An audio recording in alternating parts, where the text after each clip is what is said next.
All right. Okay, audio goes back. Sorry, guys. Every time I start the StreamYards, I have to go redo the audio.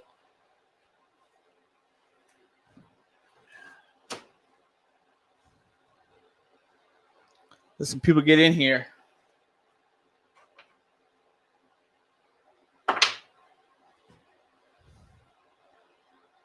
Shows we got two people in the house. What's up, old school? Christian and Ronald. What's up? I hope y'all had a good Christmas.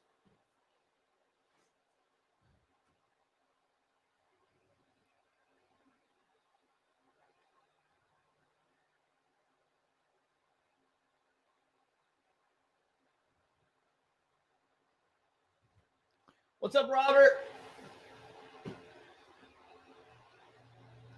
I am actually streaming on 3 things today. Well, 2. I'm actually streaming on YouTube and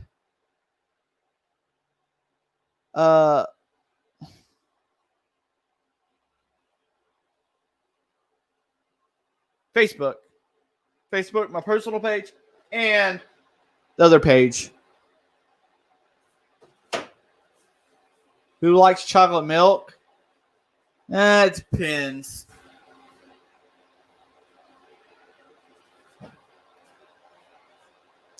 We got 5 people in the house. Okay, let me do the intro. Ready? What's up, Les? Welcome, everybody, to another Small Engine Saturday. If you haven't already, hit that like button. Hit that subscribe button. Share this out. Let's make this one of the best Small Engine live streams on YouTube. It wouldn't be a Small Engine Saturday live stream if I didn't do the intro.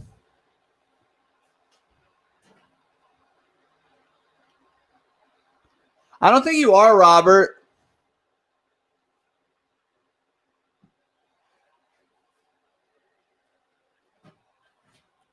Let's see. Right there. We had a pretty decent Christmas here, Ronald. What's up, old school? Boardman, Ohio. Where's that at, Les? I got a lot of family in Ohio.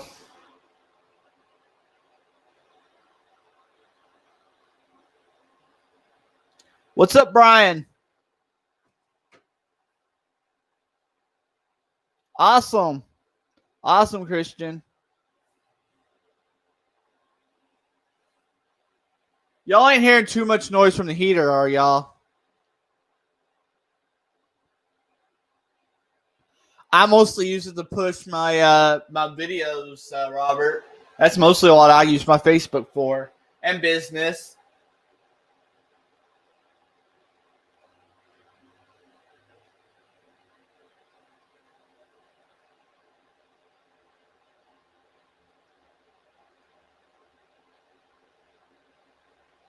I'm trying to look over here at this. Well, I got 108 followers on Instagram. Ah, got you, old school. So on the East Coast. What's up, Mike Hodge? Okay, because that heater is like right here.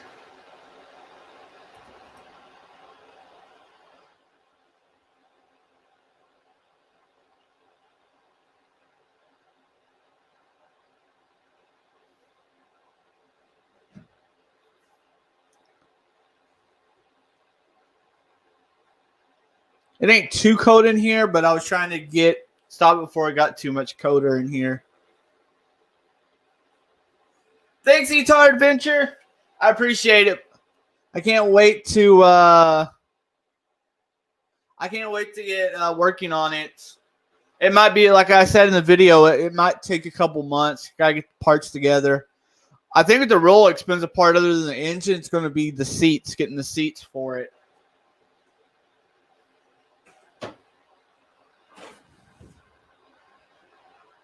I do have Facebook.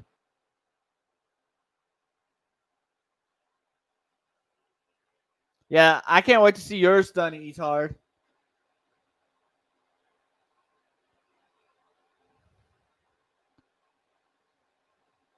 We do, Robert. We do. I mean, it's not really that cold, but the temperature is slowly dropping. So, before it gets too cold, like, look, it's only focus. There we go. 55. I mean, that ain't too bad, but it's slowly dropping in temperature. It was pretty nice earlier.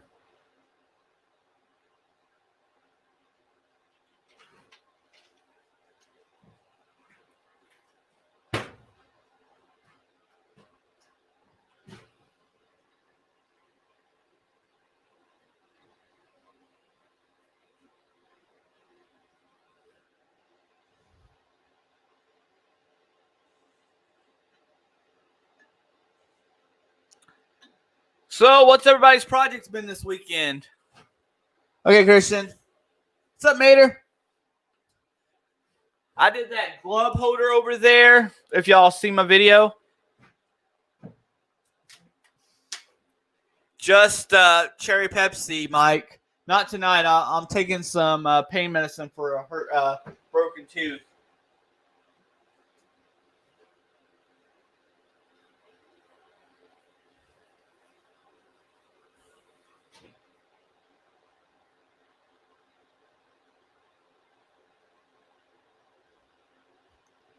I hear you. I have to do that 4-0 still. I keep saying every video. I gotta every live stream. I gotta finish that 4-0. I still haven't went and got map gas to pull that thing off.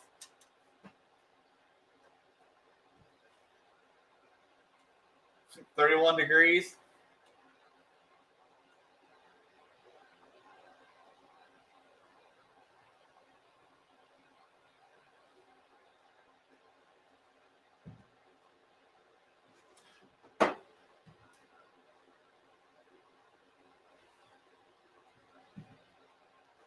I think the last thing I did plugs in, Ronald, was I had that customer with that Dodge Charger, and then he has 2 plugs per cylinder. So 16 plugs, believe it or not. Awesome, Mater. Those ultrasonic cleaners are a lifesaver. Mine, I've had it since this summer, and it's about wore out already. Oh, I really got to stop moving around so much. Well, I should remove that part of Nightbot. Christmas is over.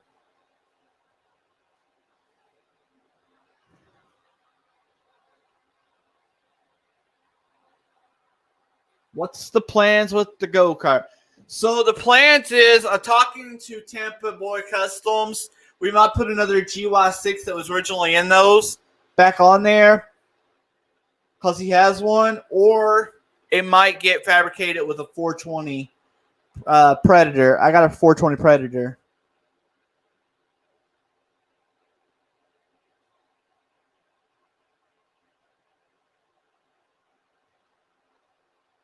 The thing I'm having problem with WW3 is the harmonic balancer on my mom's Ford Explorer, the 4.0. It's like seized on there and the puller ain't pulling it off. So I gotta get some map gas and heat it up and see what that does. A 670 would be cool, old school, but I think it's a little bit out of the budget.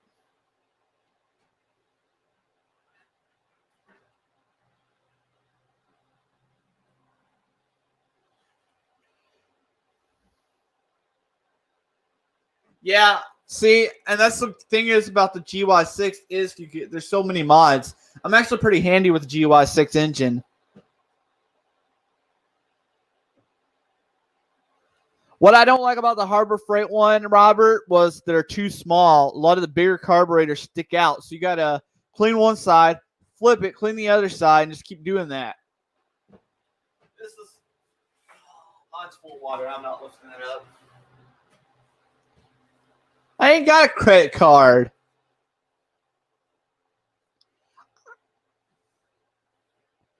A diesel would be cool too.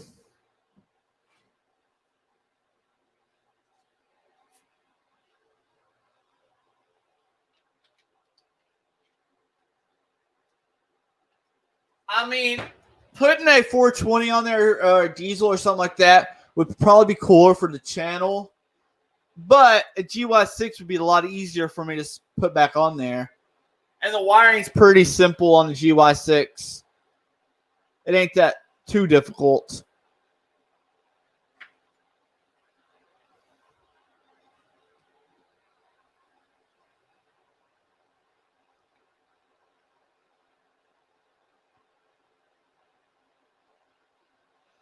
You know, looking around my shop, I do not know W3 why I don't got one. I got a lathe, I got welder, plasma cutter, I got pretty much any tool someone could ever want. And I still don't have a cutting torch. I was looking at those eBay diesels. Even the cheap ones are like $600 some.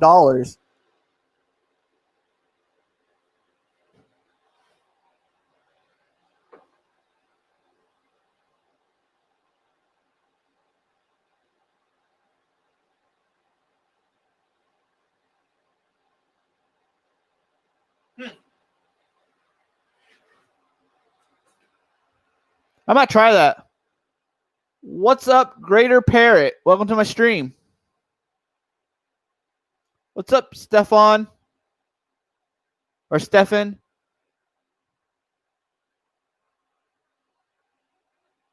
Well, Robert, it would be more for like heating stuff up to, in rare instances that I need to heat something up. But I might try what Redneck's talking about. That might work for me. It actually is about to break off the harmonic, the puller that I have on there. It's trying to break the puller.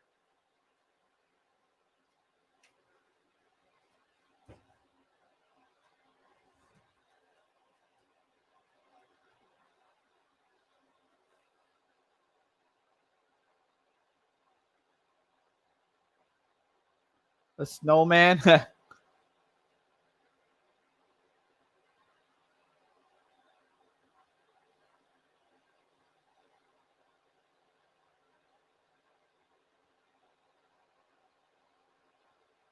Well, the inductor, it wouldn't be big enough for like that harmonic balancer, but I'm gonna try what Redneck's talking about. And yeah, Mike Hodge is right; they sell small ones, and that's what I might eventually get in rare cases that I do need to use one.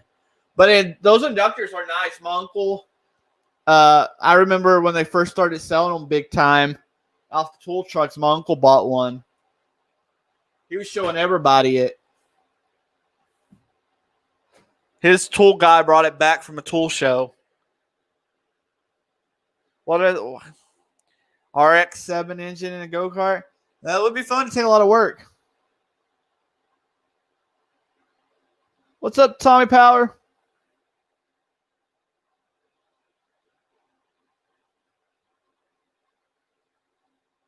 Let me tell you what, WWE, I was surprised by this. I got it just kind of to do a video on it.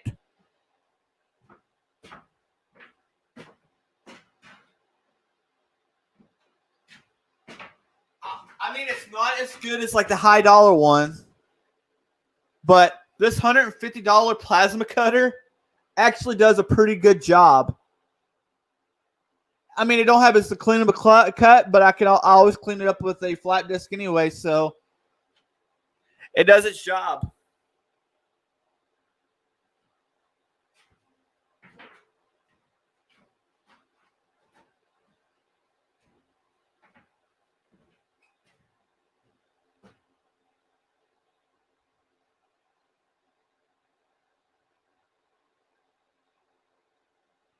Yeah, I heard that a lot of times they try to give you a runaround when you try to get fill your own tanks. Finding reasons not to fill them for you.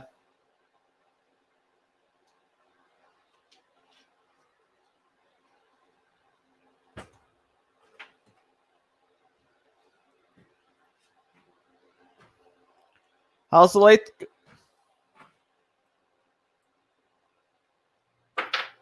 Believe it or not, WW3, I actually cut 1/4 inch with that. I'll show you how the lathe is going, old school. So it was rocking and binding up on me. I played around with that gib some, and now that's a lot smoother. I just tightened that gib up in the back. That's a lot smoother now. It don't catch on me.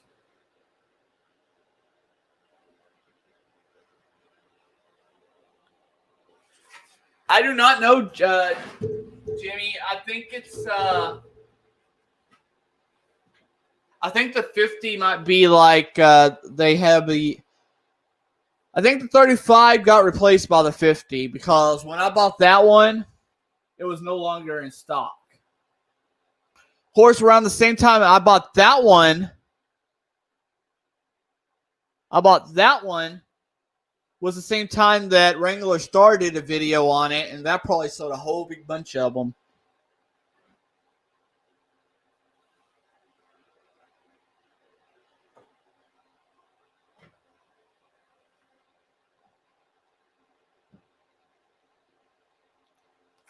$45? It's not bad.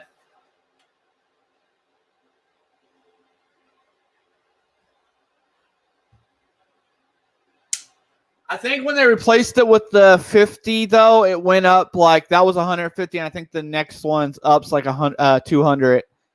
It's still not real bad.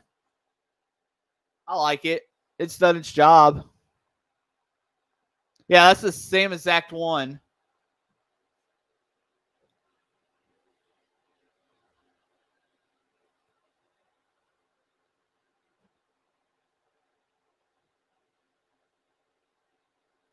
What's up, BW? I hope you had a good Christmas.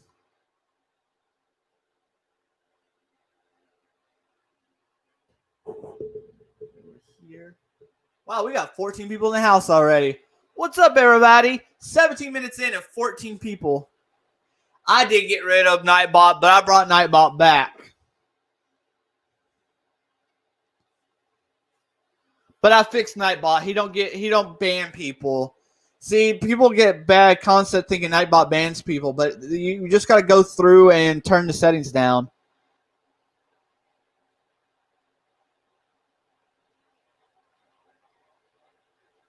What I need to do also is I need to get a tank for my welder.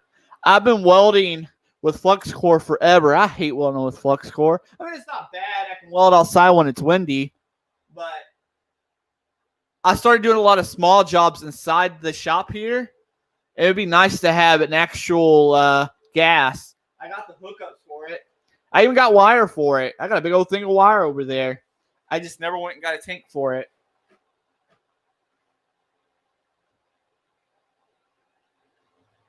Really, Robert? It did get Christian the other last week, but I turned off the emoji part. So now I won't ban for emoji or block for emojis.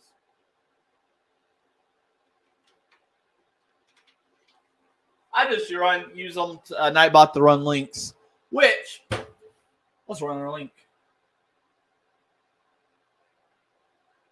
It is. It is. That is a spare right here. And then comes up. This is an oil steel pipe. Actually, no, that's a trailer wheel. That's a trailer wheel off a small trailer. And then that's an oil steel pipe. And that's a piece of 1/4 inch angle up here.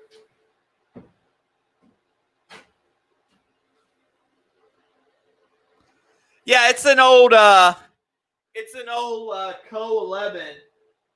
I've been wanting an old vise like this forever, and I found it at auction for $30. So I bought it at auction for $20. I love this old vise. They don't make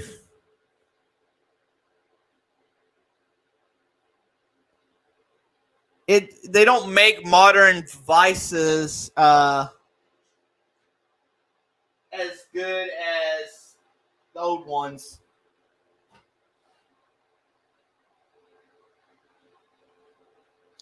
Awesome. Can you run compressed air through a MIG? Well, the mixture I'd probably be running would be probably like a 70-20 mix, which would be, what's that, Aragon and CO2.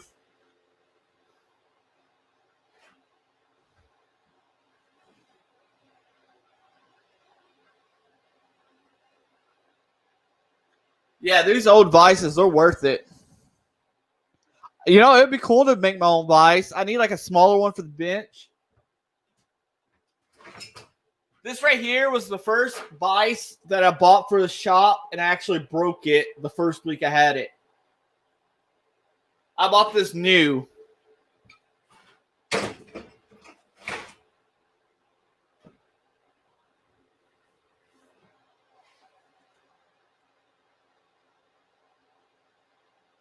right, I better put the link in. I've been here talking to myself for like 20 minutes, or talking to y'all for 20 minutes. So I'll put the link out. See, that's still a good price, Jimmy. That's still a real good price because other people at the auctions were running these up to like $150. And I just got lucky, and I kept bidding. I got it up to $46 or $36, and I kept bidding on it. I wasn't letting this one go. Right, Ronald? The only thing I do got to tear this apart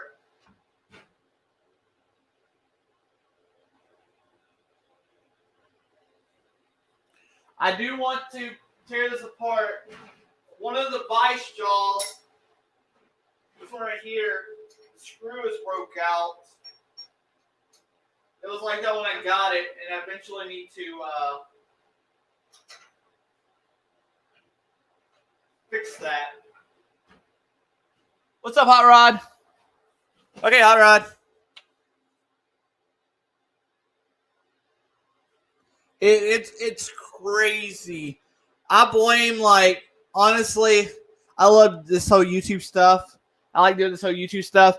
But honestly, let's face it, YouTube and everything like that is kind of what got people to run prices up on this stuff. It's kind of like go-karts and stuff. I used to buy go-kart frames all the time for like from anywhere from $3 to $50. Yeah, you can't do that anymore. Or mini bikes frames. I used to get mini bike frames cheap like that too. Good luck doing that anymore.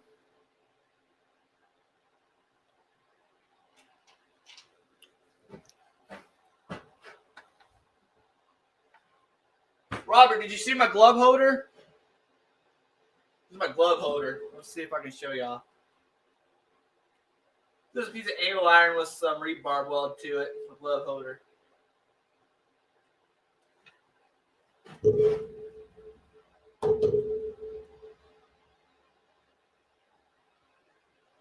Who, me? I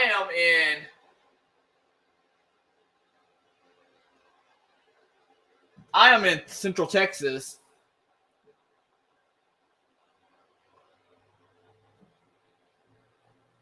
Oh, and I was going to tell y'all about helmets. Check this out.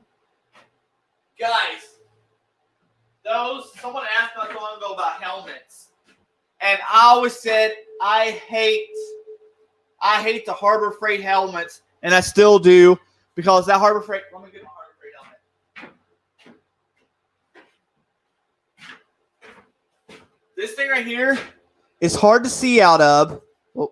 It's hard to see out of, and gives me bad headaches. So for the same price, my uncle got me this for Christmas. For the same price on Amazon, you can get this Yes Welder one, and it has this true color technology, and man, it's great. Yeah, Jimmy, it's probably like a mixture of Texas and Eastern Kentucky, because I'm originally from Eastern Kentucky.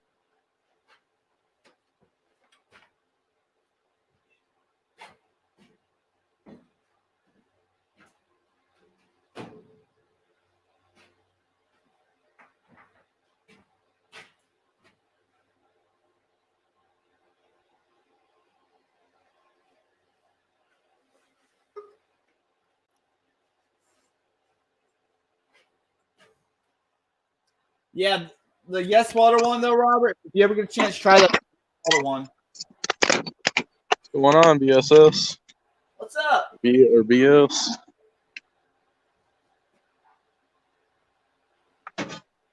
Yeah, Jimmy, and these are only $37, so it's well worth it. Radio off. Robert, I got shoes on.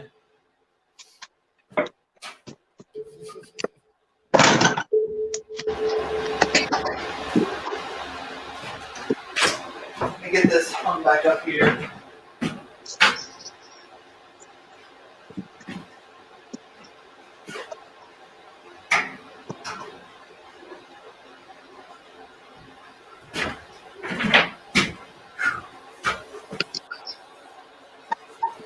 Thanks for stopping by, Craig. Hey, check out what I got. I just bought. My brother got this for me for Christmas. It's one of those ultrasonic cleaners. Oh yeah, that's the big one. That's nice. Yeah, I got the 15 liter. It's the digital 15 liter. And, You can put cylinder heads in there to decarbon. Yeah, hoping to use that pretty soon. My brother also got me one of these. Oh yeah, Impact's always handy to have.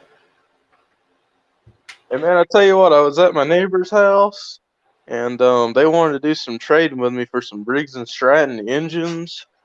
So, I got this one right here. It's a 17.5 Color Command. Mm-hmm. It's a single cylinder. Then I got two over here that are the V-twin. I traded one for two of them, and they thought they were blown up, but they actually aren't. For some reason, on the one, the gear like came off inside of it that like drives the camshaft, so it had no compression.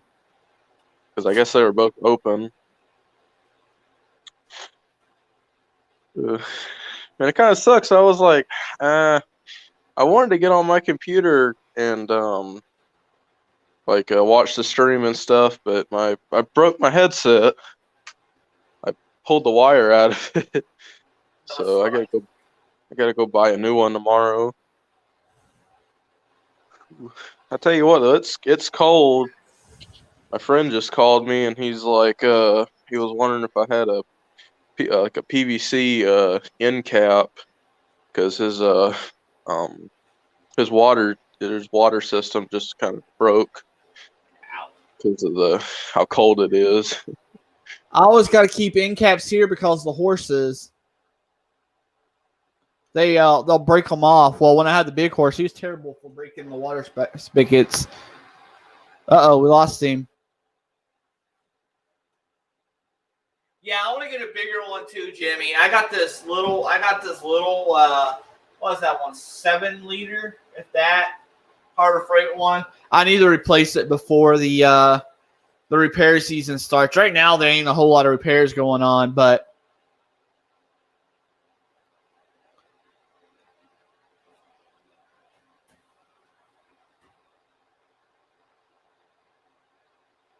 what's up, Travis?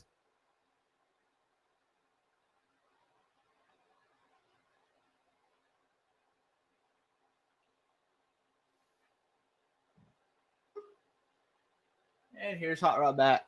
You know, I should change like the background. It's not Christmas no more. Sorry, my phone's terrible about doing that.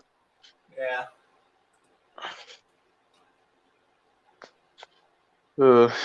Yeah, I got 12 of these Kohler Command engines now. Starting to rack them up. I don't know. It's like seems like I can find them super easy around here. I traded a Briggs and Stratton Intech 26 horsepower for two of those commands. One's a horizontal and one's a vertical. Wow. And I got plenty enough parts from some other ones I got for me to fix them.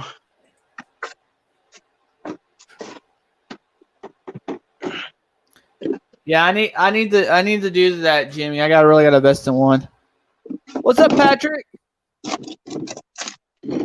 It's true, Robert. On to some point, some of the older stuff though, it ain't really. It depends. Of course, I still enjoy cleaning a carburetor from time to time.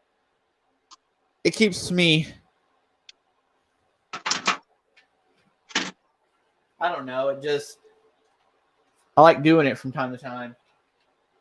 Me personally, I've not had that much luck cleaning a carburetor and like it running perfectly. I mean, it'll start running whatever I'm working on, but it doesn't, I don't feel like it does a good enough job.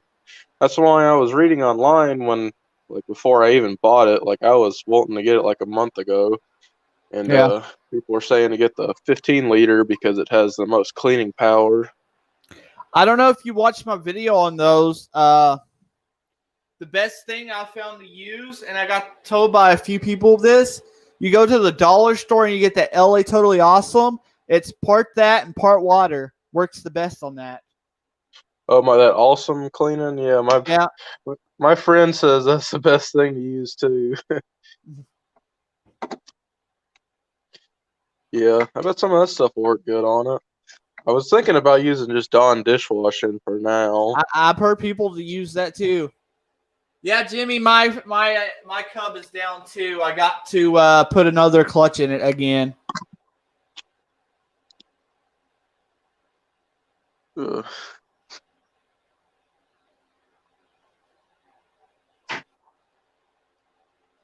Let me see if I can go to the chats.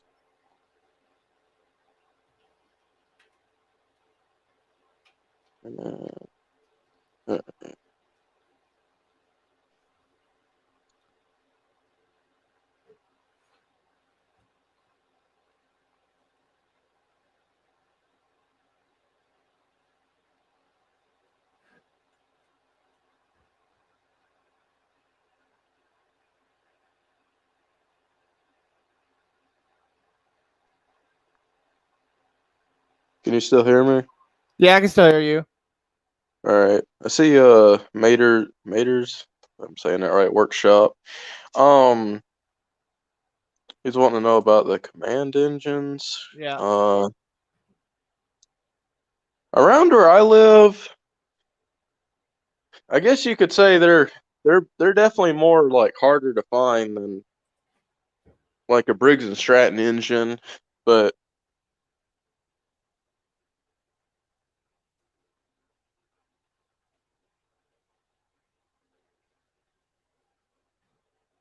Yeah, I don't see as many of them around here either.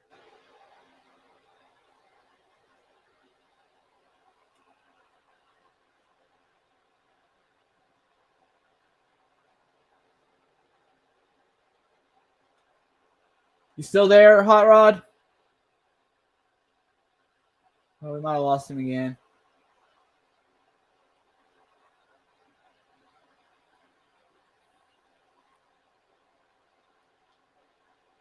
Yeah, Dewey, oftentimes it's best when you clean a carburetor to have a full kit. can you hear me? Yeah, it froze up on you there a minute. Oh, right, because I'm in the back. But the one engine I have, the oldest one I have, I drove like almost an hour away to get it. The guy only wanted $50 for it, and it was fully complete. The lawnmower it was on was just kind of junk, but I knew the motor was good on it, so I bought it for $50. The one I have on my zero turn right here, it's off of a John Deere, I think like an L130, and I did have to do some like I put like new head gaskets and stuff in it, and I only paid like $62 for it. It's just you got to look online constantly. That's what I do. Yeah. I look online every day for on the Facebook Marketplace to see if anyone's got stuff like that around. And yeah, but Yeah, maybe you can join the stream. Oh, Christian, okay. So Christian, I'm sorry that you can't join the stream because you're only 13, and it's kind of YouTube's kind of weird about that. But Mater, you could join the stream definitely. You can get to join the panel. Yes, Duramax makes a twin now. It's like their version of the 670 Predator, Robert.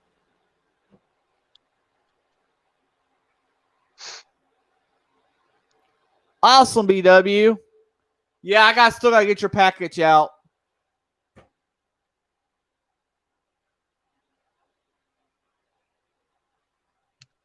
Yeah, I seen a guy that made that, or I seen a guy that was installing one of those Duramax V twins. Thing looked pretty cool.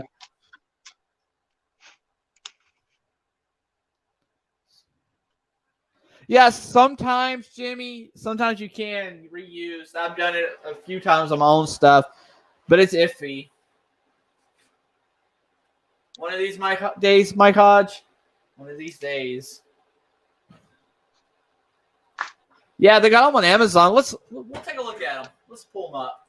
Actually, thought it would be kind of cool to put on the go kart, the new go kart buggy I got, but go to old Amazon over here.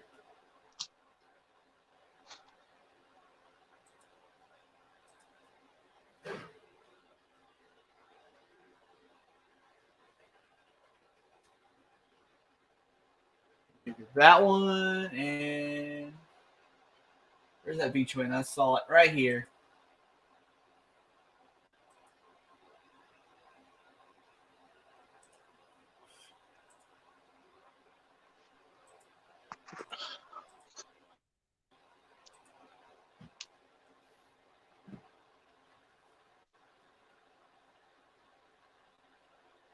Hey, here we go.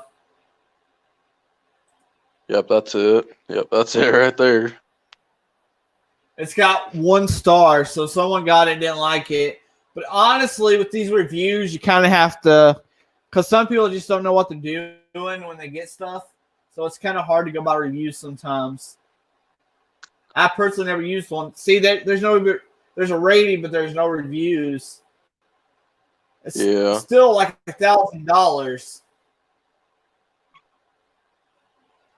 Yeah, see, that's the reason most people buy like a cheaper engine like that, or they put the Kohler like 7000 series on newer lawnmowers or Toro's own engines because they don't want to pay like $2,000 for a good Kohler command motor.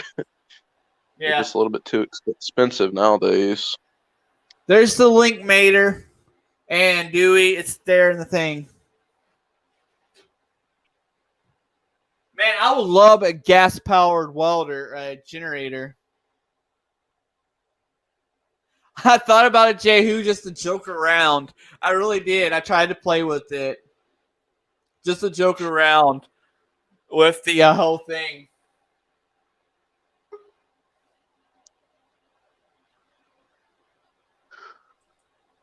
Hey, didn't you work on one of those welders not too long ago with a Kohler command in it? I think you had to replace the Flywheel? alternator.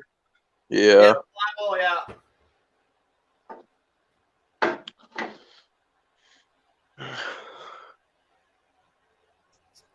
See, so Robert says he has Kohler starting at $1,100. So for like $100 more, you can actually get a actual carburetor or an actual Kohler instead of a Duramax. What's up, Mater? What's up, Brandon?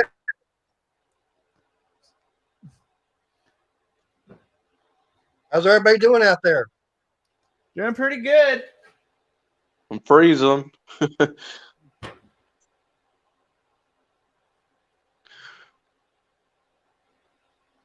Yeah, Jimmy, that's because we got all these welders down here. We got a lot of those pipeline welders down here in Texas.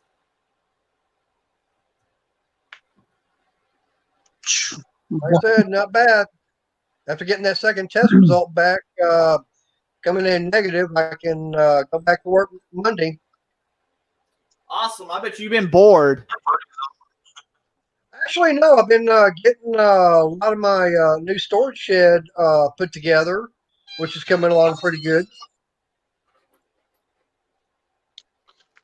Yeah, Dewey next to you just went through that not too long ago with the whole COVID thing.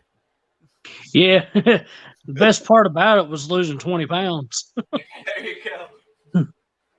Heck, y'all are lucky. I can't work anywhere or get a driver's license yet because I have 2 different types of seizures, so I'm not able to drive. So working on all these lawnmowers and stuff are what I like to do. Hey, sometimes it's best to work for yourself, man. Yeah, I mean, I bet definitely made a little bit of money off of it. And I think I'm definitely gonna make some money off all these motors I got at some point. Yeah. Like them old, God, which one is that? Overhead valve rigs.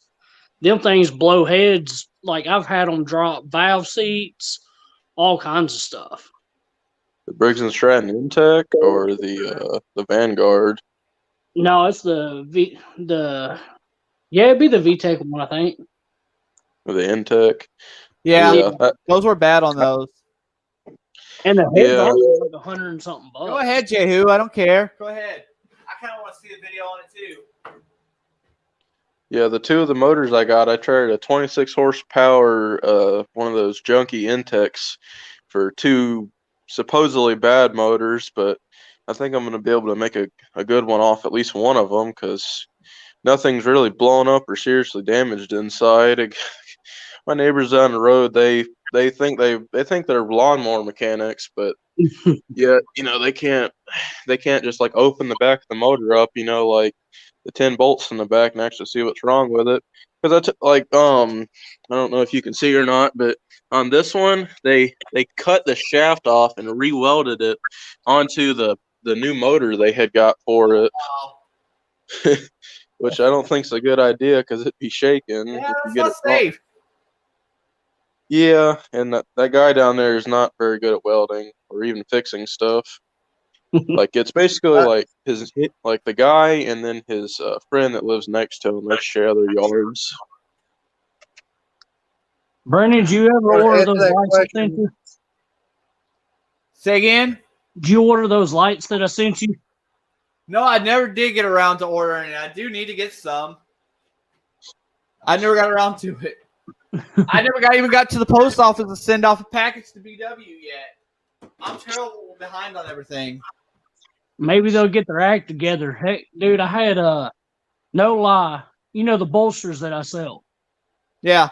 So I did a flash sale on another YouTuber's channel and put out discount code and all that. I was expecting maybe like 5 or 10 sales. No, dude, this guy sold like 50 units.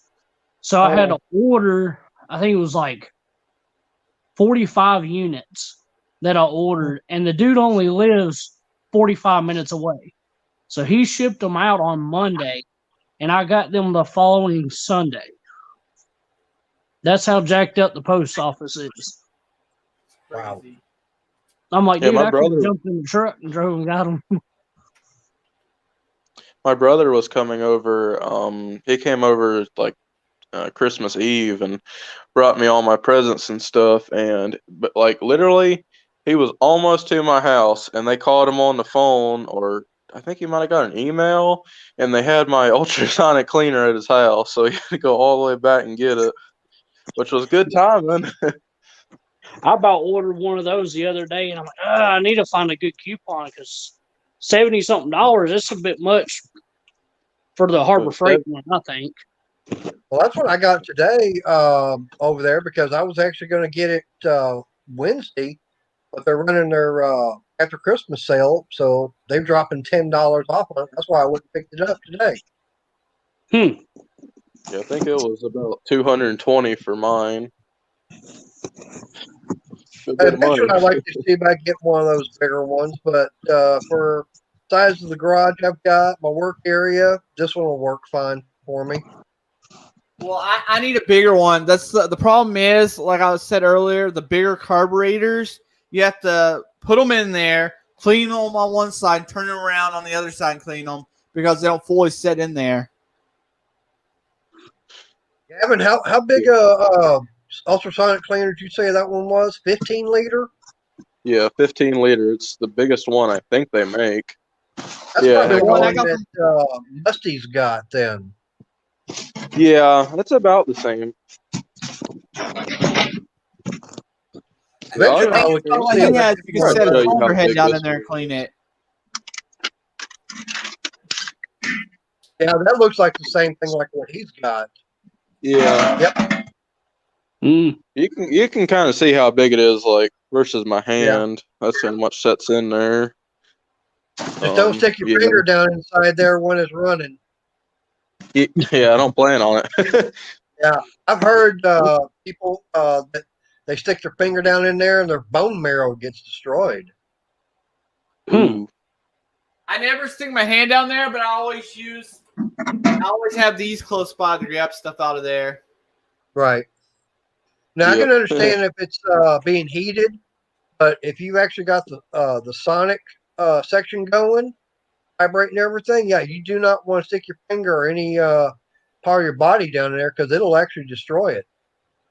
One thing I know I gotta Yeah, make Tommy, like I know. what are you saying? Hey, what kind of cleaner you going to use in that? For right now, I think I was gonna just use some like Dawn dishwashing stuff.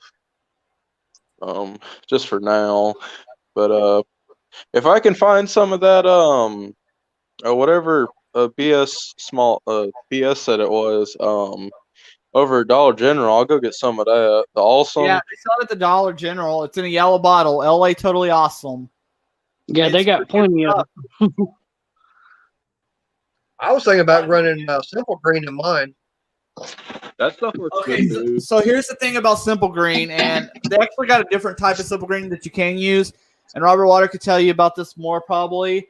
But if you use purple a one? straight Simple Green and you leave it too long, it can actually etch the aluminum of your carburetor. That's why Ooh. you get, instead of getting the green one, you get the purple one. Yeah. Purple one won't destroy aluminum.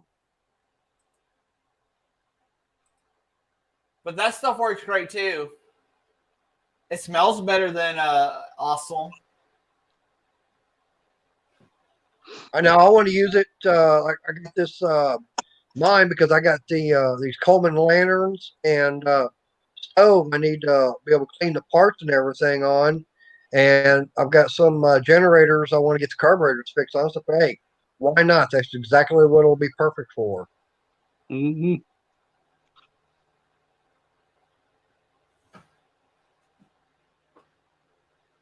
Hey, Gavin, on those Kohler engines, what's the difference between the Kohler Command 20 and a 25?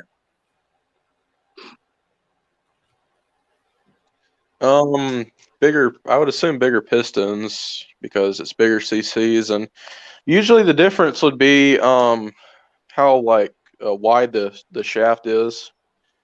I'm not too sure on the horizontals if it would be different, but It depends and on the also engine. Sometimes it's just jetting or stuff like that. That's all makes the difference. yeah, Yeah, because that's what I'll be looking for. Because right now I got me a couple of those Predator 670s, but I've heard what I should run instead on that little dragster I want to build is a either the Kohler Command 20 or a 25. Yeah, I'm pretty sure that the Predator comes stock with the smaller shaft. It does like a 25 it'll have like a I guess it'd be like a 1 inch bigger shaft or something. Like Well, that's what the 670s got. it would be like a 1 and the 25s have a 1 1/8 shaft on them. I think that would be like the main difference. And also, if you're gonna buy like a used motor, some of them are. That's what it is, Robert. A restrictor plate. That's what I was thinking. Not carburetor jetting. It's a restrictor plate. When it Briggs and Stratton those big on those, you're adding the restrictor plates. Literally, you could just take the restrictor plate off and get more horse out of it.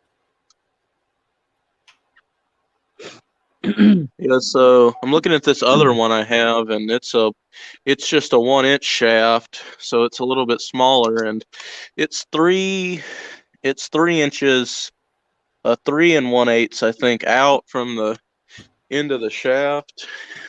This one is 4 1/4, just about. But yeah, So- they're just about all different sizes. So then again, it don't always mean anything with the shaft size because sometimes engine shafts are changed out to the application. Some companies use different size shafts on their machinery, so they oftentimes change them out to whatever it's for. Yeah, that's like on my 22 horsepower that I did have on my Craftsman mower because the way they made the mower, they installed it with the 1 1/8 shaft, the bigger shaft on it. Maybe Well, you like I could said, for also me, look at go go ahead. ahead, Jay. You go ahead. You can also look at like performance upgrades, changing out the cam, stuff like that. I know Redbeard's Garage. Yeah. He built the Living Fire out of one of those a while back. Yep. He's a local Tennessee guy. He's about 2 hours away, but I've talked to him quite a bit. He's pretty neat. He's done a lot of good builds working with companies. I'd have to do some digging. I've seen a to lot get of his some- videos. Well, what I want Later, to do, Jamie. Thanks for stopping by. you familiar with Cars and Cameras? Not really. Well, about 2 or 3 years ago, they wound up taking a Predator 670 and they hopped it up some, and they built a old school slingshot style dragster using one of those. Oh, I seen that. Right. Well, see, what I want to do is I want to take that Predator 670. I actually bought 2 of them about 3 weeks ago from Harbor Freight. Put them in their as is section. And what I'd like to be able to do is build a frame and get one of those 670s put in there, but have it like a top fuel where the engine goes to the back. Mhm. And of course, Redbeard, he put a supercharger, and I can find that same kind of supercharger on eBay right now for under $200.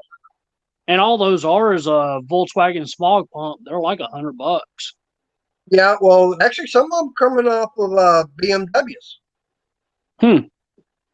Yeah, that's what they are an actual Roots style supercharger.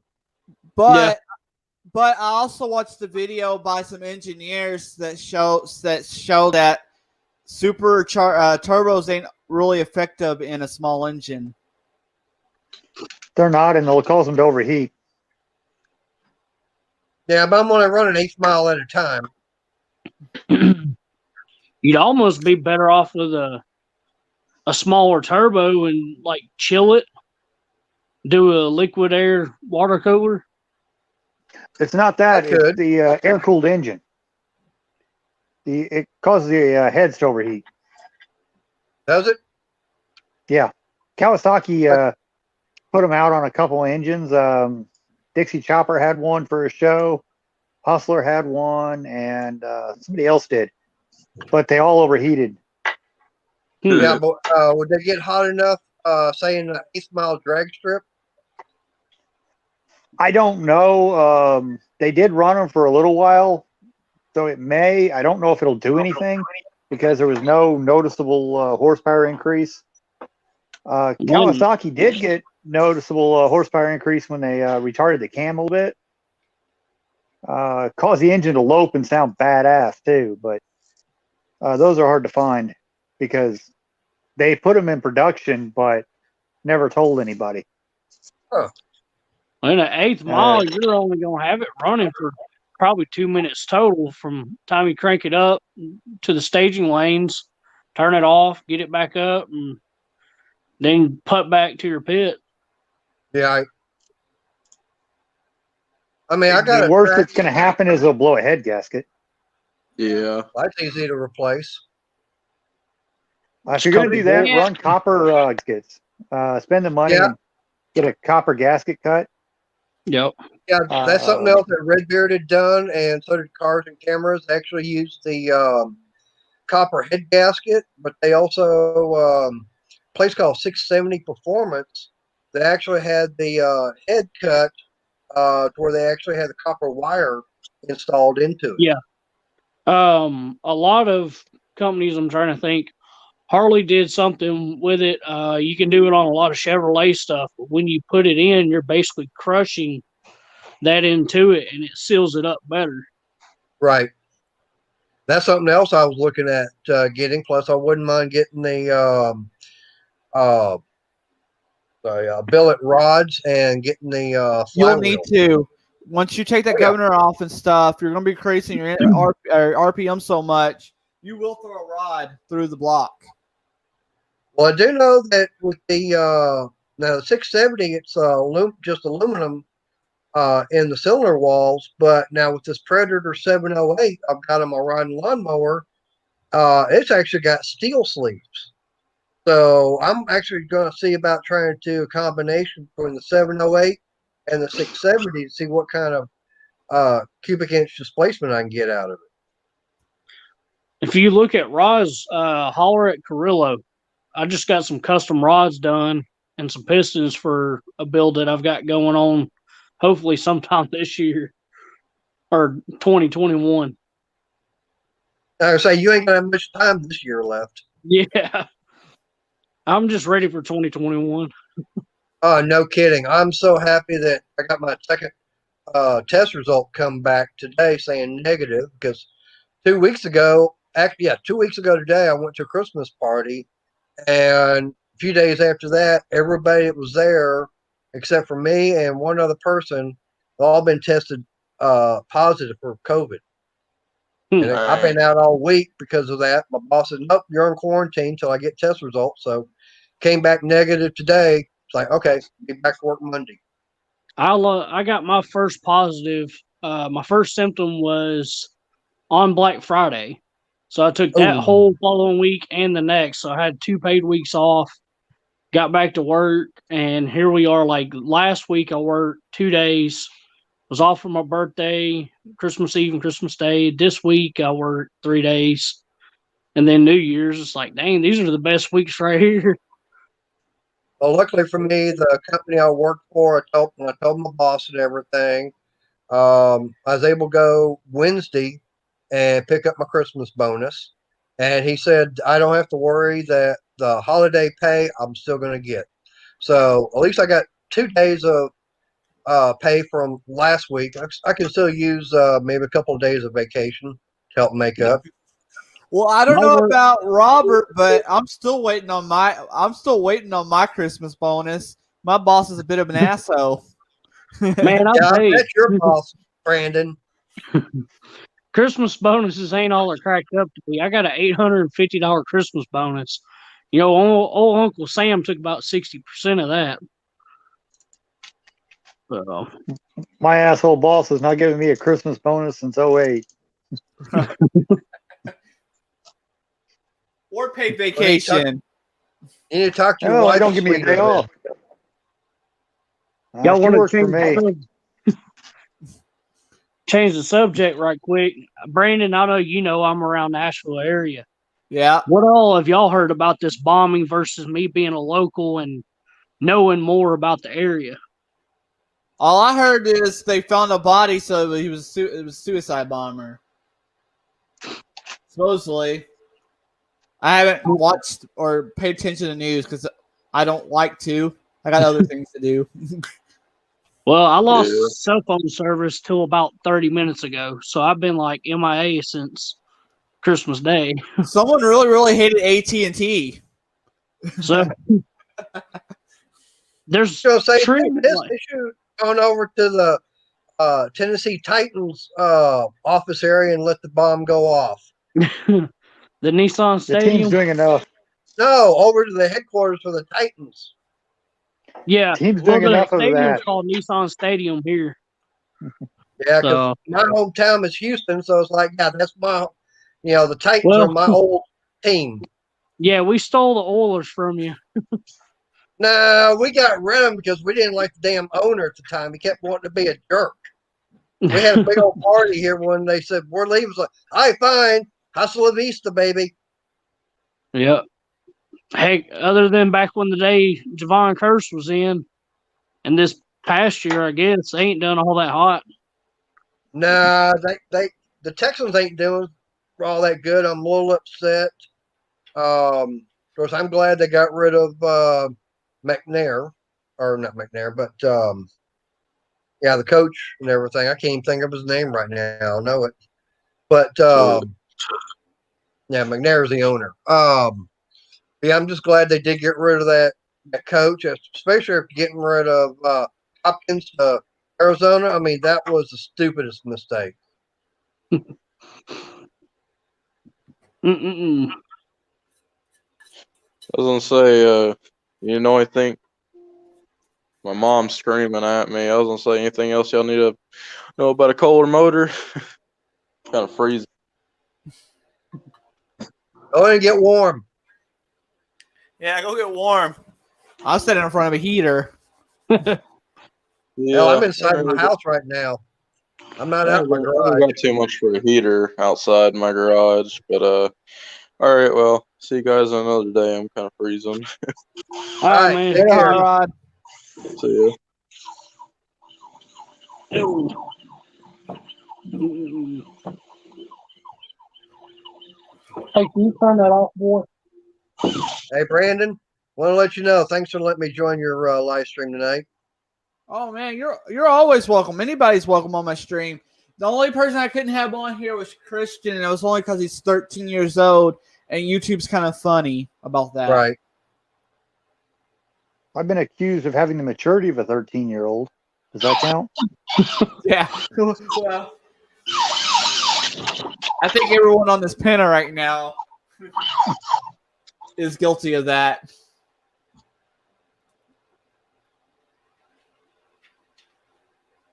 So Robert, how hard are the parts to get for, say, that those Kohler engines? Kohler's pretty much very easy. Yeah. It's technically the Predator that I always have trouble getting. Oh, really? Outside of the horizontal ones, it's pretty much hit or miss. Y'all Well, mess like with that- it. Y'all mess with the EFI on the Kohlers yet? Yeah, I've got the software for that. I've messed with the EFIs probably 20 years now. I think it's pretty neat having Z turns with the EFI. It's some people's like, oh man, it just made them harder. I'm like, yeah, really? EFI is the way to go. The problem, I think, is a lot of your shops don't have the software because that costs around like $1,000 or $1,500, something like that, to get the software and the tools to work on it. Yeah. Mm-hmm. So that's probably where most of it is. The other thing is, if you run it out of gas, you have a shot of burning up a fuel pump. And they used to be about $100 a whack. Mm-mm-mm. Do they make the Kohler with that's fuel injection? Yeah, they've made a fuel injected Kohler for better than 20 years. You, Briggs you'll and see them a Kawasaki lot do as on well. Hustlers. Some Cub Cadets, I think, still have them. Trying to Oh, think you do what not else. want a Cub EFI because those are not Kohlers. And I- do not touch. Well, did they Don't make buy one of those. Hey, Robert, do they make the 20 or the 25 in a fuel injection? It changes the horsepower. I think it's listed like a 21 fuel injected and a 26. But I don't remember the horsepowers on the fuel injection off the top of my head. For Kohlers, I'm more of a Kawasaki guy anymore. Yeah, I'll stick to my Harleys. Oh, Either get my Harley Davidson or get to my Mopars. hey, I'm working on. Well, you got a sub to my channel actually. I've got my 03 Softail. Originally, it was an 88B. Then it got punched to a 95. And I'm in the midst of doing an all bore 107, which is basically 4.8 bore, 4-inch stroke, and it'll make about 120 horse and 130 foot-pounds of torque. You got And any it'll- videos on that? They'll be coming. Okay. I'm Well, I'm actually working with a channel out in Georgia. He's doing all the machine work and all that. Right. So we're kind of partnering up on our channels. Well, right now, the only thing I'm working on is I got an 11 Y Glide that I finally got the brackets so I can put hard saddlebags on there. And I'm fixing to make a another bracket so I can mount a hard saddlebag on it. Yep. I do. I've Go got solo soft seat. tail. So there's a lot of brackets for soft tail baggers, but you Yeah, go but into finding one Dyna's, for a it's a different wide ball game. Yeah, like I said, but finding one for a Dyna Wide Glide, Harley, and there's not really many aftermarket parts out there for that bike. I can find them No. for the any of the other Dynas, but the Wide Glides is one of the oddballs that they just don't make a lot of stuff for. Wide Glide and a Deuce. They're the Yep. redheaded stepchilds. Yeah, I know. Hey, Robert, you trying to fall asleep over there? No, I'm reading something else. I'm having troubles with my 3D printer, and I'm reading the manual on it. I thought I heard you snoring over there. No, You're I'm losing out, just Brandon. I was just answering some working on comments. something else.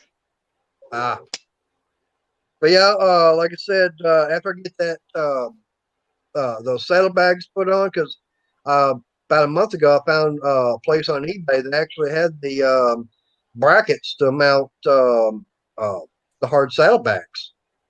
I got those in, and I got new hardware kit for the bags. I'm going to be getting the bags painted. With it being cold right now, What's it's up, going to be Antonio? me to do the painting. So I found a guy that for $250, I can take him the bags, the tour pack, and the paint and everything, and he'll do it for like $250. Now, what generation saddlebags? Like the older lat style or the lever lock? Lever. They're I think 03. So I mean they just like the new ones, and the tour pack is I think an 05. But it's got the saddle. That's got the luggage rack even on it. Okay. But there's a Yeah, there's a motorcycle mine's shop not simple. far from me.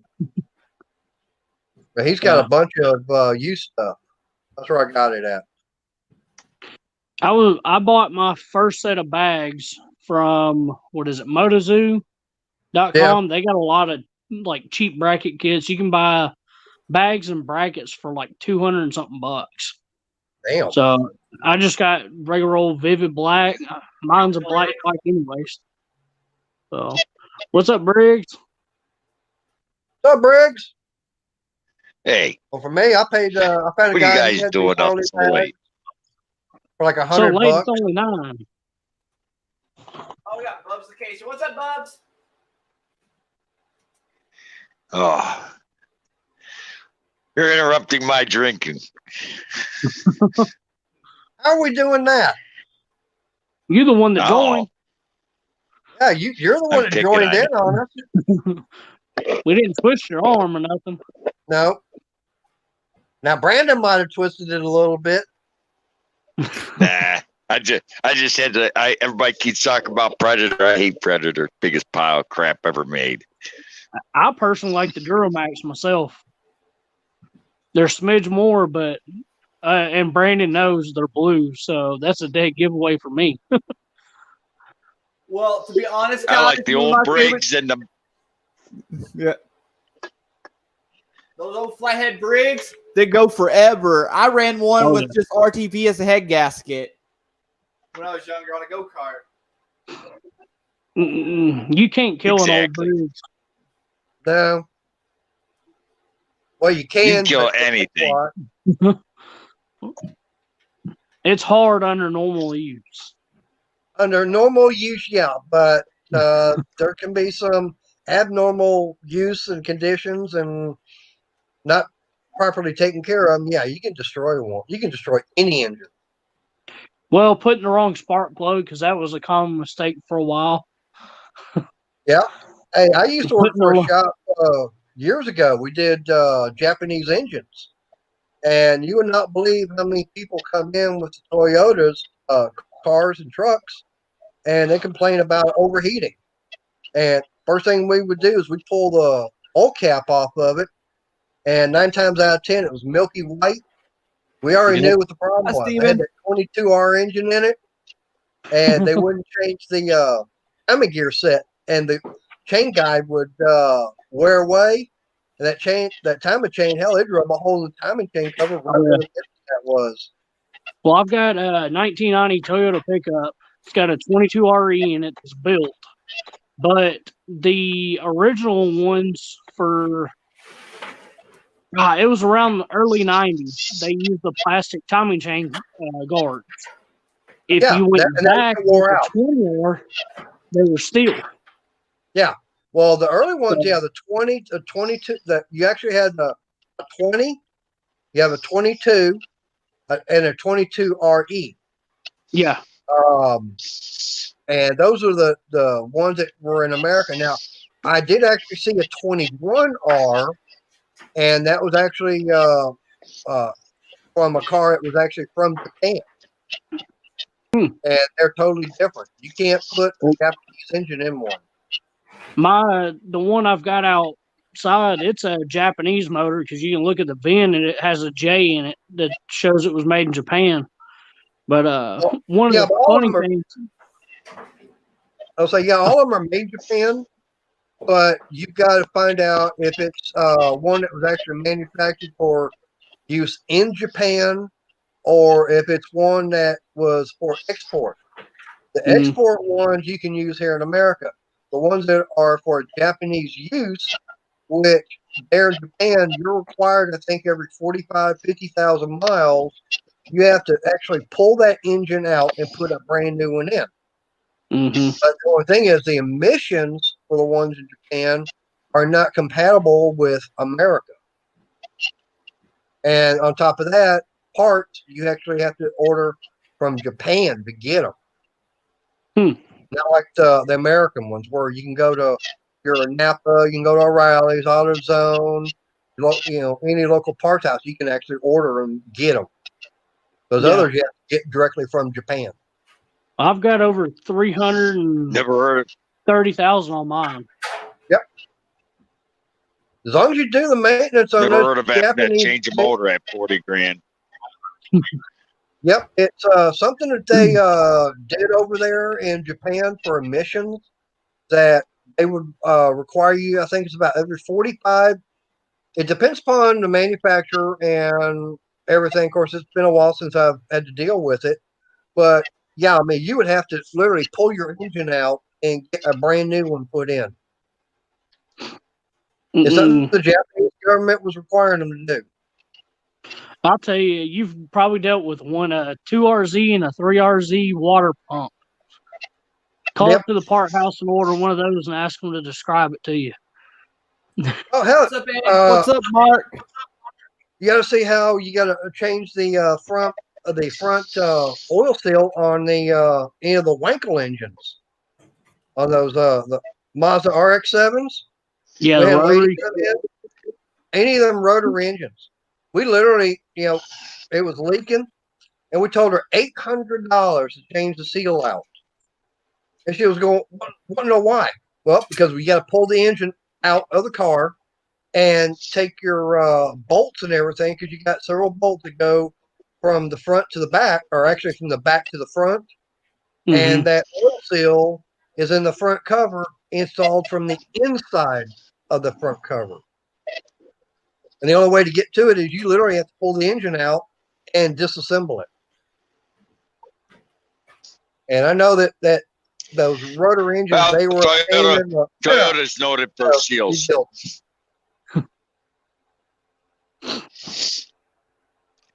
Thanks for stopping by, Toyota's Antonio. just like any other company. Their first generation, they built 22RE. They built the 22RE. It was a decent engine, but it wasn't, they had their problems with their timing sets. Then they went to the 2.7 liter, which is what I have. And then they made the 3.0, the 3.0, which was a big turd in most people's opinion. And then they upgraded to the 3.4. The 3.4 was a beast. Well, actually, Toyota, they had the 20R, which was smaller. And then they came up with the 22R. The 22 RET. Right. But then what I'm saying is the RE actually came after the 22R. Yeah. The R's carbureted. Yeah, but I mean, they had the R series. Right. And like I said, now the 21R, that was actually for him.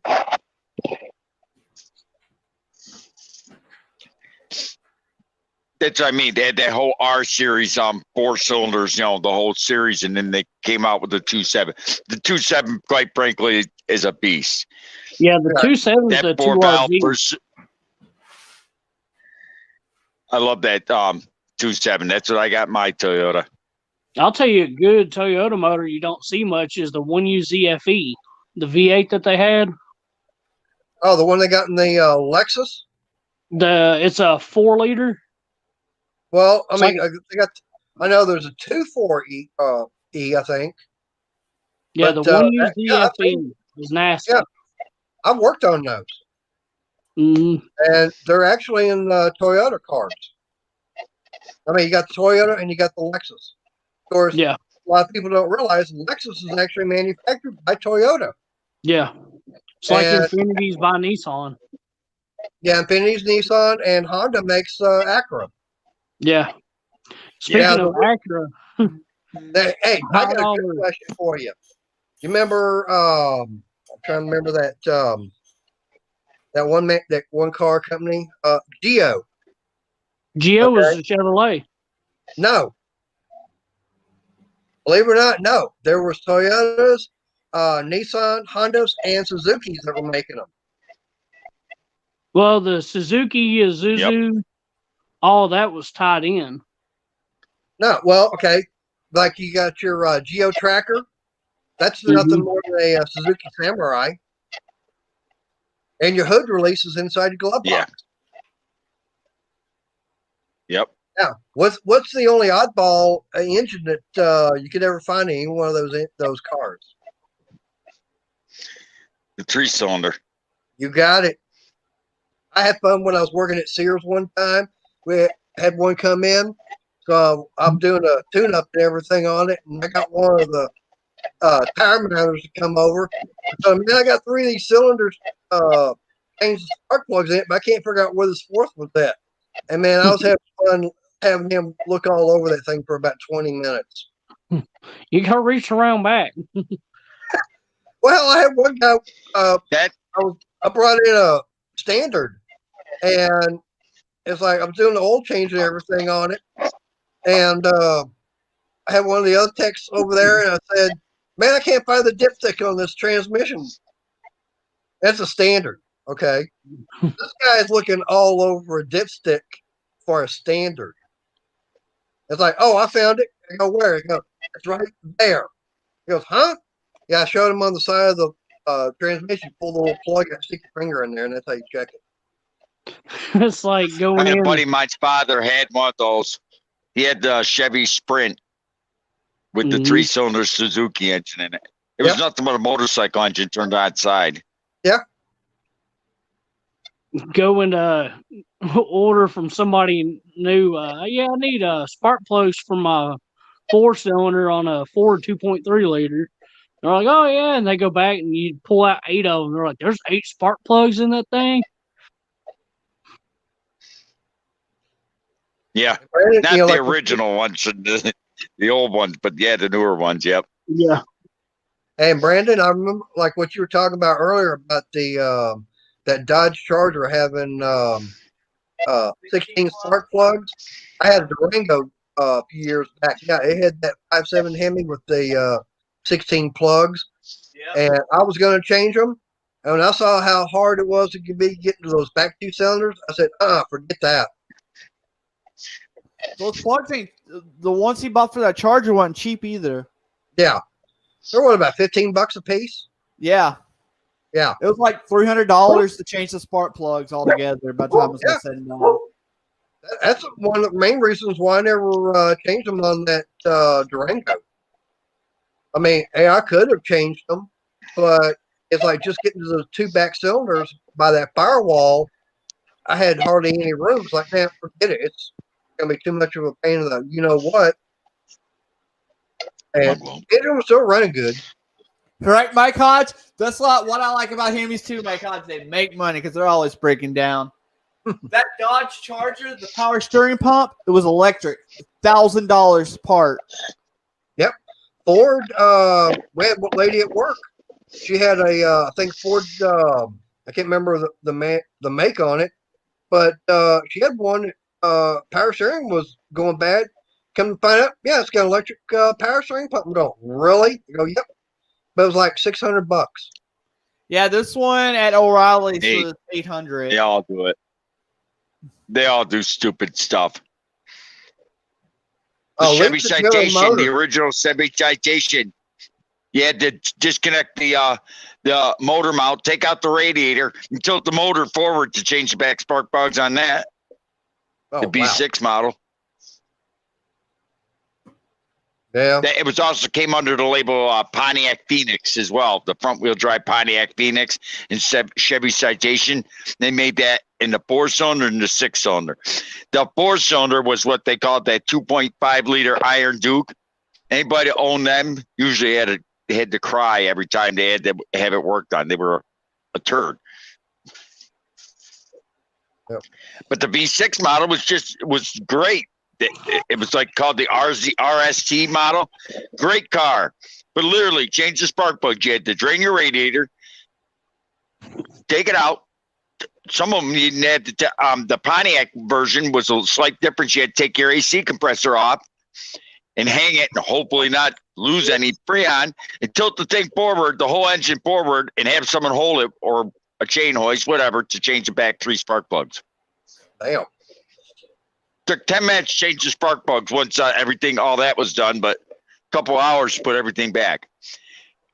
Well, my mom, she's got an 03 Chrysler Sebring, I think 2.4 4-cylinder, and she got an engine code, so I checked it. It said cam position sensor. So I found out where, I got one and everything. And according to Chrysler, it says it's on the backside of the engine by the firewall. I kept looking, could never find it. I wound up finding it on that particular engine. Don't know why. It was behind the starter, and the only way to get to it was pull the starter out. Yeah, it makes no sense. Yeah.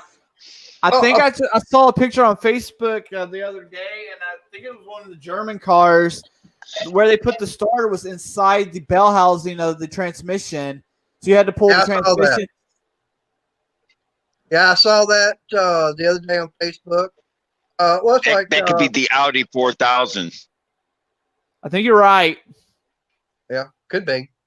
Well, a friend of mine, she had I forget what kind of Chevy, but there was some kind of a solenoid that had to get replaced and everything.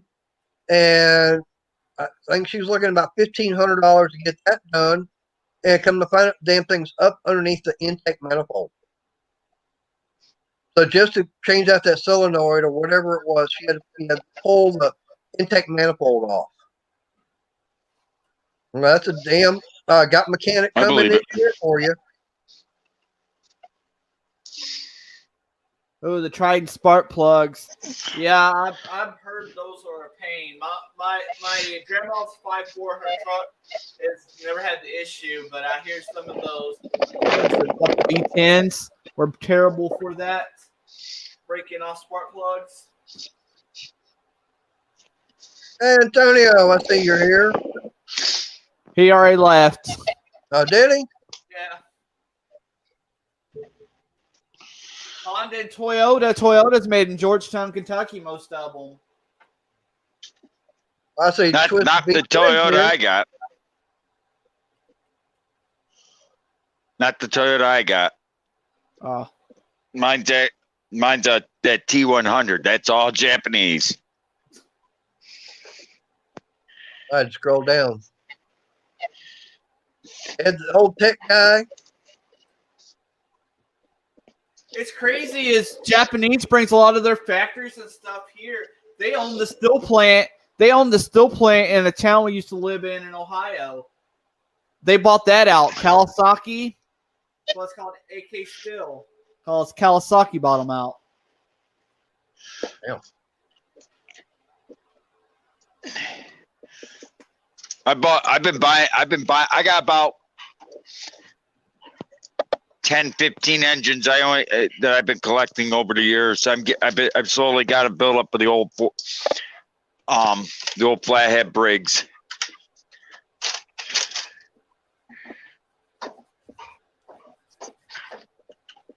Okay, you old coonhound. I know you want to go fertilize. Hold on.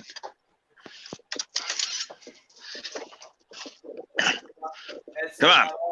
Do your I think business. Georgetown might have make like a lot of like the Toyota trucks and stuff. I can't remember, but I do know they got a pretty fancy factory there.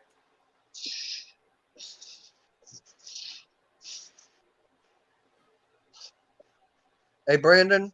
But anyways, I saw a different video on YouTube about how this guy made something to go on the back of his V twin for making a connection for a drive shaft. Yeah. So maybe once I get everything going on that little dragster and everything, I can come down and we can get together and see about getting it turned on the lathe.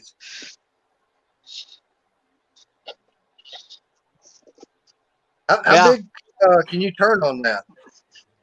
Ooh, not very big. I can turn up to like 16 inches long and about about this bigger round diameter.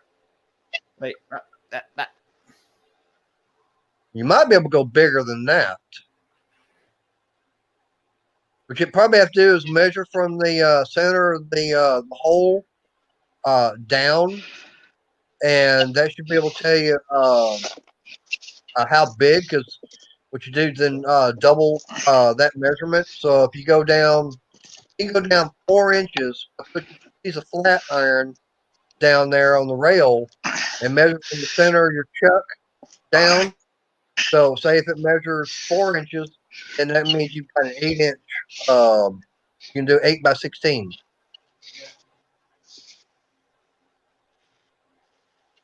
I think what it comes down to is as talking about Japan respects the U.S. more than some of the U.S. brands. And I think what it comes down to also is the quality of U.S. steel next to like Chinese steel and other countries still. Yeah.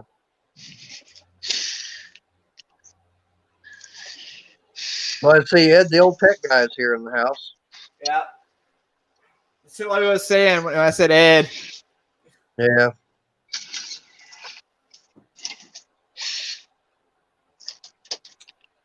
I've seen some of that, Ed. Honestly, I don't know. Everybody's saying like 10 years and everything, but honestly, I don't think we're quite there for electric to take like the main road vehicle. Like someone said in the last live stream, look at California. They're having electric issues because they can't keep up with the power supply for all those electric vehicles. And not all the Japanese manufacturers make their product over in Japan nowadays. There are, I think, Toyota, Honda, I think Nissan, they've actually got plants here in America where they not only build the cars, but they actually manufacture the parts for the cars. They've got foundries and everything, so they're getting the blocks and everything, the blocks, heads, cranks, all that kind of stuff. They're actually being made here in America. So you might have a Japanese company, but the parts are all American. Agreed, Acoustic. And that's my thing, Acoustic. If they try to force those electric cars on people, it's just a war against war against poor people. They keep trying to fight more and more poor people because nobody, unless you got a bit of money, is going to go out and buy a brand new Tesla. Not everybody can afford that crap. Oh hell no! I'm not gonna get an electric car. I love the smell of burnt gasoline and the sound of the rumble and everything, especially of a Harley. I mean, there's nothing like the sound of it and getting the vibrations going down the highway. Anybody tells me that I got to go. You know what? I get kicked out. I'm gonna give them the one finger wave. You ever heard the theory they're attacking lawnmowers more higher than they are cars right now in some ways, because the environmentalists say running a lawnmower for an hour puts more CO2s in the air, carbon monoxide and all that crap, than driving a car from Los Angeles to Los Angeles to Las Vegas. And I actually was at a college function where they were telling people that, and I said, and I just shook my head, and the professor was doing it. I said, I'm just an old redneck from truck driver, and I've done it all. I've been a mailman, I've been a truck driver, and I've been a veteran of the U.S. Army. But you know something? A lawnmower, the worst gas guzzling lawnmower on the planet Earth. The biggest those gas tanks are is a quart. 1 quart, a push mower. I mean, I'm sure BS knows what I'm talking about. The old flatheads were about a quart. The new ones are a pint. So you're telling me, I'm not no rocket scientist, but they wouldn't even if they ran an hour straight. So you're telling me burning a gas through a lawnmower is putting out more CO2 emissions than we'll say, what was it? Those Chevy Sprints with the 3-cylinder Suzuki. They were probably the best gas mileage cars for years. They got 60 miles a gallon on the highway. Yep. So you're telling me if I drove one of those from Las Vegas to Los Angeles to Las Vegas, we'll say what? 50 gallons worth of gas because they're so good? You're telling me burning 50 gallons worth of fuel through a car is less CO2 emissions than a quart through a lawnmower? Whether you burn a quart or 50 gallons, either way, it's going to burn the same. It don't matter what kind of engine it's running through. To me, I think makes no sense. CO2, to me, I think the most CO2 that's been expended right now is out of all the damn Congress people up there in Washington, D.C. No comment. Because all they're doing is all they're talking and everything. That's where a lot of the CO2 is coming from. Well, personally, it's like, some people may not like to hear. Like, I like Trump. A lot of people like Trump. But the way he's spouting up now, if he ever does plan on running again, he'll never make it because he's just burying himself worse. No, I'd rather have Trump in there than Biden and everybody else. And I would too, but it ain't going to happen. I still don't understand why in the hell Pelosi wasn't arrested and charged when she tore up them papers that his speech and everything he gave. It was right there on video. Why in the hell wasn't she, thrown in jail? That's the thing that gets me is you got everybody complaining about this, that, and the other, yet you get shit that's being right there on video, yet nobody wants to do a damn thing about it. Excuse me. You break the law. I don't care who you are. Like I said, I don't care who you are. Nobody is above the law. You break it, you pay the penalty. Hey, unless you're a politician. No, I don't care if you're a politician or not. You break the law, you go to jail. It don't matter who you are. Well, it's supposed to be that way, but it ain't. Well, we need someone in there that will actually get it to where you break the law. It don't matter who in the hell you are. You're not above it. I don't care if you're a politician. I don't care if you're a governor. I don't care if you're a mayor. I don't care if you're a lonely street sweeper. You want to breaking the law, you pay the penalty. No matter what. Oh, I'm not disagreeing. It shouldn't be that way, but it's not that way. It will never be that way. Well, it should be. I don't know why it can't be. Because there ain't enough people with balls to do anything. Well, maybe we need to get someone that's got big balls in there to do it all.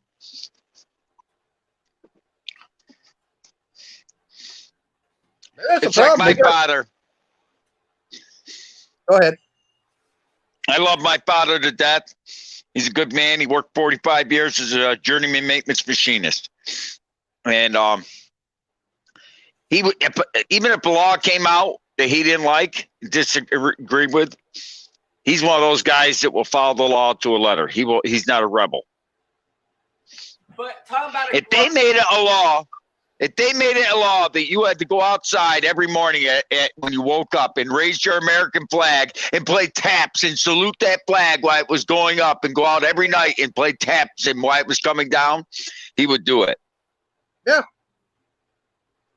If Now, they I made have a no law problem that you with had to go outside and piss, if they made it a law you had to go outside and piss in your front yard and whip your dick out, he would do it because he's afraid of the repercussions of it.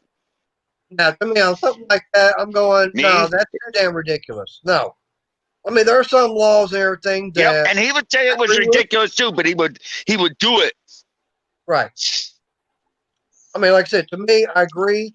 Yep. Yeah, there are some laws you need to be followed, but then there are some that need to be go, hey, this is not correct. We can't go by that. I'll give you a good example. Could you imagine? And the only reason why I know this because I went through this when I had a little sidewalk that used to be around tight next to my house, and it was right next to the concrete. It was concrete against concrete.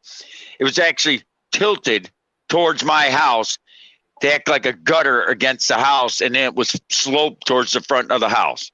In other words, it was tilted in 45 degrees, like 30 degrees towards my house. When the rain came down, my house didn't have gutters originally. So the rain would come down, hit this concrete pad, and then by theory, tilt forward towards the street. Well, you know what it did instead? It tilted toward the water went right towards my foundation, ran right down the cellar wall, and started flooding my basement. Wow. It didn't work the way it was supposed to. I mean, this was on the house I grew up in a couple blocks away. And the town told my father he had to keep it that way. Damn. And he refused to change it because he was afraid the town would do something to him. Me?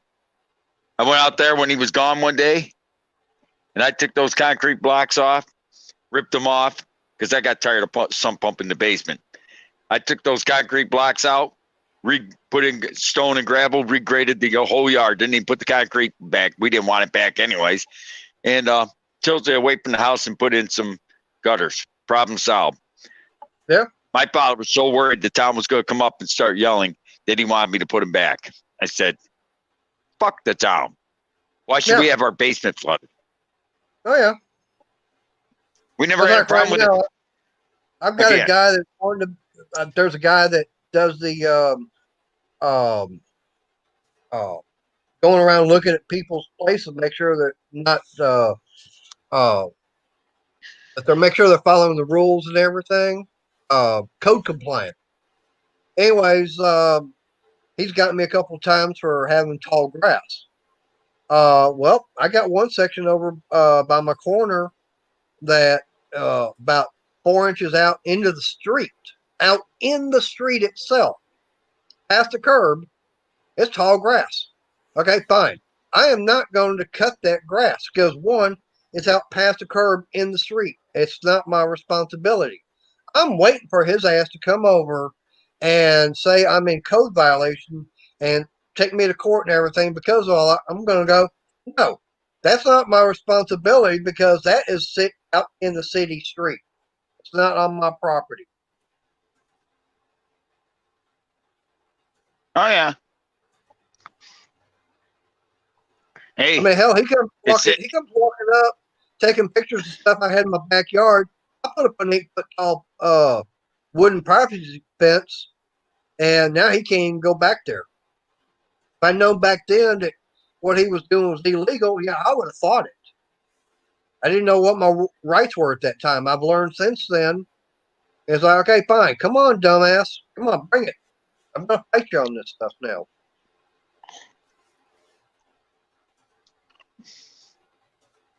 Yep. Now they just take a drone and fly it over your house. Oh, so I can get some target practice? Okay, good. I've been wanting to try out that double barrel 410.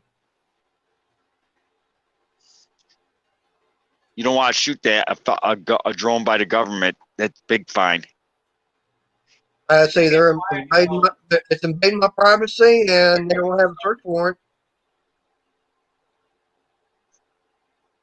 That's what, Fourth Amendment that they're violating right there.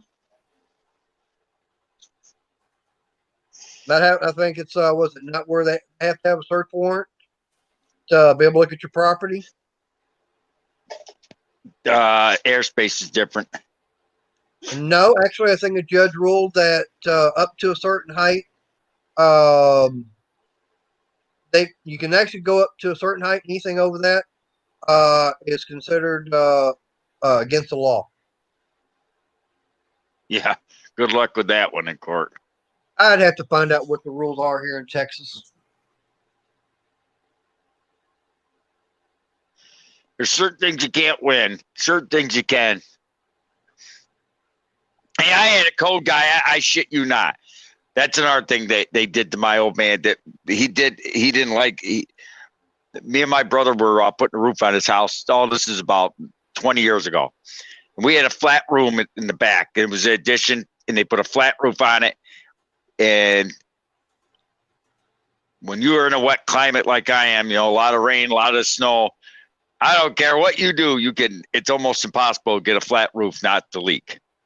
Yep. I don't care what you do. And hell, I know stores that had rubber roofs that couldn't even get them to stop leaking. Yep. I got a flat roof, and I have, and mine don't leak. But but back in the 70s and 80s, they didn't have that self-sticking rolled roofing that's awesome stuff. But anyways, we couldn't get to stop leaking. So when we redid the roof, we re-pitched that back room. Just put a pitch on it, made it to the main house, and code guy came in to inspect it before we put the shingles on. He looked at me and my brother square, straight in the face, as bold as you could be. It's a 1929 Cape Cod house, just like the house I'm sitting in. Okay. Okay. And my roof rafters are what they call the original rough cut 2x4s. True 2x4s. They're true 2 inches by 2. They're not the fake 2x4s like they have today. Okay. Right. We put in 2x12 trusses to retruss that back room. Right. You know what the code guy said to us? What's that? Well, if you take out those 2x12s and put on 2x10s, and you can 2x8s, then you can put the boards on and put on OSB and start shingling. And me and my brother looked at him and said, "Oh, okay." So he wanted us to rip out what we did and put in smaller boards. What? He wanted us to go 2x8, and we had 2x12 in there. Tell him kiss it when the sun don't shine. And then we had instead of OSB, we had plywood up there. He said, "Well, OSB is the standard today. All you have to do is change that." And he said, "Have a nice day." He got about halfway down to the yard, and we started nailing on shingle. And he come running down the yard. He said, "What are you doing?" I thought I told you. 1, 2x12 is overkill. We got a good price on them. And OSB is shit. I wouldn't use OSB on a garden shed. Oh, hell no. Soon as I just had my house roof. I told him, hell no, you ain't putting that OSB, put plywood. Yep, and they said it's about $1,000 more. Yeah. Yep. But you could have a leak start in January. You could have a leak start on like me. I could have a leak. I have a leak. I'm getting a roof this spring. I got the old plank boards up there. But I'm telling you right now, if I had OSB there, I'd be worried shitless, because that OSB, when it gets wet, expands, contracts, turns to sawdust, just what it's made out of. Yeah. So what did that code guy say when he came back? Y'all were putting shingles up already. My father didn't like what I did. He came around the corner and he said he gave us the stop order, and I went out there with a shotgun and pointed. You're trespassing. You can leave now. Yep. You can't. He called the cops. Cops tried telling us what we had. And we told the town cop, thank God we got town cops here that ain't assholes. We told them right there. We stood right out the street. Me and my brother were at the street because my father said, we'll just do what they say. No, we're not going to do what they say. I stood right there in front of the town chief. I said, okay. I said, and I had a 2x6 I ate out there that we were using for interior walls. And I brought out, I told the cop officer, I said, now look at this. There's a 2x8. This is code. This 2x8 is code. But I'm putting this board in. It's 4 inches a lot wider. And so, how is that wrong? I'm putting stronger wood in there than we want to. And he said, and I said, and the cop just shook his head. He looked at the code guy. What's wrong with that? Well, that ain't code. It's over code. It's overkill. And he said, fine. They can use those. Well, it wouldn't matter if you agreed to it finally or not. We were going to use them anyways, I said. So he said, but we want him to, he wants us to use chipboard. I said, I took a brand new piece of chipboard that supposedly that they delivered to our house by accident because we told them no chipboard. And I had plywood. And I said, you know what would happen if I took that piece of chipboard and put a garden hose to it right now? It's going to warp in about 10 minutes flat. And that code guy said I was full of shit. And I took that chip. I did it. I took a garden hose and I drenched one that I had. Just one. We ended up eating the cost of one, but it was worth it just to prove a point. I took that garden hose out. It was a hot, sunny day, so I don't need to tell you what happened after that thing got. After I got done with that, I hosed that board down, and about 20 minutes later, it was going whoop whoop back and forth like a fucking seesaw. Yep. You know, it didn't take a shit. The plywood was flat as a piece. He said, I said, and that plywood was drenched. You know what I did with that plywood? Carried it up and put it on the roof. He said, you're going to put that wet piece of plywood up on that roof. Yep, because by the time we get shingled part up there, that thing will be dry and it won't make a difference. Yep. That's why, when I had my roof put on about a little bit over a week ago, I told they were wanting to put that OSB up there. I said, I don't want that crap because once it gets wet and everything, it's going to swell, start coming apart. It's going to do this, that, and no, I want plywood. So they want it paying. I paid more money, which I don't mind. I'd rather pay more money for better materials, and I got half-inch plywood put up there. I would take quarter-inch plywood even over I'd take quarter-inch plywood over an inch-thick chipboard any day.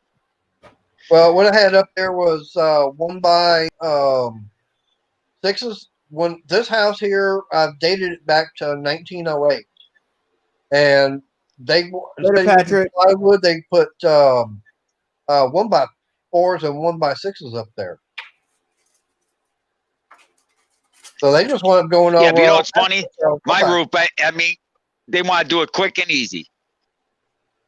It's okay, Mike. Yeah. I think we all have somewhat similar views here, Mike. Hey, Brandon, are you getting upset because we're leaving you out of all this? Huh? Huh? I said you getting upset. I just don't get on politics. I mean, I got my views. I got my views. I just don't talk politics much. I'm not mad about y'all talking politics. And no, I'm not a lefty, but I just don't talk my views. You just don't put them out there in public like that. You rather do it in private, huh? I'll tell you my views right now. Actually, I think we need to stop, no matter what side it is, we need to stop putting politicians up on these pedestals, treating them like gods, and take control back of our own nation. Yeah. No matter left wing, right wing, they're both the same wing of the same bird. Yeah. I agree with you. That's the biggest problem with our economy and the way the country's run right now is that, they all keep wanting to talk about wanting to do this, that, and the other, yet they ain't doing a damn thing about it. And the one thing that I will say is that I'm not afraid because I've got my First Amendment Constitution for freedom of speech. Don't like it? You can kiss it where the sun don't shine. Believe it or not, I'm more against politics that affect me directly, like that roof job I was saying. Come on. Yeah. Something like that. I'm sorry. That code guy, when I took that gun and escorted that code guy off my property, my old man's property, well, the family home, whatever, he looked at me like, "You're not supposed to have to do this." I said, "Why?" Because everyone else complies. I'm not complying with assholes. Get off my dirt. The thing about it is the reason they have stuff like I mean, that if I is that way you're not putting, say, they want a 2x8 up there. They say, okay, fine. That way you're not putting like a 2x6 up there or a 2x4. So 100% Patrick. if I was putting a 2x4 up there, I could understand that. Right. But now if you go bigger, they can't complain because that means it's more structurally sound and stronger. So I don't know what the hell called up his wazoo to want to say that it doesn't meet code. Well, hell, it's above code. Yeah, he was one of those guys that wanted it to be what code said. If code said 2x8, he wanted 2x8. He didn't last long as our code enforcement officer, as you can imagine. I see the Sarge is on here. What's up, Sarge? And yeah, Ed, I agree. We do need to have term limits on politicians because we got a whole bunch that have been in office for too damn long. We need to get fresh blood in the office. I don't care which office it is. Get someone in there that actually will do what they say and actually gives a damn. Hey, we've got guys. I tell you too, we need to get Davy Crockett come back. Remember he told remember he wasn't telling Congress, y'all can go to hell, I'm going to Texas. That's the kind of that's someone who we need as a politician. Someone that doesn't take crap from anybody and tells it straight and gets the shit done. Yep. We got politicians, no matter what side, most of them are in it for them and not for the greater good. Right. Hey, I don't know if it's true, but I heard in Texas, if someone comes on your property, you can all you have to do is give them a warning, get off your property. If they don't, you can shoot them. This is true. Yep. And unfortunately, especially in my area, and from probably getting close to where Mater is down to Austin, this whole part of Central Texas is slowly getting more and more California people in. It's getting bad. They're bringing in all those tech companies. So if I came on your property and you told me to leave and I stood there, you could just shoot me even if I was unarmed. To a point, I'm sure there's a little more to it. Like I said, we just call it target practice. Yeah. Yep. I mean, it's like for me right now. But if anybody comes on my property and starts taking any of my stuff, I guarantee you they're going to get lead poisoning. Now, depending upon what caliber they get shot with, it's going to depend upon which gun I grab. Honestly, yeah, that's the way it should be. Yeah.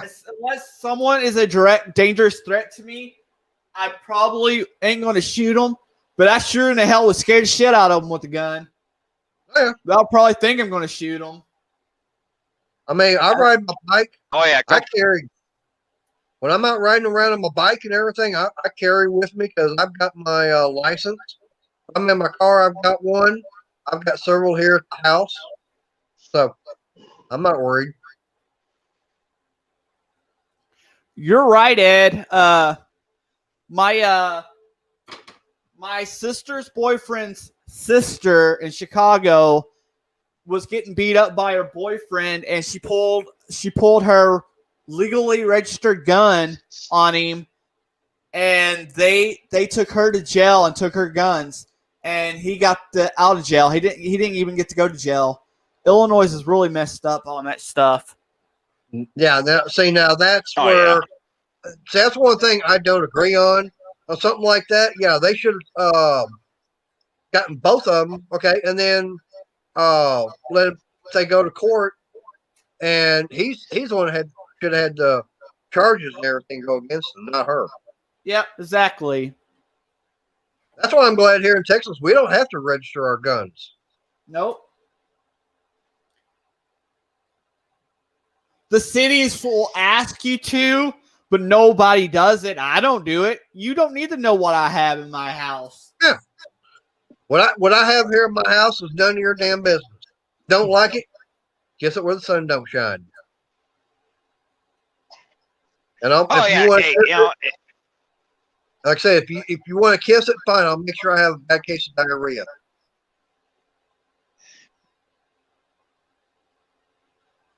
no, it's like I get a kick out of it. They you know, they keep saying electric upgrade, and they want everybody to run on electric cars, and they're forgetting something though. Military. The original intention, the original intention of the diesel engine was to run on peanut oil. Yeah, that's what Rudolph Diesel had it run on.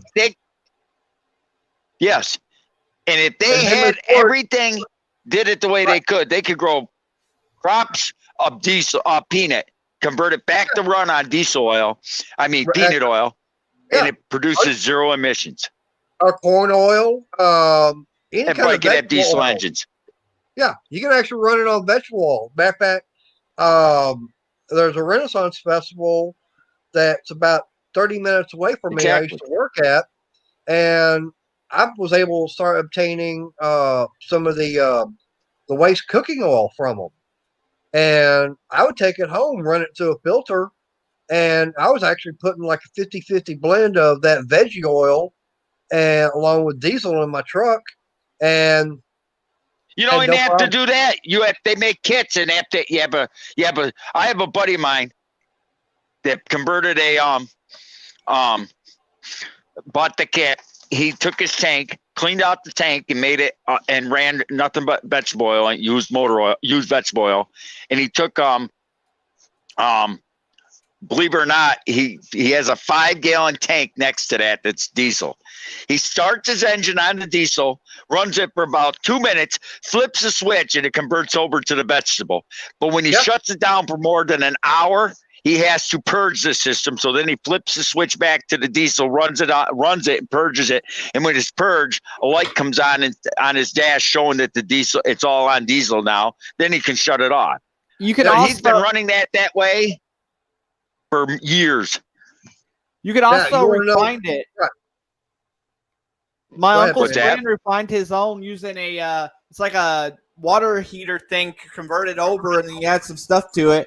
It works great. You smell like French fries going down the road, like McDonald's. Yeah, but the reason why he did that, you know how much diesel he uses in a month? That 5-gallon can will last him almost 2 months of diesel. Oh, yeah. The rest is all used vegetable oil from Wendy's. He goes to Wendy's, he has a regular stop, Wendy's, McDonald's, Burger King, and he just goes, and he's got agreement, and he goes out there, pumps it out. Shit, he never runs out of diesel or fuel or whatever you want to call it. Well, a lot of people don't realize that Henry Ford, he actually had his cars originally designed to run on alcohol. Straight alcohol, not gasoline. And what are we putting in gasoline now? We're putting alcohol in it.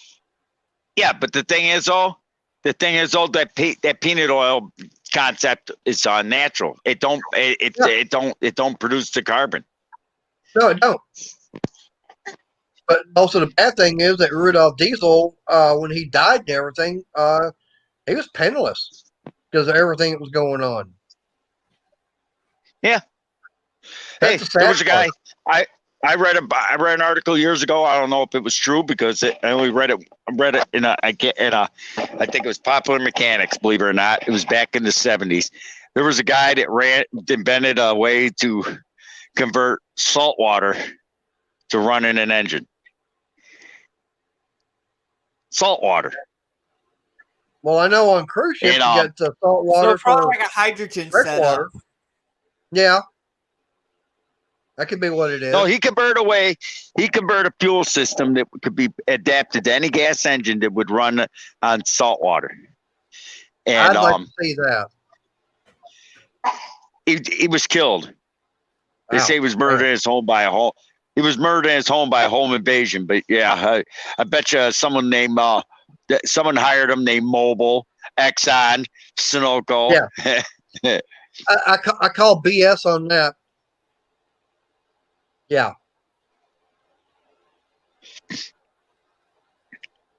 But if it's true and he actually did invent something like that and he was killed in his home, then that's probably, I mean, come on, the big three would be like, we're putting this guy down. Yeah, because they're going to be losing money. They don't. And that's the thing about with the big oil companies is they don't want to lose money. Losing money, they'd be out of business in a short period of time. Could you imagine if that went?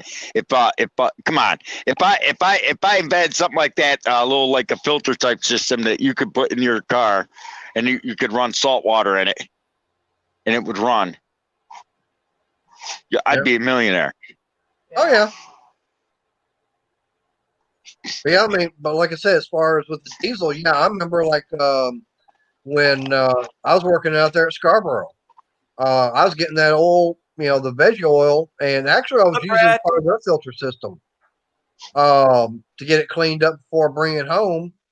And now I've seen guys they'd take that veggie oil and they would add different chemicals like lye and I forget what else to it to clean it and get it purified more. Hell, I just took it, cleaned it, ran it through the filtration system. So I got all the food particles out of it, and that's when I'd sit there and run in my truck. Hey, Brad's in the house. What's up, Brad? Our other Texas guy. Yep. Where's Princess Jamie? I ain't seen her on here yet. She's in Pennsylvania. She got to go home for Christmas. Ah. To her kids. Okay. No, there's some things all they do that I agree with, like lead paint. When they got rid of lead paint, I agree with that. Yeah. He ain't gonna ban you, Mike Hodge. Hey, I'll be right back. I got some important thing to take care of. I'm not leaving. I'm just gonna be right back. Okay, Mater. Whatever you say, Mater.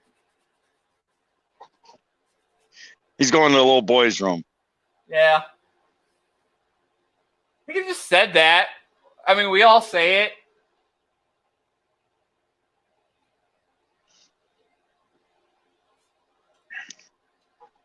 We're all grown here. Well, probably not in our mentality is probably not grown, but. Hey, people make comments on everything. They we got the most judgmental world I've ever seen.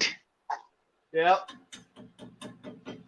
Hey, you didn't catch it one time, evidently, because one time on your you had a live stream. Someone made a comment. What happened to your front teeth? You smoked too much meth. Someone actually said that on your chat. I see it all the time. You know what I tell them? Do you want to pay Do you want to pay for my dental bill? Because that crap is expensive. I got a tooth right now that needs to be pulled, and that dentist for that one tooth to be pulled is $250. You're talking to the wrong guy. I already know all about that. I got a whole mouthful that I just got done doing. It cost me $6,000. So yeah, it's crazy. Yes. Well, Ed, I've been on TikTok. I just don't post very much. If you look up at BS Small Engines on TikTok, I'm there. I just don't post there. I'm not a teenage girl. Don't look at my Instagram because I post a lot like I'm a teenage girl there. What are you eating today? I posted it on YouTube or on Instagram. But no, I mean, Mike Hodge, it's like I saw you keep an AR in your toolbox. I'm having problems trying to find my 5.56. Have any problems in your area? Oh man, 5.56. But I knew I knew. I can't find any. I went to my local place and You can't. No. And I knew it was going to happen even before this whole election thing. When COVID was about starting, I knew it was going to happen. That's why I stocked up. I knew what was going to happen. Anytime anything like this happens, everybody's first thing is to go up and buy everything up. well, see, my biggest problem is fact is that after all the COVID started, I think it's probably in I think April or no. March. No, well, March I'm is trying when to think of when it. No, I'm trying to think of when it was. I went to the pawn shop because that's Oh. when I wound up buying the AR, and I've got 2 more payments to go on it, and I just never went and bought any ammo. That was my I do biggest not problem. know who it was, Mike Hodge. It was probably just people talking smack. I don't care. Oh, it was a couple weeks ago. I saw it, and I'm like, damn, man. Oh shit. I got a lot of good mods, so it disappeared quick. So I saw it was only on there for like 2 seconds. yeah, You know, I would never pick on somebody that has bad teeth because I had the same problem. You know, mine is hereditary. I didn't have enamel on my teeth. I was born that way, they and say the same thing. That's what the dentist says about us, because like everybody in my family, before they're 30 years old, they're starting to have their teeth rot out like this before, and it's everybody. No matter how much you brush your teeth or anything, it's just how it happens. They say it. Yeah, I have my teeth sprayed.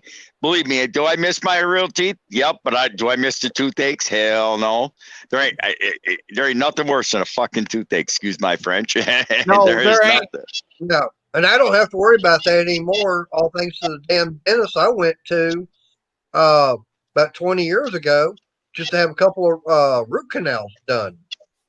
Had the root canals. Root canals don't work when you got no enamel. Well, Yeah, no. this What is happened true. was I was going to have a couple of crowns put on, but he said we're going to do root canal first, and then come back after that, and then get the crowns put on. So he did the root canals, and I went to go back to get the crowns put on. He done packed up and hightailed it out of town. And it was over a year later by the time I got to another dentist that was on the plan. And he told me the bad news fact that I had periodontal disease, and he'd already worked from the back of my jaw and everything all the way to the front. He said, there's nothing we can do. I know it can't be W. My sister had it. She got took to a big hospital in another city because it went to her brain. The infection was going to her brain, and they had to go and do emergency surgery. And when she got in there was a dentist nice enough, and instead of just pulling that one infected tooth, he went ahead and pulled them all. And when my grandma called him to find out what the bill was, he said, "Oh, the bill's covered." So all she had was the hospital bill, the dentist bill for the everything. He just wrote it as loss. May help Put it me. this way. Go ahead, Then Rick. right here. There's 6 right here. This is $12,000 to the lower. Insurance paid half. They're implants. The uppers aren't implants because they stay in place. I mean, you know, the uppers just are suction. See, I mean, you go like this. Yep. The uppers are just to get them pulled because I got hook teeth. They go over the jaw, like the roots go over the jaw like that, and they have to cut your jaw open and literally just break them out. It's just crazy. But my upper teeth were $9,000. Damn, that's To get 'em expensive. pulled, I found a just to place get 'em by pulled. me.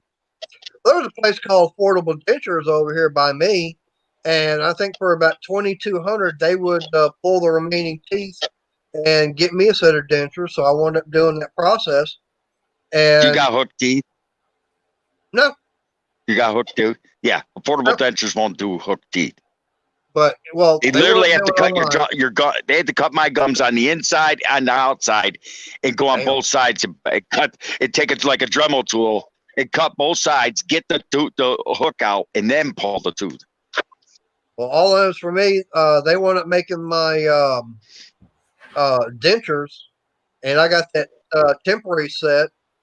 and I was wearing them for a while, and got my gums and everything to heal up.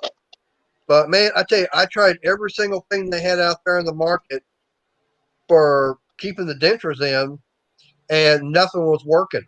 And I'd gone out, and someone actually had brought something else for me to try, which was supposed to be the best thing out there by the denture place. And I actually went into the bathroom, and I'm kidding you not. I went into the bathroom and redid the dentures with this other stuff, came back out. 30 minutes later, while I'm eating, they're coming back out. Couldn't find out they made the dentures too damn big. When I went back, they made a new set for me. I went back, and I'll play this. It's been over 2 years now, and I haven't been wearing them, and I feel more comfortable without wearing them than with. I can actually eat better. Oh, awesome, Mike. without 'em. So I got lucky. I had like what you was talking about, the hook teeth, Mr. Briggs. But when I was younger, when I first had a bunch of dental work done, when they took these front out and gave me a partial, which messed up the rest of my teeth, when I was younger, I come from a very poor family, and I had Medicaid back then, and they did pay for the dental to get all that done. So I got lucky back then. I'm glad they did it back then, but still. Hey, a buddy of mine had the same problem, but a bank wouldn't give him a loan to get him his dental work done.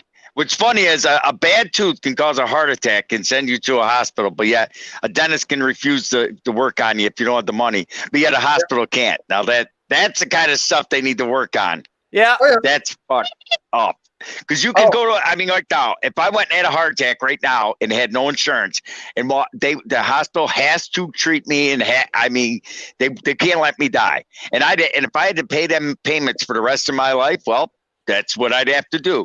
But a dentist could tell you, pack it with wax, or I mean, hell, I had a cavity once that I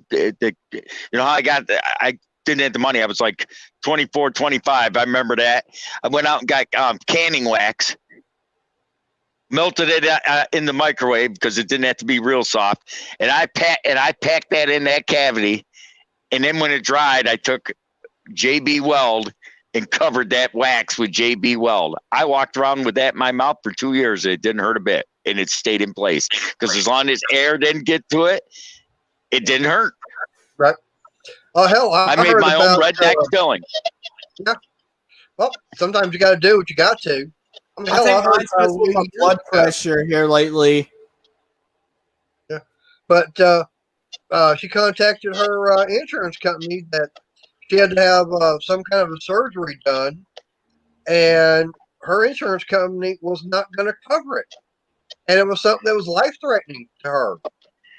And what she wound up doing, I mean, it sounds ridiculous, but she actually went and robbed the bank, got caught. I mean, she planned it to get caught. She got taken to prison. I mean, she pleaded guilty and everything for armed robbery. And get this, in prison, she had the surgery done to save her life. Now, ain't that some crap? Oh, I know a guy but that's what I was talking about. That guy, a buddy of mine, he couldn't get a bank loan, and I had just bought my house, so I couldn't co-sign for him, or I would have. And his teeth were that bad that they were killing him. He broke into a laundromat to break into a washing machine to steal the money. And he did it. He got caught. He knew he was going to get caught. He got caught, started complaining about chest pains. They took him to the hospital, and they said it was his teeth causing the problem. And he got 2 years in county jail. They pulled all his teeth out, and they put in implants. He has a criminal record now, breaking and entering, and he's actually got. And when he went to his last job, and he told him why he did it, and they looked at him and they said, "You're a smart guy. Anybody would think of that." Yeah. The county paid for it. Yeah. Sometimes you just got to do what you got to do. I mean, 40 grand worth of dental work was on the taxpayer's buck. Does he feel bad? Yep. He said, but you know something? If the damn bank would have gave me a loan, I would have been able to make the payment because he already had a job. Exactly. They try to push that care credit stuff on people, but that stuff, that from what I understand, is really hard to get approved for. Care Credit, who's I went through, got approved, got my dentures, everything done. I'm still paying for it though. You're still paying for your dentures. Yeah, I'm still paying for them because I got to a point where I But wasn't see, making that big of a I got a payment. question for you. Yeah. I got a question. When you put your dentures in on the upper, you said they were too big, right? Top and bottom were both too big. How long did you wear them before you made that determination? Oh,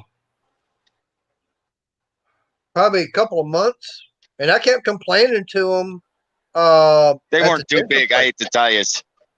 They weren't too big. They're made that way because you can ask Brandon. When I first got my lowers out there, implants, and when I got my lowers, hell, I was smiling from ear to ear. I mean, they were picking on me. They said I looked like Ken from Small Engine because they protruded from my mouth. It takes about 5 to 6 months for them to sink into your mouth, and if you don't wear them daily, they will never sink into your mouth like they're supposed to. So my suggestion is you put them damn dentures in and wear them, and they will probably fit now. And they will sink into your mouth. You have to wear them. It's just like someone who gets an artificial knee. It's like, oh, I got an artificial knee and it hurts, and you whine like a little bitch. Guess what? It'll never stop hurting until you use it. Well, it's the same way with dentures. Well, see, you've Just got saying. implants. Yeah, see, I don't have the implants though. I only got implants on the lower. The upper are not implants. Right, but see, for mine, I actually went back and actually made a set that actually does fit better. But it was getting too difficult for me to eat with them, and people couldn't understand what I was saying. And I just didn't feel comfortable, and they looked like baby teeth, and I didn't like Not that. gonna lie, Mike, you'll have to have a big wallet for land outside the Austin area. So, anyways, I just said forget it. I wasn't comfortable, didn't like wearing them. Like, screw it. If people don't like me, because I'm not wearing my dentures, then go jump off in the middle of the lake. Oh no, I'm not saying. I'm just telling you a piece of. I mean, from experience, you wear them long enough. Like now, you should never get a set teeth made until you're at least 2 years. They tell you that. Right. They tell you that. Like if you went and got a set made now, they would see you. Did you go to Affordable Dentures? Yeah. That's why you're having all the problems. They have so many. If you went to a normal dentist's office that makes normal teeth, you would not have that problem. Right. I'm telling you, you should do it because you do look better with teeth in your mouth. I mean, let's face it. I mean, but what I'm saying is now that it's been 2 years, your gums are so shrunk now, they'll never get any smaller as far as not be able to work. Now you could actually go to a dentist and get dentures made and they would fit properly. And you could use something like I forget what the stuff because I don't use it.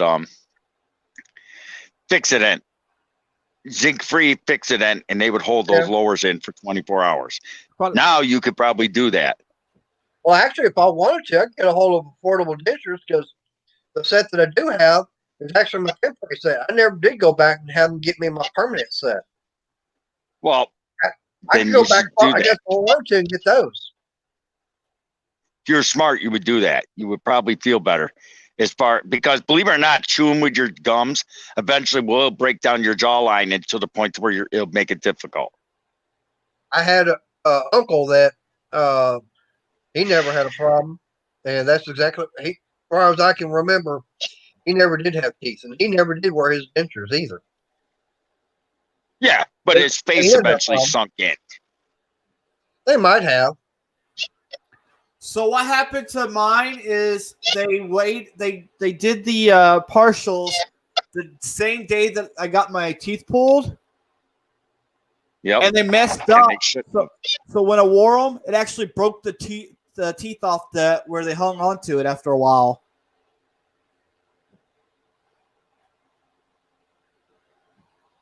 Yeah, that's what they do. See, Brandon, you're a perfect candidate for implants in the front. Yeah. See, now they The trouble told me is, it's $6,000. Right. See, now I could have gone to affordable dentures. I could have got implants also, but I was looking about just getting another 2,000 for them. Believe it or not, there's this place in Utah that specializes in implants, and they're you fly out there, and they actually got in-house financing, and I believe I was looking at them, but I couldn't get enough time off work to fly out there, but they were talking $2,000 down and $150 a month for 5 years, and they put 4 posts in your bottom and 4 posts in the top, and literally you could eat an apple. Right. I could do that too, but like I said, that was going to be about another $2,000 for me on top of what I already had. Yeah, but affordable dentures is a joke. If you read the reviews and how many times they've been sued for the same problem you're having, that's why you keep saying affordable dentures. I wouldn't take my dog to affordable dentures. Well, at the time, wound up going there, didn't know. But like the old saying goes, you learn, and hindsight's 20/20. Right. Hey, stop talking about this year. We don't need no more 2020. I wish I could. Yep. Cheaper to get this tooth pulled.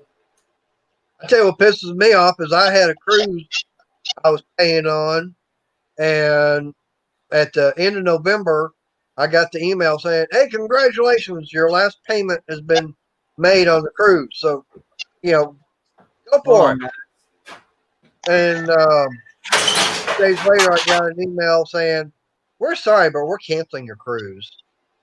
Yep. So ain't that a crock? Hey, Brandon, I know where you could go to get that tooth pulled Jeep. Go in the house, get a shot of Jack Daniels, take a big whip, and have someone with a pair of pliers standing by. I did that once. I had a front tooth that was like that. And I got myself rip-roaring drunk, took a shot of whiskey, passed out. I had a friend of mine take a pair of pliers, and he pulled that tooth right out. It didn't feel a thing. Woke up next morning, it was gone. And what really makes it worse, it's a back jaw tooth. Oh, God. Yep. You're screwed. It goes up in my ears. The pain goes up in my ears, down to my throat. My blood pressure's been up high from it. Yep. Hey, Brandon, what does it take to get that plasma cutter of yours working? Right. You think that'll cut it out?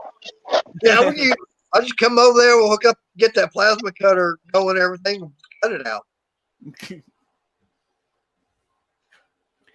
I got a big enough hammer to chisel. Hey, Brandon, what's it got a hole in it?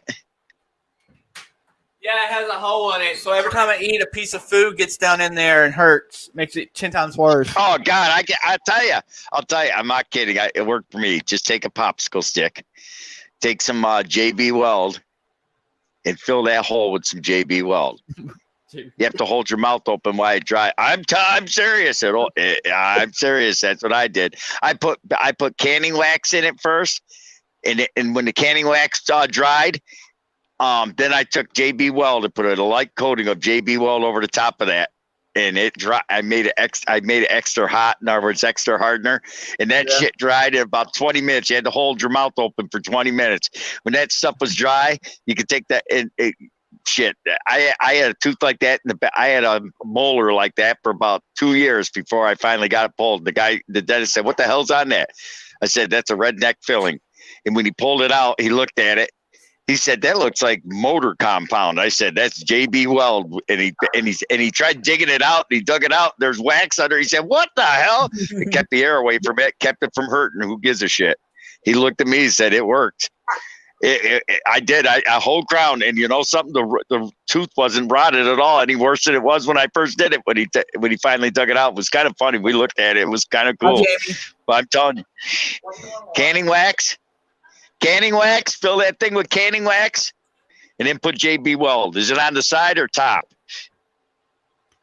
It's down here, right here on the bottom. No, but I mean, is it on the side of the tooth or the top? Oh, it's the right top.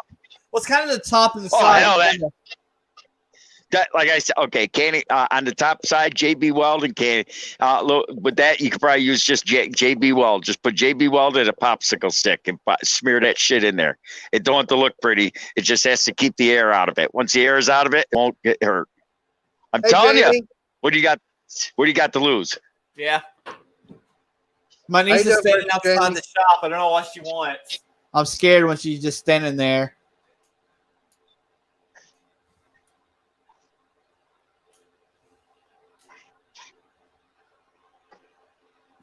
My God. Salt water won't stop it forever. If he fills that thing with JB Weld, air can't get to it. If air can't get to it, it is not going to hurt. It'll complain about that. I put that temporary filler in, and they got mad because I put that in. Clove oil. That's what you need to get. Get you some clove oil and put that on a cotton ball and then stick it on there. And then see about doing that JB Weld. Yeah, that's true. I mean, yeah, if you numb it with you can numb it with salt water or whatever, and then put the JB Weld on it. Shit, that shit, it would look, who's going to see it? Right. My niece wants to come say hi to everybody in the chat. Come on, Alana. Hello. How you doing? See you because there's a camera right here. Oh, she didn't know she was going to be on YouTube tonight? Go to bed, kid. What?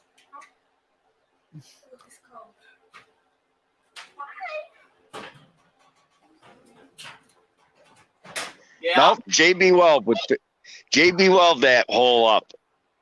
Man, I don't know why. It always happens when I get a toothache like this. It always happens the time of year.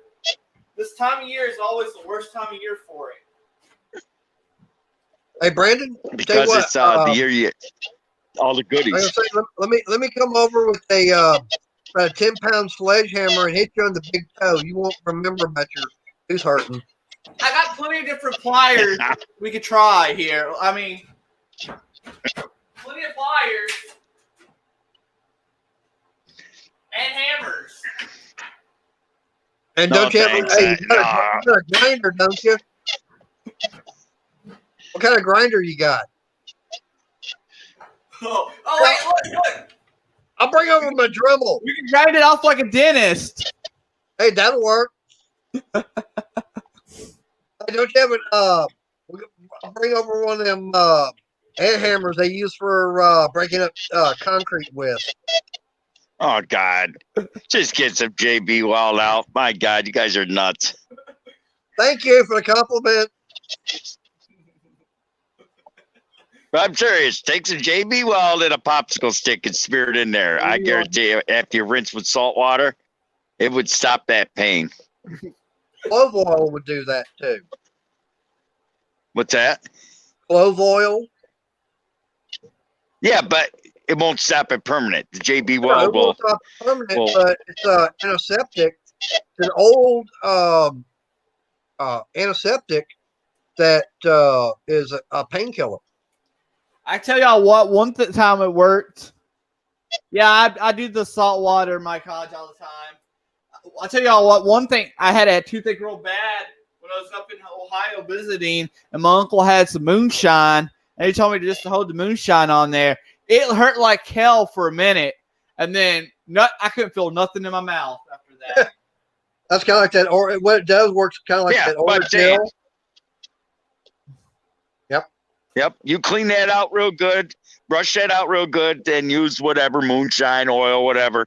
And then after that, just dry it off with some cotton ball or something and fill that thing with JB Weld. That thing would last a couple of years before you had to worry about it. Not gonna lie, Jamie, if the borders was open right now, I'd probably go to Mexico to get a tooth pulled. Yeah. Probably could get it cheaper. Oh hell! What the hell is that one alcohol that's supposed to have the highest amount of alcohol content? Hell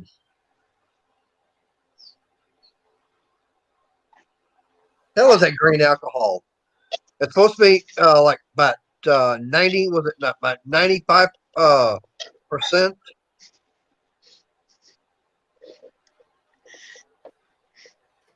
Come on, Don't someone. worry, Stratton. Don't worry, Mr. Stratton. As soon as the 5th comes, you won't be having your issues anymore. Everclear. Everclear. Thank you, Jamie. Yeah, Everclear. Thank you. Like I said, thank you, Jamie. Yeah, get you some Everclear and put it on there, man. You won't be in a pain long. You got that. Now it makes me think of that song that by that Texas country singer, that Everclear song. I don't know if you ever heard that one. No, Where he talks about going to his church picnic and dousing the watermelons with Everclear. I don't think I've heard that one. Oh man, you got. Let me find. Let me find who it is. He's a Hell, Mexican guy. at my senior class reunion, someone came in evidently and put a quart of vodka in the punch bowl. That senior prom became something special.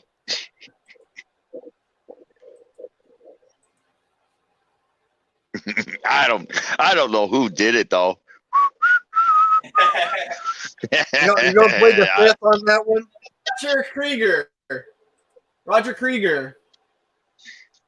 I don't know who did it though. I mean, I was there, but I don't know who did it. Dee dee dee dee dee dee dee. Said Roger Krieger. Yeah. Yeah, I've heard of him. I've never heard much of his music. I think he's the one that did the song for the one that they played in HEB commercials. My Hometown. That's possible. No, or is that the other guy? All as for me, the last Texas performer I got a chance to see was 2 years ago when I was down in Austin at Rock Rally, and that was ZZ Top. My mom got a ZZ Top album today. She went to these people's place today and traded a laptop to 2 boxes of albums. She got some good albums for out of that laptop. I think that was about the second time I ever had a chance to see them in concert. Both times are great.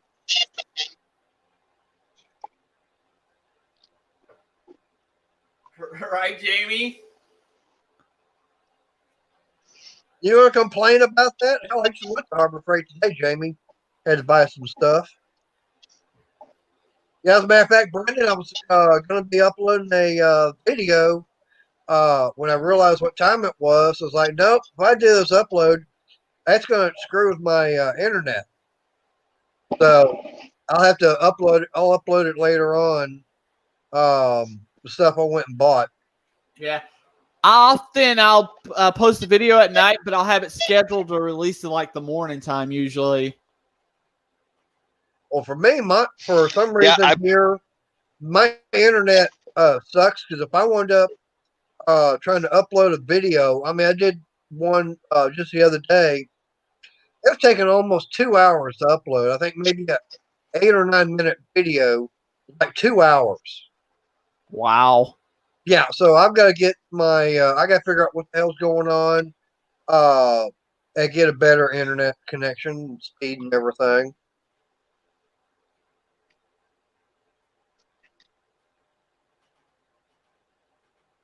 I guess that's another reason why I've been doing that many videos, because too much of a pain in the you-know-what to try and get a video to upload. Hey, sometimes it takes 2 to 3 hours to render a video from the editor when I do a big video. Oh, I can do a short video and everything, and it'll do the processing. But like I said, it's the upload going from either my phone or my tablet or even here on my laptop that it could be, 30 minutes to an hour. It could be a 10, 15-minute video. That long of a time just to upload. And I can't do hardly anything else on the internet while it's doing it. Yeah, well, I usually have. I got a laptop just for editing. I still gotta get that video editor that you were talking about. Was it Vegas? Yeah. Yep. Well worth it. Oh, X-Band's here. What's up, Zaphael? Brad was just here, Zaphael. You could have asked about his mother again.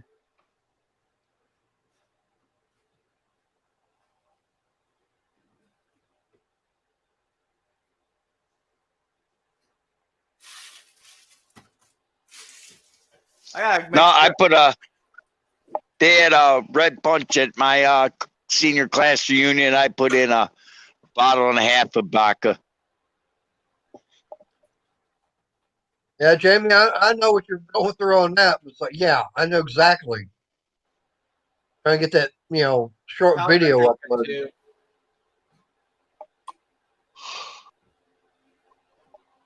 That became an epic senior dance. Yeah, I bet. I didn't get caught. Half the punch bowl was gone before they discovered it. Only half of it? You had a live stream? I didn't know. I just did it. I did it like when the dance started at 8:00 at night. I think it was about 8:15 when they just 8:15, 8:20 when people started to get tipsy, and the principal went over there and discovered it, and he had already drank like 5 glasses of it, and he says he looked at that point, he smelled it, and said he was so drunk by then after drinking 4 or 5 glasses of, he yelled out the big blurb, fuck it, let's finish it. It was too late. He said, we're already drunk, let's finish it. Yep, why not? Might as well. Hey, and then if you finish everything, you got no evidence.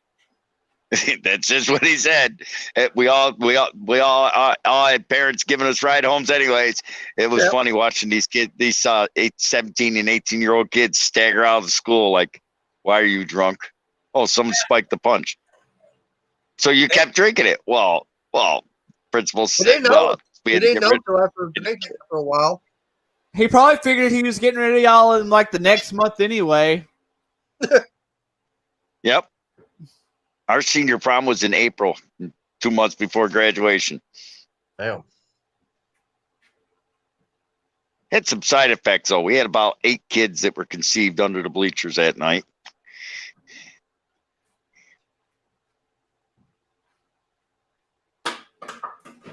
Is that all? Figured it might be more. Well, they were conceived in the school. There was probably a half a dozen more after we left. Yeah. I see Ed the old tech guy's still hanging around. The principal did his the secretary who was off saw his wife in the bleachers. So, what the hell? Damn. Yeah, it was funny. My principal's wife was the secretary. Yeah. Damn, I can't believe he was having this thing going this long already.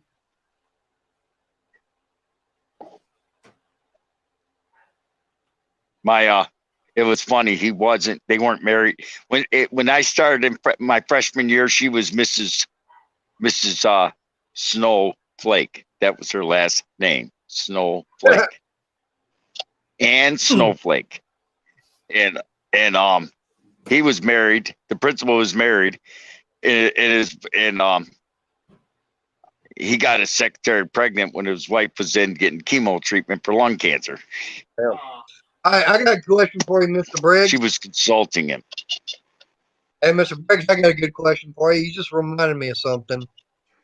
You ever watch the show Three's Company? Oh hell yeah! I grew up watching that shit. Okay.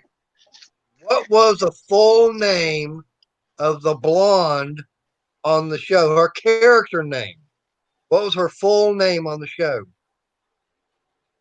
I don't remember. It was Christy Snow.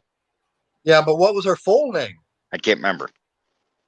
Her full name was Christmas Oh, Snow. her real I don't know on Yeah. the show.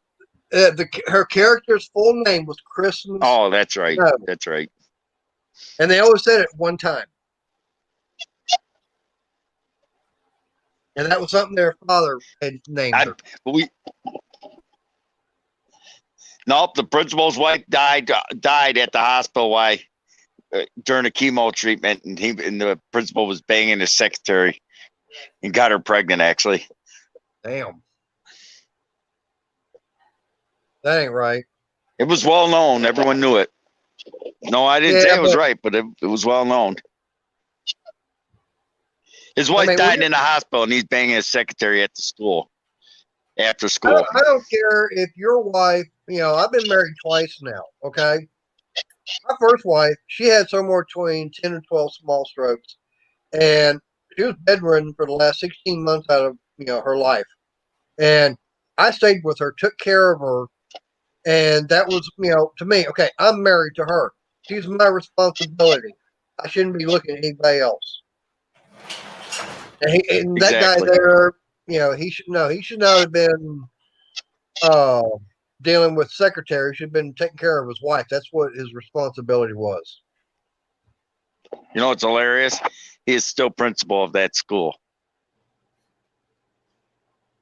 And I graduated in 87. Oh, you're after me. You know how old this guy? This guy is I graduated in 87, and he was in his 40s then. He's like 78 or 80, something like that, and he's still principal. He's retiring at the end of this year finally, and he's like 80, 81, something like that. Oh, the damn school board! They should have got rid of him to find out about him and the secretary. Why they weren't doing it at school. The only time they ever did at school was like when I spiked the punch. Yeah, but it's they were already. They were right. What I'm saying is, when it came out that he was doing the secretary and everything, being married and everything, that should have been something the school board should have looked at and said, no, this is not the kind of person we want representing us. They tried to get rid of him. They tried to get rid of him. But he was not doing anything technically illegal. Immoral. Could have got him on immoral. Because New York. Was it up in New York? They tried that. But his wife signed a legal separation. Yep. Yeah. Okay, never mind. We ain't going to go there because New York is all screwed up anyways. Yep. He got away with it, but he's still principal. And he's retiring this year. But karma got him, because right after his first wife died, he got married to his secretary. They had a kid together. And his son's like 31, 32 now, because he was born in like 84 or 85, But karma got him anyways, because his secretarial wife was finishing up one day at school, because she worked 2 weeks after school let out, and then she worked the last 2 weeks before school started. So she technically had July, like she was off like 4th of July, naturally that weekend, but then she had to go in for another week. And then, so she had 3 weeks off in July and like 3 weeks off in August. So she only had 6 weeks off. Her husband was off the day after school let out. He was off all summer long, and he was off a week before school started. And but anyway, she was coming home from work one day, right after school let out, and got T-boned by a drunk driver, and she died like 25, 30 years ago. So karma got him. Yeah. Hey, Maxa, you know what? End up raising a kid by himself. Yeah. Well, I say, you said your class of 87. That makes you younger than me.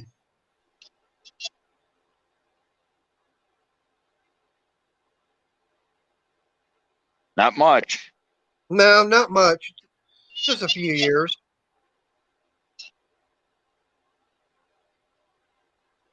Is that what you're I saying? remember that was it was fun. So, Mike Hodge, you trying to say you're class of '83? No, he was born in '83. Born '83. Okay. Yeah, that's what we was talking about. He was born in '83, and I wasn't even thought of in '87. Or I wasn't even thought. I told him I wasn't even born in '87. I wasn't even thought of until 5 more years later. But in '83, you weren't even a spark in your dad's life. I think in '83, my dad was probably in the military. Ah, Probably at Fort Riley. Yeah, I'm glad I was a 70s, 80s kid. I remember I was born in 68. Might as well say 70, 80s. That I remember. I'm glad I was a 70, 80s kid. I wouldn't want to been a 90s and 2000 kid. oh no shit. I'm glad because the music was so much better back in the late '60s, early, all throughout the '70s and early '80s. Oh hell, we had AC/DC, we had Guns N' Roses. You know, nothing better than cruising down through town on the way to school with your little convertible heading to high school with your top down playing AC/DC, Back in Black. I hit the sack. I tell you what, I've got something.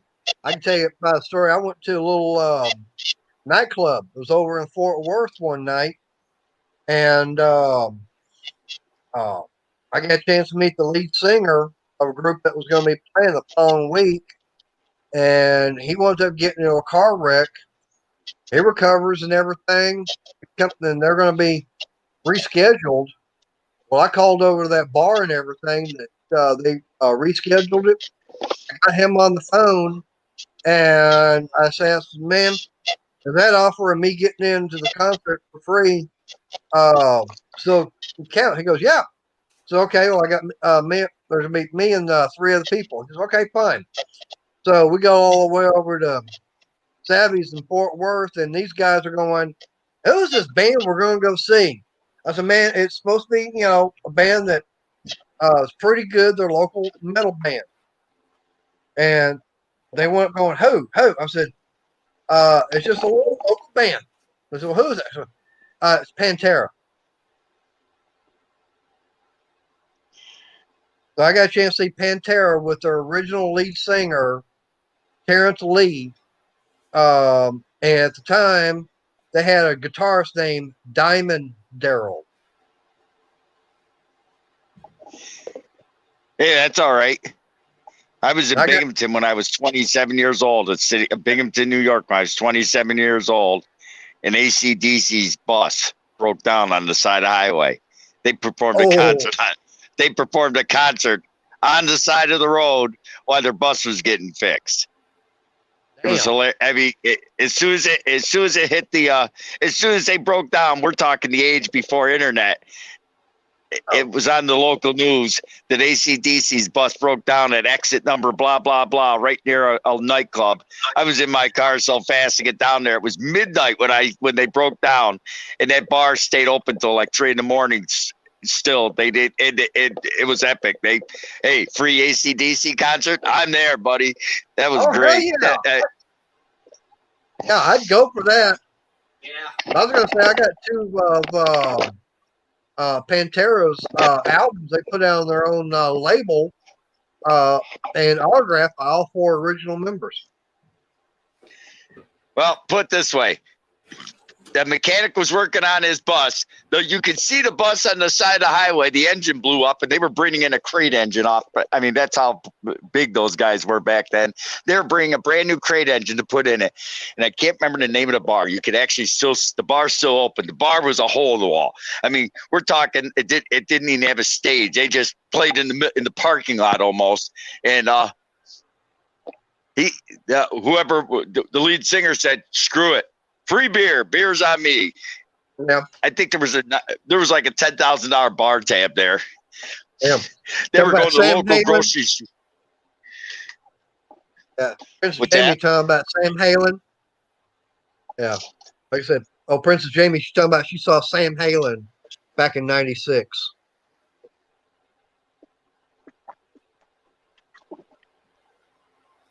Yeah, I got a chance to see. I got a chance to see Red Rocker when he was by himself on the BOA tour. And of course, I got a chance to see Van Halen when they still had David Lee Roth. I got to see Warrant before the lead singer died. He was in did Temple you? at a festival there. There was a group I got a chance to see over at that same nightclub. I'm trying to remember the name of it right now. King Cobra. And I went up going there all because the drummer was Carmine Apiece, who happened to be the drummer for Ozzy Osbourne on Bark of the Moon. He's actually the one in the video. But a lot of people say that Tommy Aldridge was the one that wound up going on tour. And I'm going, no, because I wound up seeing Ozzy on Bark of the Moon tour, and Carmine Apiece was the drummer. And I had everybody else telling me, no, he was only in the video because Carmine got fired. I said, no, he was in on the tour. I said, no, Tommy Aldridge was the drummer for the tour. And I got a chance to find out. I actually spoke to Carmine that night after that concert. And I said, okay, please tell me I was not hallucinating, that you were on the very beginning of the Bark of the Moon tour. He goes, yes. Carmine Apiece did play on Bark of the Moon tour for the first 3 months. And then him and Ozzy got into it and got fired. And Tommy Aldridge did replace him. And when I saw Ozzy, it was within the first 2 months of the tour. You want to know what my last concert was? This was a couple years ago. And this one, I think he's from around your hometown, Mater, where you said you're originally from. I got to Big see H? Johnny Lee in concert. Who? Johnny Lee When he would have been playing down at in Temple. He put on a heck of a concert. yeah, but I was gonna say, I'm originally from Big H. Well, ain't he from somewhere around the outskirts of that?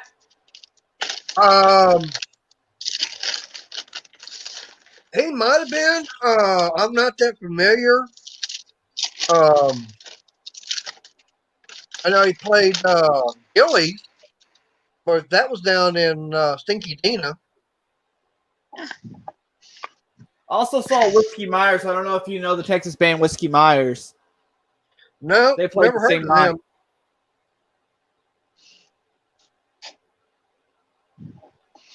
I've seen Eddie Rabin, Josh Turner, Warrant. Oh God, I've seen my favorite group, Kiss. Seen them several times. Met the guys several times. Let's see. Of course, Judas Priest. Seen Motley Crue several times. Of course, like I said, Pantera, the original lineup. Scorpions. Twisted Sister. I'm trying to think. Twisted Sister is funny. Everyone thinks he's gay, but he ain't. I've seen Cinderella. I mean, if it was a hair metal band that was big in the 80s, I'd probably gone and seen them. Or if they were big in, a different band, back in the 70s, yeah, I've seen them. Probably seen them in concert. But now, yeah, I like my heavy metal, but I have seen Alabama in concert. I've seen Randy Travis. And the weird thing about Randy Travis, at that concert, he came out on stage and, everybody started going crazy. And oh, yeah. He goes, hang on, everybody. We got a 13-year-old girl that's from Garland. She's going to perform for you. And she's going to open up the show for you. Put your hands together for LeAnn Rimes. So I got a chance to see LeAnn Rimes open up for Randy Travis. I'm trying to think. There's been a few other country bands I've actually gotten a chance to see. So yeah, I like my country, but I do like my heavy metal. My dad said one of the coolest concerts he ever seen was when he was in the military, and it was a Rush concert. Rush would be nice. I do know that I'd gone over to, like I said, that Club Savvy's over there in Fort Worth, and I forget the band that was playing. And a friend of mine, we went and everything, and then all of a sudden you see the roadies coming out, and they're taking the drum set apart, pulling the guitars off stage, and it's like, what the hell's going on? I mean, we're supposed to be having live music, and all of a sudden this guy comes up and says, you know, we got some good news, got some bad news. The bad news is that the band you were supposed to see tonight has agreed to step off stage. Good news is the band that we're going to have on for you, they've gotten back together, they've gone in the studio and recorded a new album, and they're going out on a mini warm-up tour. So put your hands together for Aerosmith. Oh, nice. Yeah. And that was, you know, right before they really came back being big back in the 80s. Yeah, it's amazing when you my nieces and that were born in the 90s, they brag about it, said you didn't have no music, you didn't have the fun that we had. Yeah. I can't stand the music from the 90s. I never got into that thrash metal or speed metal. I mean, about the only kind of speed metal I ever got into would be something like Motorhead. And that was about it. I was never much into metal, but some music in the 90s was okay. 2000 was just utter garbage. But 80s, 70s, 60s, I think was the best era of music. I can go back to the 50s. I mean, Well, for some of the 50s was pretty good too. Even Oh, yeah. the classic country back in the 50s was pretty cool. Oh, yeah. I mean, that's what It's like, music was music. I mean, that's all there is to it. Like I said, that's when music was still where you could understand, you know, what they were singing about. in fact, country music, that's one thing about country music. Most country music, they sing from the heart. They, you know. Oh, yeah. I mean, when what's her name sings "Stand by Your Man," you can hear what she's singing about. Oh, God, you would have to. Damn, I know who that is. Tammy Wynette, isn't it? Yep. Yep. She was singing about her husband. That was just before her and her husband George Jones were having problems, because most people only know that she was married to George Jones, but before she sung "Stand by Your Man," she made another song also that kind of hit home, where she was trying to fit in with his lifestyle, because he was a party animal. She sung another song, your woman's going bad. I got a question for you, Briggs. Hey, who would you say would have to be the weirdest duo to ever sing "Stand by Your Man"? I have no idea. How about the Blues Brothers?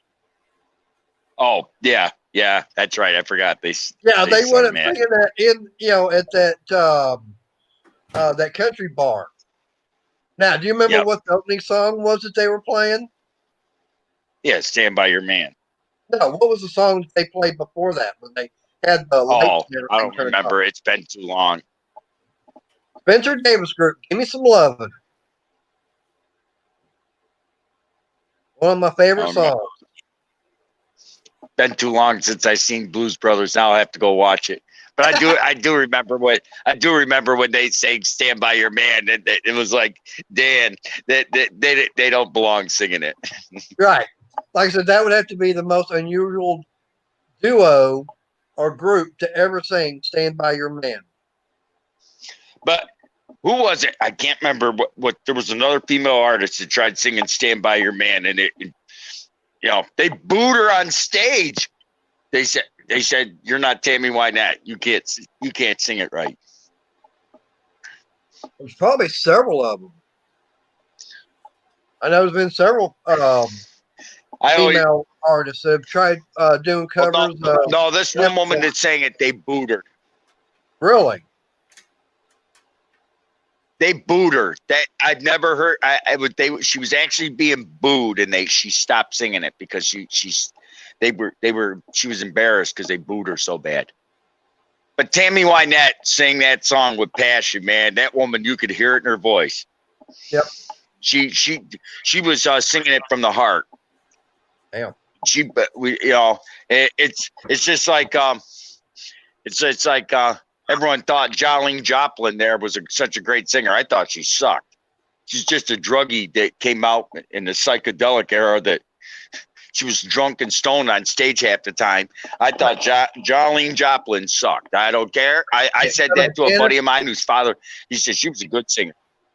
And tell me, Janis Joplin? Janis Joplin, yeah. Yeah. All right. Now, I'll tell you what's real funny about that. She was a all druggie. the songs, yeah, but all the songs, if you hear like Me and Bobby McGee and all those other songs, and it comes on the radio, everybody thinks it's Janis Joplin. But you were wrong on that. No, it's Big Brother and the Holding Company. She just happened to be the singer for the group. Yep. But it was Big Brother and the Holding Company that actually was the group. She was happened to be the lead singer. All right, I got. But I thought she sucked as a singer. I thought she was pretty good. I got something for Ed, the old tech guy. So just saw your comment about the music and everything. I got something that'll drive you crazy. A few years back, I was living in Irving with a girlfriend, and we were on our way over to Garland to go see her sister. We got up on the highway, and there was a tour bus that was coming up behind us, and trying to figure out who it was, because most bands, they always, have their name and everything up there. And on the front, it said, "No one you know." And it's like, who in the hell is this? So we wound up following it. It wound up going over to some little Mexican flea market over on Harry Hines off of Northwest Highway. No security guard, nobody was guarding it. We followed it in. We pulled up. I got out of the car, and all of a sudden the people getting off, and all of a sudden this one girl comes off there, and it's like, "Can I help you?" I says, "Yeah, we were just, saw y'all coming down the road and saw the front of the bus and everything, and it's like we're just trying to figure out who it was." And all of a sudden she leans back in the bus. She goes, "Hey, Selena, some people want to know who you are." And she comes bouncing out. We could have stayed that night for the concert if we wanted to. And I think it was about a month or two before she got killed. But yeah, Selena y los Dinos. That's who I got a chance to meet, Ed. I'm sure Mater and Jamie has too, but I've been on that famous bridge that's supposed to be the iconic thing in San Antonio. And they're in San Antonio, off the Riverwalk. Oh, talking about down not far from the Alamo? Yeah. Yeah, been there. It's been years. I plan on going back. I want to definitely go back to San Antonio. No, the music they got today. It's like I don't even play it. It's like, the country music they had in the 70s and 80s, and even the 90s, country music was better than rock they had. Now I tell you a band right now. There's a band out there right now you need to check out. Hey, Briggs, give a chance. Do a search for Nightwish. They are like a Scandinavian band, and they do kind of a operatic metal, and they have a female singer. I mean, it's like when they come around to concert, I'm definitely going to buy tickets to go see them. It's like me. It's like my niece gets a kick out of it every time she comes over to see me. I one time I had Gloria playing with Laura Branigan, and she's like, I don't know why you like that song so much. I said that's a good song. Oh yeah, Barbara Hannigan. She was She died. something. We can't She play died too music young. on here, Mike. I don't have Bobby here. You want me to go to Ohio, grab Bobby just so he can play music on the stream again? I can grab my phone Yep. here and bring up YouTube, start playing some. Yeah, but then I'll get kicked off of YouTube. That's your fault, not mine. Hey, I got 100-watt Dolby Pro Logic surround sound stereo with Polk Audio speakers. I can find a song for you. Crank it up. Just saying. Hey, remember 11 is the maximum. Yeah, gotta crank the amp up to 11. You remember what movie that was from? No, It was oh damn, you know, on the tip of my tongue. Spinal Tap. Hey, Mike Hodge, I'll call you up and I will sing you some I'll sing some Doctor Who to you, or some Doctor Hook to you. I'm gonna sing you some Doctor Hook. Oh, when you're loving Dr. Hook was funny. Oh man, all their songs are good. Yeah. I grew up. My I mom want to see my smiling face on the cover of a Rolling Stone. was sharing the night together. Hey, let's get some Air Supply going. My mom just got some Air Supply albums in. I would love to, I would they were gonna play at Six Flags in Arlington. And I missed out on getting some tickets to go see them. I would love to have seen Air Supply. Now I tell you the band that I'm hoping that I heard they're supposed to be getting back together and releasing another album. They wound up doing that and going on tour. I am going to spend the money to see ABBA. Oh, ABBA. my sister's so crazy. ABBA, whatever. I'll pay the money to go see that group. Like the Mamma Mia band. Yeah. Oh, you Dancing mean like? Queen. Oh, here's a good one for you. Oh yeah. Home Alabama. Leonard Skinner. There wasn't no Leonard Skinner albums, which it was weird in that collection that my mom bought today. It was from 38 Special though.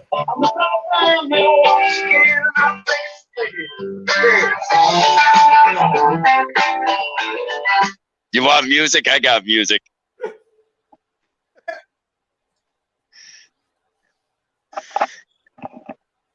I'd come up with some music. Oh, damn, it's going to be quite cold here tomorrow. Well, it's only going to be 74 degrees. Oh, that's cold. Yeah. I'm wondering how many layers of clothing I'll have to have on when I go out riding the bike. How cold is it? 74. That ain't cold. Yeah, but we're going to be out riding around on the bike somewhere. It has been a little chilly in the mornings though. It's been down in like in the 40s in the mornings. Yeah. I think up here, because I'm a little bit further north, I think it was in the upper 30s this morning.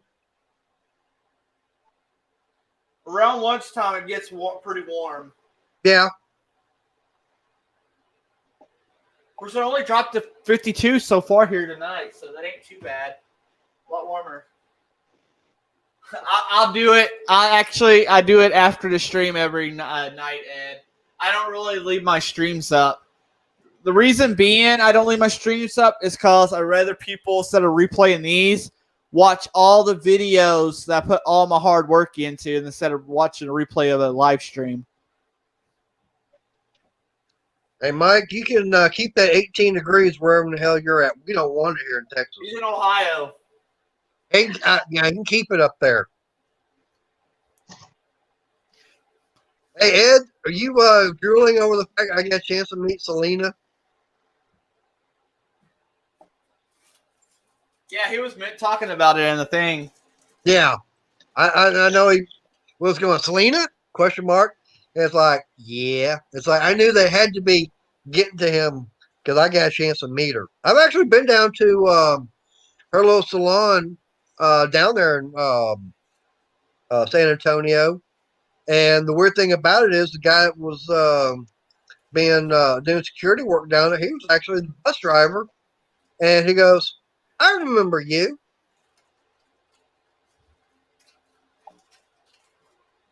Like, yeah. Very nice down there.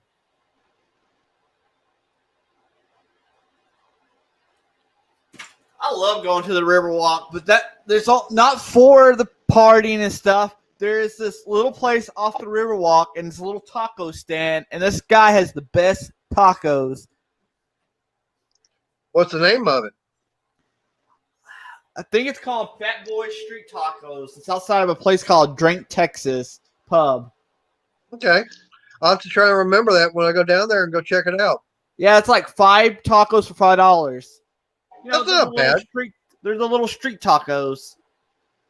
That's still not bad. Yeah. I mean, even if it's, for that price and everything, that's still not bad. I mean, especially being, handmade.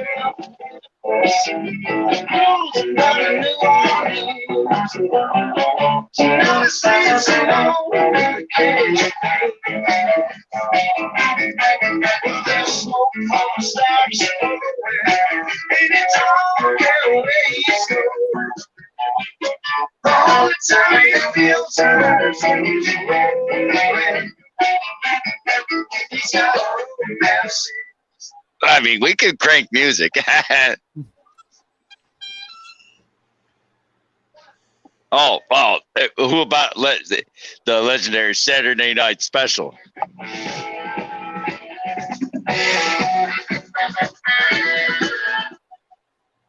Hey, I got one for you, Briggs. And hopefully I don't have, I got one of these damn commercials. It would have to be for coming through on YouTube. Oh, come on. As soon as it comes up, I'm going to get it up with a closer. Oops.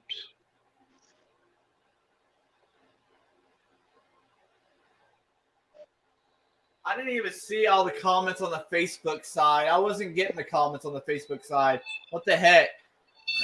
Can you hear that?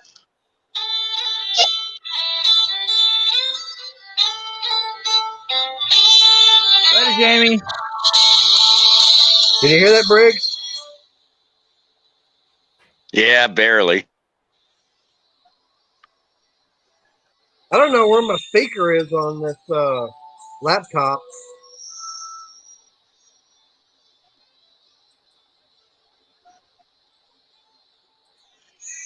Anyways, that's Nightwish. I said you get a chance. I know they're on YouTube. So get a chance, go check them out.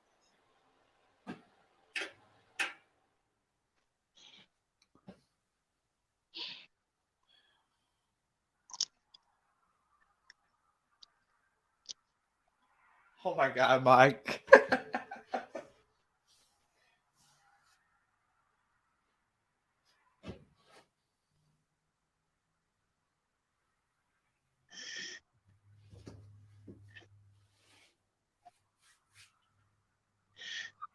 I'm probably gonna have to end this shortly, guys. My tooth is starting to hurt, so I'm gonna have to go in and take some ibuprofen.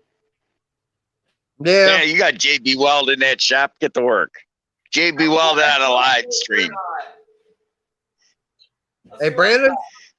Hey, it's not that bad for you. I mean, for you, hell, I'm still here in my room. I ain't been outside, and I've been sucking in too much oxygen. I need to go outside and get some nicotine in me. I got some grinding compound, some polishing compound, some grease for camshafts. Oh my God, Mike. You got no JB Weld? No JB Weld, believe it or not. Let's see what I got in this cabinet. JB Weld that on a live stream. That'd be epic, man. JB Weld, BS Small Edges does JB. Huh? I'd say that definitely Probably get kicked off of YouTube. That's for sure. You could change the name of this. How did JB weld a tooth on live? I got some. Here's one for got something for BWs. It's like, yeah, here's a story about a man named Jed. Hey, I got family fed. Leave the stream open, Brandon. Oh my god. I got what's his name there? Oh, I forget. Kid Rock's Sweet Old Mel smoking whatever else all summer long crap. Yep. That's a good play one. That. That's a good one. Play that. Yeah, sure. Go check out Brad Paisley, old Alabama. That's a good song. He's got Dip Gordon even in it. And he's actually got 3 of the original members of Alabama in the video. Hell, I'm so old. I remember when Rocky Top was considered music. Rocky Top, Tennessee. Yep. Well, I remember when you could actually have Rainy Night being played on the rock station. Or driving the night away. Eddie Rabbit. I love a Rainy Night. Yep. Eddie Rabbit. Yeah, you could hear his stuff being played on the rock station. It was country. Actually, he was considered soft rock. Well, he was actually considered. I mean, he was more country than soft rock. I think this day and age, you'd be considered more country, but back then it was considered more like soft rock, like Mr. Briggs was talking about. You know what's funny though? You know what's funny though about Eddie Rabbit, and most people don't even notice it. I don't know. He's got fang teeth in the front, just like BS Brandon does. In the front, he's got 2 of those hooked fang teeth, and he always talked about it. He said he hated them things because they couldn't get rid of them without destroying the rest of his teeth. He had Rainy Night and Driving My Life Away. Yep. It's Raphael. Supposed to be JB Weld on your wish list.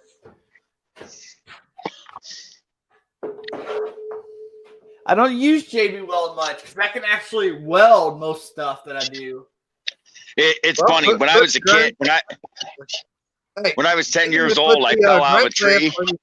Hey, just put the ground clamp on something, some kind of appendage, lower it down, and then just start welding. There you go. I was about 10 years old though, and I fell out of a tree. I got a steel plate in my jaw right here, just because I cracked the jaw and they put a steel plate in. That's how they fix shit back then. Let's put a piece of iron in them. Yep. I was in high school, and there was this kid that walked up. Me and a buddy of mine just graduated, freshman in right at high school. I'm standing there with that same leather jacket that's sitting over there on that chair. I thought it was the Fonz back then. That's why I bought that coat. Watched too much Happy Days. Anyways, I walk in there, and some guy comes in there. We're waiting for the homeroom to open up. It was like 10 minutes before class actually started. And he goes, this guy comes up and said, "You're in my spot." And, like a smart ass, like most kids would have done back then, I backed up. I don't see your name on the wall. I don't see it on the floor. That's my spot. And so I took out a Sharpie out of my backpack, wrote right on the floor in big letters, "Asshole spot." Nope, there you go. Now your name's there. Oh my God. And then just as I did that, he's getting ready to take a swing at me. And the next day the bell rang and he said, "I'm getting your ass tomorrow. Be prepared." Oh, geez. I'm just so scared. So the next day came, my buddy's next to me, and he was just a guy named Jack Holtz. He was so intimidating of everybody. He came up and he says, "You're in my spot." "Yeah, you're right. I'm not an asshole. Here you go, Mr. Asshole. It's all yours." But before I could, he had a chain, swinging a chain. He was a redneck wannabe because he didn't have a chain. He had a bicycle chain. I said, "What are you going to do with a bicycle chain?" He took that thing and he went to hit me, and he took his middle finger and went like this and put it out like this to hit me in the jaw. He hit me in the jaw. I just stood there, let him hit me in the jaw. And his knuckle hit my steel plate in my jaw, that's in my jaw, and it broke his middle finger, shoved it right up into his hand. To this day, his middle finger is shorter than the rest of them. It actually pushes in. If he pushed it in, they had to do major surgery and shorten it. And I stood there and laughed. I sat there and laughed. It was so funny. And I got suspended for that. Basically. I didn't huh? Yeah, I gave him the finger. I got suspended. That they suspended me, both of us, because I wrote on the floor, Mr. Asshole Spot. Not for fighting, for writing on the floor. But my father laughed so hard he couldn't even ground me. He gave me money to go to the mall and everything. I had fun for 2 or 3 days. So it was like, seriously. But after that, to this very day, when I see him, he calls me sir. The bully became on me back in high school, and I told my dad about it. He goes, "Hey, just use some reverse psychology on him." I go, "What do you mean?" He goes, "Just tell him to. Oh, I'm glad you're my friend because only friends want to pick on you." Next time that guy wanted to pick on me, he says, "Oh, I'm glad you're my friend." He goes, "How's that?" Says, only friends want to pick on friends. I never saw the guy anymore. Nope, that guy after he broke his middle finger, he came back in 4 days later, made all this surgery. The school board had to pay for it because it was on school property. I wouldn't even want to guess what that was. They actually had to cut his middle finger out, shave part like an 1/8 inch off the bone, and re-put his middle finger back in. His middle finger is shorter than the rest. It's even with the rest of them. He can't give a big middle finger like right there. And he says, every time I see him, he's still in town. Every time I see him, he says, he's like, "Oh, don't hit me. Like, I didn't hit you the first time. You hit me, remember? I just stood there and laughed at you. You want to hit me again? Right here." But the school bully I didn't even touch him. He just hit me in the jaw and he cried like a baby. He literally fell down on the floor and cried like a baby. All his followers kind of stopped following him real fast. But he was the school bully all through elementary, but we didn't go to the same elementary school, didn't go to the same middle school. I met him in high school. He was anybody who went near him, they would hand him their lunch money and that. I didn't give him my lunch money. He wanted his spot. I said, how could it, but I don't even know how he claimed that spot. It was the first day of high school. And I go, but when I said, "Oh yeah, that's right. Here you go. Mr. Asshole Spot," right in Sharpie. I'd like to have seen that. It's still there. It was there all the way through when I graduated high school, where I put Mr. Asshole Spot was still there. They tried covering it up and it wouldn't cover up. That Sharpie was good shit. They scrubbed the floor and it was, huh? Yeah, because back then everything was made so much better. Well, let's just put it this way. Every day during homeroom class, they saved that spot for Mr. Asshole because that was his spot after that. You wanted your spot? That's your spot. There you go. Guy named Danny Howe. He always was a bad, but when he hit me with a bicycle chain, but he took his, like I said, took his middle finger like that, pushed it out, and then wrapped it with a bicycle chain. But if you want to be a game member, you're going to carry a real chain, not a bicycle chain off a 10-speed. What's up, Mr. Hodge? What's still going on, man? What the hell you pouring me to drink there? Woodford Reserve. How much you put in that glass? That ain't enough. Not for me. Can't even see how much you put in. Dump that whole thing in there. Dump the whole thing in there. There ain't enough in there to bother with. There you go. Just put the rest of the bottle in there. That ain't that. But come on, that's a swallow. Put the whole thing in there. Don't be a chicken. Put the whole thing. Huh? That's my Christmas liquor. Pour the rest of it in there. That's a swallow. You're getting me wrong. Why would you save that little bit? Pour the whole damn thing in there. That's just a swallow. Finish it off. Do it with style. Gone. Well, a little bit left. No. I don't Drink know. it like a man. I Come got on, some of the good. guzzle that shit. Hey, I got some of the good stuff right here. Oh, I love that. It's just like bananas and vanilla right there. I love it. Yeah, this is some good stuff. First time I found out about this was last year when I was in Jamaica on my cruise. But it ain't open. You were saying? Well, open it, pour it, drink it, whatever. Damn. Gonna tease us and not drink it. That's a bitch. I think a lot of people come to my streams to get drunk. I don't know what it is. I don't know if I should be upset about it or be happy, but it happens. Oh, that'll keep you good and warm on a cold night. Right? That was about a shot and a half all at one time. No, it wasn't. That was a drop. Drink it like a man. That was a shit. I can burp more than that. What are you I'm drinking? gonna drink it like I'm in Blazing Saddles. Especially as expensive as this stuff is. Why would you call it expensive? When I paid $60 a bottle. That's $32 where I'm at. Well, yeah, but when I got my first bottle, it was $60. That was actually in Jamaica. I love Bumbu. It's Yep, all but around now here. this stuff here, 32 yeah, it's bucks about down here. $32. Wait, whoa, Now- whoa, Miss Rod. Did you put Coke in that whiskey? No, Well, that glass wasn't that full before. What you put in there? I filled the bottle. You told me to pour the whole bottle in there. Oh, okay. I was gonna say, don't tell me you did not. I was gonna say, don't tell me you mixed that with some Coke or Pepsi. No. Don't disgrace the liquor. I don't know. man, I'm a He didn't redneck. have I enough drink money. this shit straight.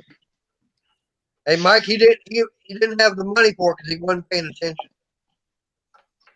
That's what the problem was. He wasn't Well, paying the stream is not keeping up with everybody. In case you didn't notice, there's a bet. Your mouth stops moving and the words keep coming because the stream ain't. So I didn't see it. No big Probably deal. my phone.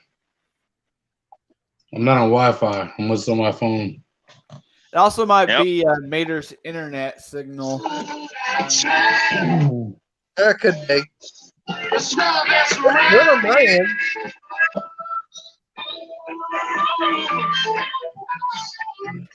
Somebody play some David Allen Coe. Let's hear it. What's that?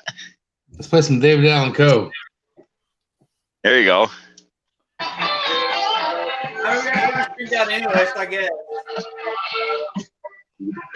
I guess we're gonna be trying to. I guess this is trying to get Brandon kicked off of YouTube tonight, huh? No, let's I'll not do take that. the stream down. I'll set the stream to private after the live stream.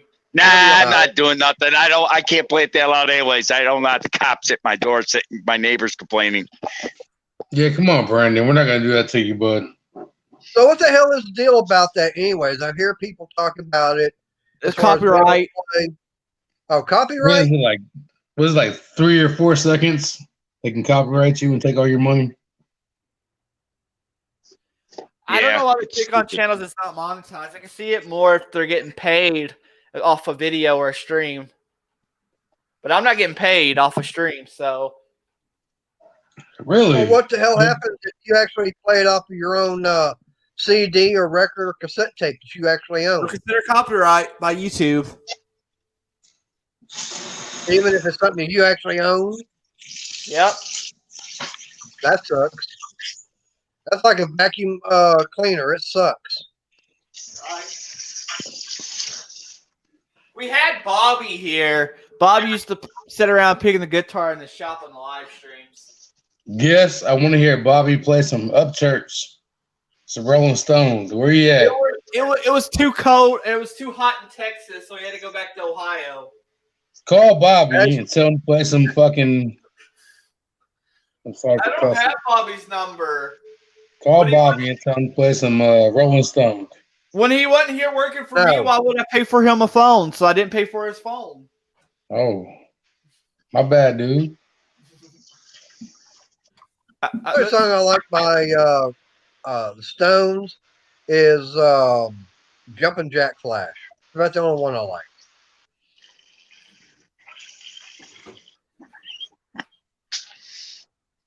I'm out of whiskey. I drink all my Black Velvet. Drink all my drink the Black Velvet. Drink all the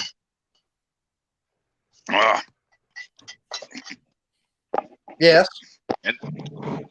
No, don't mind me. I was just eating some peanut butter.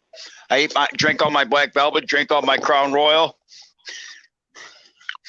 Oh, I got V8 juice in this fridge. Where you at? Because I got this much Woodford left. And I got some corn liquor in the freezer. Ooh. I'm up in the frozen north. For me, I'm like a pirate. I got plenty of my rum over here. Arr. Can you hear me, mate? Hey, wait a sec. I know where I got some booze. I forgot. Look out, Briggs. We got some booze on the front porch outside. I like rum, but I'm not a dark rum drinker. I drink the white rum with orange juice. That's my favorite drink. Is just put some rum and some orange juice. Well, I'll tell you one that I picked up last year. I like. That clear liquor It makes ain't you hard. have a hangover. It ain't hard liquor, but it'll work. Nice can of Yingling. I love It's Yingling. been out. It's 17 degrees out. That's gonna be some cold shit. Now, It's like- yeah, I like my bamboo. That makes a good sipping rum.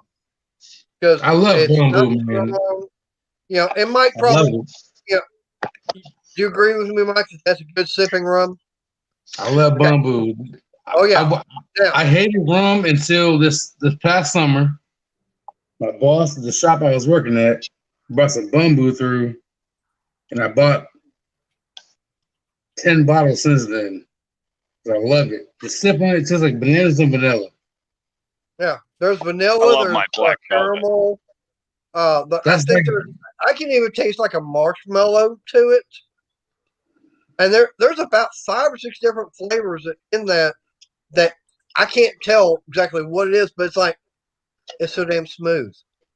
The other I mean, liquor I like is definitely- whiskey, except for rum. The only rum I like, the only thing outside of whiskey I like is bamboo. Now for I don't me, know why. right? It's so But see, now, sweet. for me growing up, It's sweet and bananas and vanilla and some stuff I Oh, can't talk about.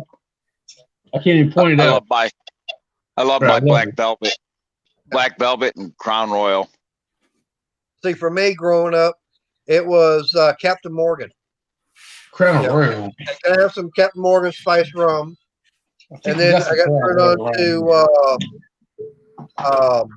Bacardi 151. Oh, I Yeah. love Crown Royal.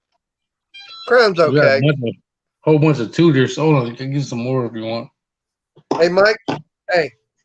Yeah. Hey, if you ever get a chance, if you can ever find this, I don't know where you live at, but this is coming out. It's real good. It's not a sipping rum, but it's real good for your cocktails and any kind of mixed drink. See, I don't like whiskey. No, But this is bamboo, rum. bamboo is the only thing I took outside of whiskey. Yeah, but see, this is rum. Yeah, but bamboo is the only rum I like. Oh, well, you gotta try this. This is pretty good rum. I say now it's not a. I would say it's definitely not a one you would sip, but definitely one that you would put into different kind of mixed drinks. Like pina coladas. Right. Yeah, pina coladas. Just anything that you want to put with, have any kind of mixed Juice. drink that's with rum. I've never had a pina colada in my whole life. It's actually pretty Oh. addicting. What rock you been hiding? I ain't drinking no pina colada. I like my I'll drink a whiskey sour maybe, but I ain't I drinking don't no care how pina colada. fruity it sounds. I like pina coladas and I like strawberry daiquiris. Nah. Now, Man, if for you're gonna me- drink a pina colada, you might as well drink a Bloody Mary. Yuck. no, I mean, to me, I love pina coladas. And then when I go on my cruises, I go on Carnival. There's two drinks that they've got. I've got to have when I'm on that ship. One is a Miami Vice, and the second one's a Twilight Zone. The Miami Vice is where they take strawberry daiquiri and they take a margarita and they take both pictures of it. Trying to get my hands where you can see everything. There we go. And well, they'll take both pictures of it and they will pour at the same time into the cup, and you'll have a straight line, almost straight line between the white and the red. That's Twilight Zone. Really? They will do a I've got a mixing glass that you could pour half and half, and it's got a divider in the center of it. And so you know they're equal. Out, and then you pull the divider out. Yeah. And then you pull the divider out. But that is cool. You pull that divider out and you know they're 50-50. You can, I mean, there's just no other way to do it. I mean, you can tell. You pull the divider out, then you mix it with your straw. Ooh. Yeah. But now the Twilight Zone is kind of like a pina colada with that, was it some kind of a blue liqueur they mix in with it. But it's another good one that Carnival has. It's like my mother. She's a reformed alcoholic. She gave up drinking supposedly, and I told her that one time. She stopped drinking. She was a old Milwaukee drunk. We lost Mike Hodge. That's the reason I don't keep a lot of whiskey in my house. Is my dad is an alcoholic, so I don't keep a lot of alcohol in the house. Yeah, what happened to Mike? What did he do? Lose his internet? I don't know. Yeah, my mother was alcoholic from old Milwaukee, but then she quit drinking old Milwaukee and drank what she thought was non-alcoholic old Milwaukee. And the other day I showed her a can. I said, that non-alcoholic is actually misleading because it says right on the can, 0.05% alcohol. So it's not true non-alcoholic. Yeah.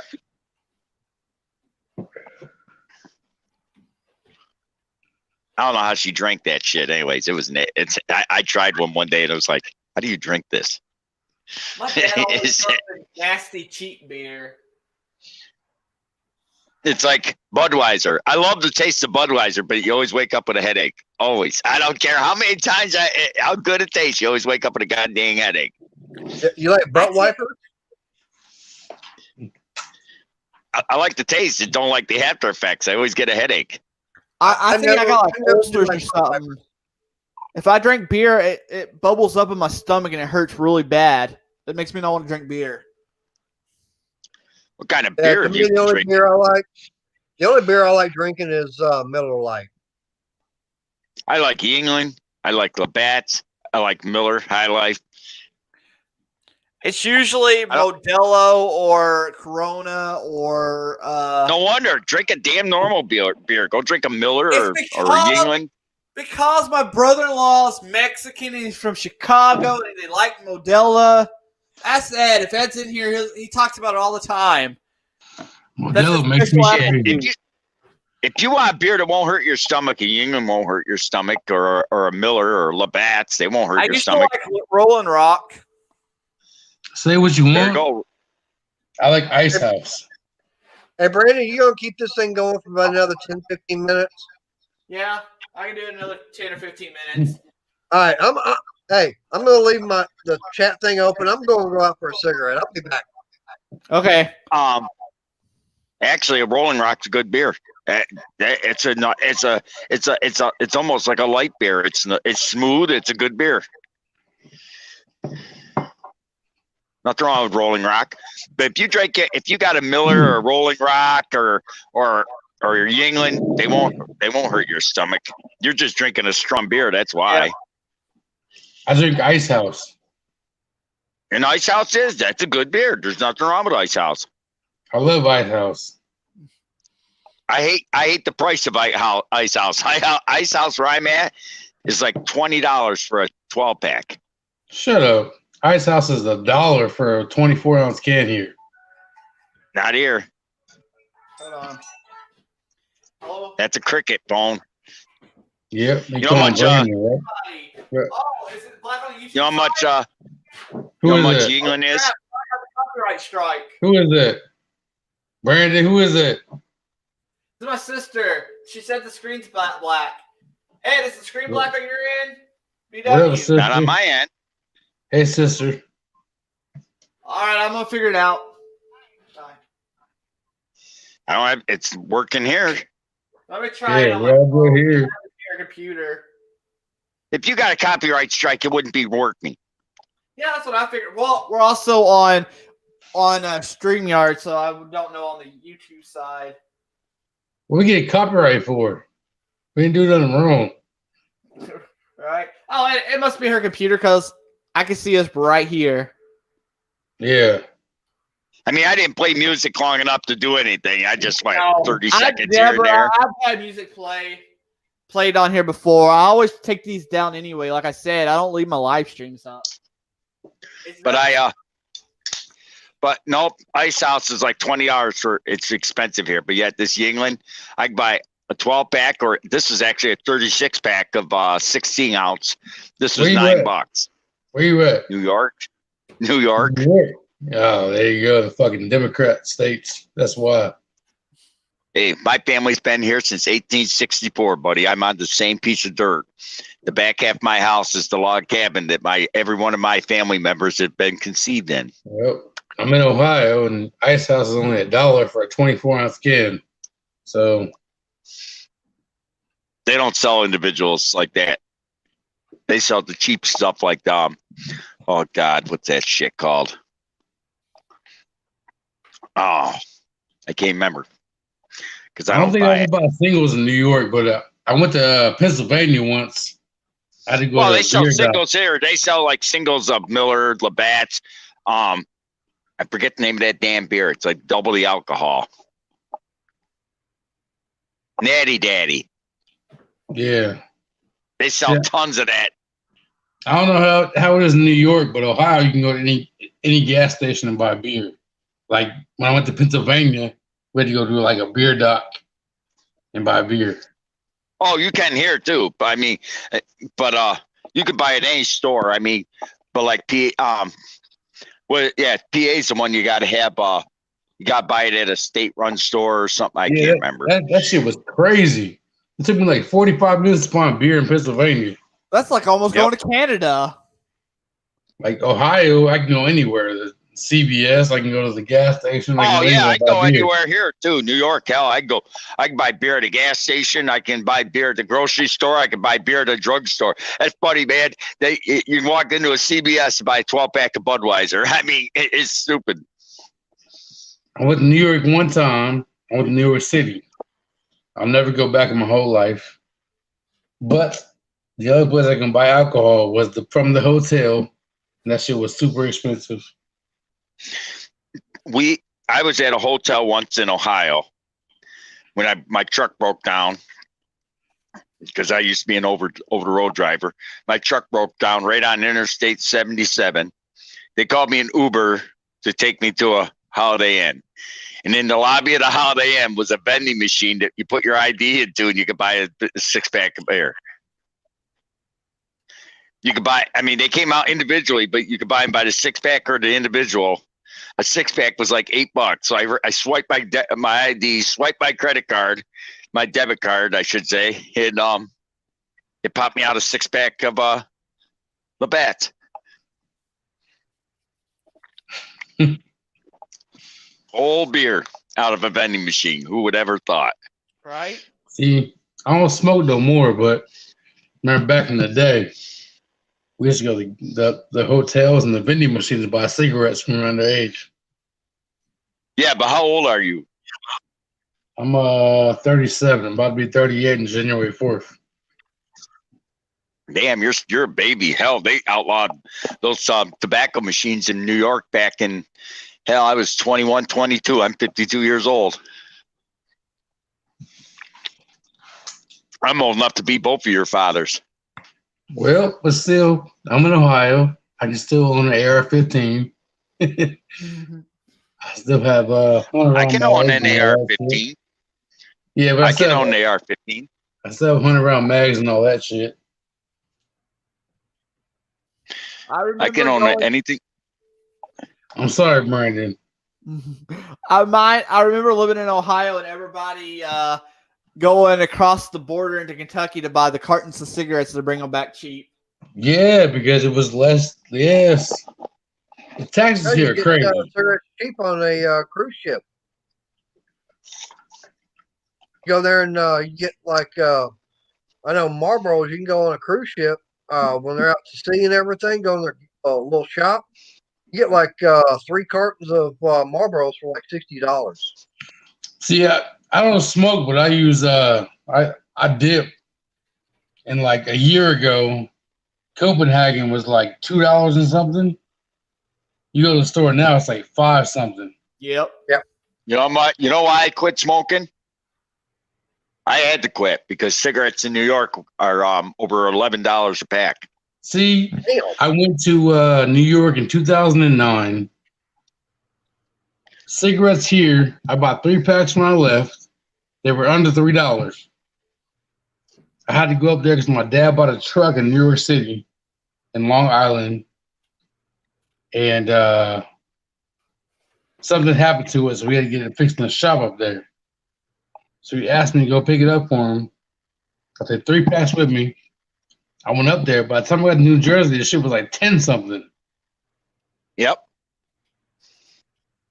And I took When my I start my when girlfriend I in started and her smoking, they friend. were 50 cents a pack. My girlfriend and her friend I took with me, and then when I went up there, it was like 09. I stopped in Well, New I remember- Jersey to buy a pack of cigarettes. She was like 9 something. Hell, I remember when I used to when I first started smoking, I go to my local little gas station. I get a pack of Marlboros, and with tax and everything, it was like 65 cents. I started smoking. They were 50 cents a pack, and that's why they got rid of vending machines, because I started smoking when I was 14 years old. You could go to I used to go to the local laundromat and go get them out of the machine there. Hell, we got a bar not that far from me. It's probably about 20 minutes away. They actually still have a cigarette vending machine. Yeah, Really? I haven't seen one. I haven't seen one in years. Well, they've actually got one inside the bar. They're like, I know, that's what really surprised me. You can still got I remember when I cigarette first started driving, I could take $5, buy a pack of cigarettes, a candy bar, and put like 3 gallons in my gas tank right on all night for $5. Hell, I remember I used to be able to go to the little beer store, and at the time it was about the only thing I could afford back then, back in high school. I'd be able to buy a case of Lone Star for less than $10. What the hell's Lone Star? A case of Lone Star beer for $10. Where's Lone You know Star? what kind of cigarettes I used to smoke? What's that? Magnums. Magnums. Magnum. I remember those. Remember They were Cambridge? red generic. Yep. Cambridge.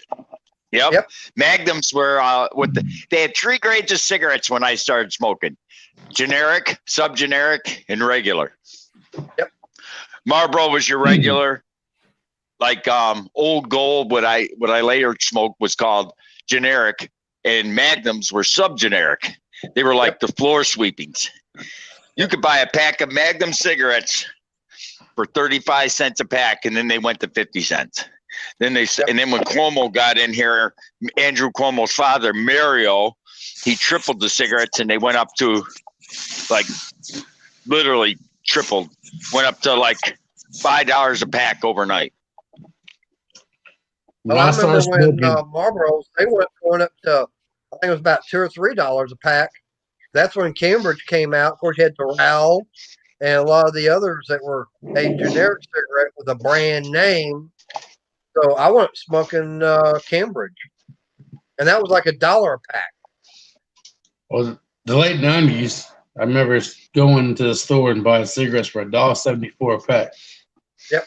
Marlboro Reds. Yep. I go in now to the Murphy at the Walmart, and I'll get a pack of a 3-pack of my Camels, and it's like a little bit over $20 for a 3-pack with tax. I don't smoke no more, but I started chewing. I started doing a dip. Copenhagen has been like triple the price in the last year. They get that worm dirt. Is that what you do? You do that. You do that worm dirt. Hmm. You said you dip, so you do worm dirt. That's what we used to call it back in high school. Get that Copenhagen or Skoal or I forget what the other brand was. I mean, I remember being back in elementary school, and we thought it was cool to carry around, go and get that round tub of beef jerky that looked like Copenhagen or tobacco to carry around. Oh, back in high school. Yep, Copenhagen. Right there, Copenhagen wintergreen. It's like almost $5 in my state now. Damn. A year ago, the shit was like $2 something. I have no idea what it goes for on a cruise ship, but they probably have it on there. But yeah, I used to back in high school when I was in FFA. Yeah, no problem. Everybody was doing either chewing or dipping. Right, because I remember when like Gold Rush. My dad, Gold Rush was like 65 cents. Yep, I did the Gold Rush. Was $1. Yep, I would even do the Red Man, the Beach Nut. Trying to think of there was a couple of others I wound up doing, but I wasn't giving up. The Red Man used to be so cheap and all that chew in this state. Shit, now they get $8 for a can of Copenhagen here. So, Get the fuck funny out of story. here. My family, up until probably 98, we was last year farming tobacco. Well, when my uncle was younger, he snuck into the tobacco barn and he pulled him off some of that green tobacco and tried to chew it. Nope, make He you got sick. so That was sick. everywhere. Yep. Oh, I remember I had a guy that I used to hang out with that he used to dip, and he was actually out one time. He actually took one of my menthol cigarettes and actually took the tobacco out and started dipping that. Oh, get out of here. I'm serious. He literally took one of my menthol. It was one of the Marlboro menthols I was smoking. He did not have any more dip. He was so damn desperate. He literally took the cigarette, took the wrapper off of it. Wow. I remember in the late 90s, me and my cousin started smoking. And we got stuck at his house out in the middle of nowhere. We ain't had no cigarettes to smoke. We had a can of Cherry Skull. I remember we tried to smoke it. I'm going to give you a good one. You're going to laugh. I was about 8 years old. My sister was about 8 years old. I was about 10. My brother was 12. We were at Summer Cohesion. Basically glorified babysitter. You go and you play board games. You got swimming pool, stuff like that. They give you lunch, send you home. And it was like 4 hours every day. One day we were coming home, and out behind, it was at high school, and behind the high school was a janitor shack. It was basically a concrete building, a cinder block building with a metal roof. You could see it had an air conditioner, basically the outdoor office for the janitor, right? And it was like more like a glorified break room. It had a desk in there. You'd see it when he went in. It had a desk in there, filing cabinet, and that's where he did his paperwork, whatever. Took his lunch breaks, smoke breaks, whatever. There was a cinder block missing at the bottom. It was like it was missing from the wall. I don't know if he took it out to work on it or whatever. But anyways, Door was locked, so my brother shoved me through the hole just to be nosy to see what was in there. Sitting in there was a janitor sitting on his desk, big fat janitor, snoring up a storm. Filing cabinet was open. I looked up and there was a whole box of Cuban cigars sitting right there. And I go, oh boy, a box of cigars. And my brother said, grab them. He pulled me out. The janitor woke up, naturally. And he said, what the hell are you doing? Get out of here, you motherfucker. Oh yeah, there's Crown Royal. And my brother pulled me out. My brother pulled me out by his legs. By my legs, there's this fat 300-pound janitor trying to chase down 3 kids, which wasn't going to go very far. We took off with his Cuban cigars. The only reason why we got caught, we were even smoking. We kept them cigars hidden in the woods there for about 3 days, puffing on them cigars. Yep. We were puffing on them. There was a little patch of woods behind that school. And we hid those cigars for like 3 days. We were smoking them, right? One day, my little sister caught us. She said, if you don't give me one of those cigars, I'm telling mom and dad. What are you going to do? So we gave her an 8-year-old a cigar. That did go over. She got so sick, man. She barfed all the way home. She came in the living room and barfed. And more barfed. My mother finally took her to the hospital, and they determined she was sick from tobacco poisoning. She smoked half that cigar and she inhaled it. Damn. And they asked, so naturally they came back home and asked me and my brother, okay, where did she get the tobacco? Naturally, we told them, and they wanted to know where the rest of the cigars were. I said, we smoked them all. Right. Which we were going to tell them we didn't. Of course. Don't tell yourself. Yeah. Hey, Briggs, did you see what I just showed up on the screen? Yeah, cigar. Yeah. These are some fake Cubans. I got was down over in Cozumel. I mean, I just got them because, hey, they were cheap. Now, you talk about something like that, I'll tell you a story. Like I said, we got, there's Scarborough Renaissance. Yeah, but I ain't done. You know what our punishment was? What? What's that? They went down to my mother said, okay, my stepfather at the time said, okay, smart boy, what kind of cigarettes do you want? I don't know. You're 8 years old. You don't really. So I said, give me some Winchester. Now, mind you. Why would you do that? I told him Winchester. He asked my brother, what kind of cigarettes you want? You want to I smoke? always say Marlboro. My brother said Marlboro. So my stepfather said, okay, here's the deal. We're going to go buy you.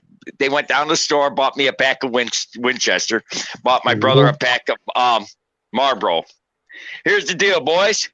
If you can smoke that entire pack of cigarettes and not get sick, we'll buy you cigarettes every day and let you smoke right here at home. Yep. Well, I've been through it. Well, but they didn't. It wasn't smoke them one a day here and there. It was smoke them all at once, right then and there. Yep. Oh my God! I smoked now. Put this way, my brother smoked about 8 of them, and he got so sick he was puking on the floor. Uh-oh. Lost him. We lost Mr. Briggs. Yep. Maybe he'll be like a bad penny and come back. Right? Yeah, I mean, like these cigars here. Yeah, I got them when I was down there in Cozumel on my cruise. I told you he's gonna be like a bad penny. He came back. No, that was just weird. I just walked through the house and it just lost signal. But anyways, yeah, my brother got sick after about 8. I beat my brother. That's all I want to do is beat my brother. I smoked about 3/4 of that pack, but by then I was green. I filled the kitchen sink. Oh, you lost the bet. Well, I was like, damn, I could have smoked 5 more cigarettes and gotten cigarettes for free. But I just, they knew no one could do that. What I was going to say is, I remember years ago I was working at the Scarborough Renaissance Festival, I'll be right which back. is not far from me. Of course, Brandon, you know about Texas Renaissance Festival. It's not far from you.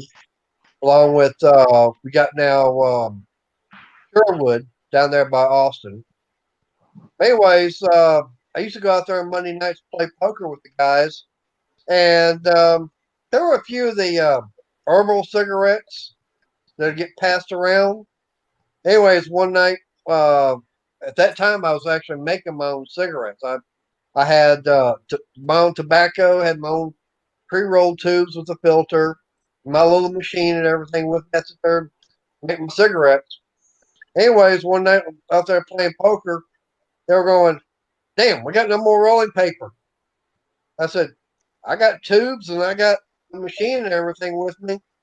So the next thing you know, they're making their own herbal cigarettes, and they go, "Hey, these ain't bad being menthol." Everybody was enjoying that. They had them herbal menthol cigarettes. Never could get into menthol cigarettes. Well, that's what I started off with. It's all I've had. But like I said, I mean, I thought that was funny. Back there, they were actually making those cigarettes and everything with menthol. I mean, they weren't putting tobacco in there. They were just having the menthol tube and everything.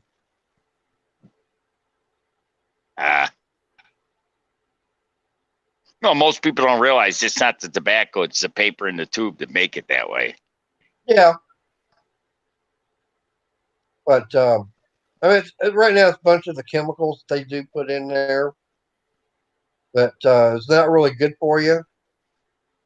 I mean, you've got other, you got, was it Native American? I think is out there. It's supposed to be all natural tobacco. Let's I don't face it, even any type of smoking's bad for you. Right. But now I tell you what's real funny. You talking about that? 2 weeks ago, I went going to a Christmas party, okay, for my motorcycle ministry. And it's like we were having a good time. And then all of a sudden, I think like that Wednesday or Thursday, all of a sudden it's like they're going, about 4 of us are sick. Friday afternoon, about 3 of them said that they got tested positive for having COVID. My girlfriend, who was with me, she was saying she was running like 102, I think 102.1 fever. Okay. And I actually met her for lunch and everything on that Thursday, right after the party. I mean, hell, I kissed her goodbye and everything. And Saturday morning, she comes back and says that, yeah, she had tested positive for COVID. I go, oh, crap. So I had to call my boss, tell him. So this week, on Monday, I went and had a test. That result came back negative. He goes, no, you got to wait till Thursday. What is the 7 days. time for? You leaving, Mike? Mm-hmm. All right. But anyways, I went and got another test Thursday. It came back negative. So I went to tell my boss about it. He goes, okay, get back to work Monday. But it's kind of funny. The fact is that I smoked, and one of the other guys that was there at the party, he smoked and everything. And he and I are about the only two that had no symptoms and are not even sick. So my conclusion is, so right now smoking's healthy for you. Yeah, smoking ain't healthy for you, but still, that's just a coincidence. Yeah. Like I said, I've already had 2 tests. Damn. I'm about the white stuff. Yep. Don't need that. It's like 5 inches. It's okay. That's about 4.5 inches more than what I want here. Is that right, Brandon? I mean, it'd be okay just to have it for like half a day, just to play in it and then let it melt. Nope. Yeah. Now, I can handle, about 2 or 3 inches. If it comes in the morning, and by evening, it's all gone. Yeah. That's 5 inches out there. Well, you can keep that. I don't want it. I had a 41-inch snowfall. Something up 40s tomorrow, so it all melts tomorrow. How much did you have, Briggs? 41-inch snowfall last Thursday. Damn. That was the day we had 5 inches. It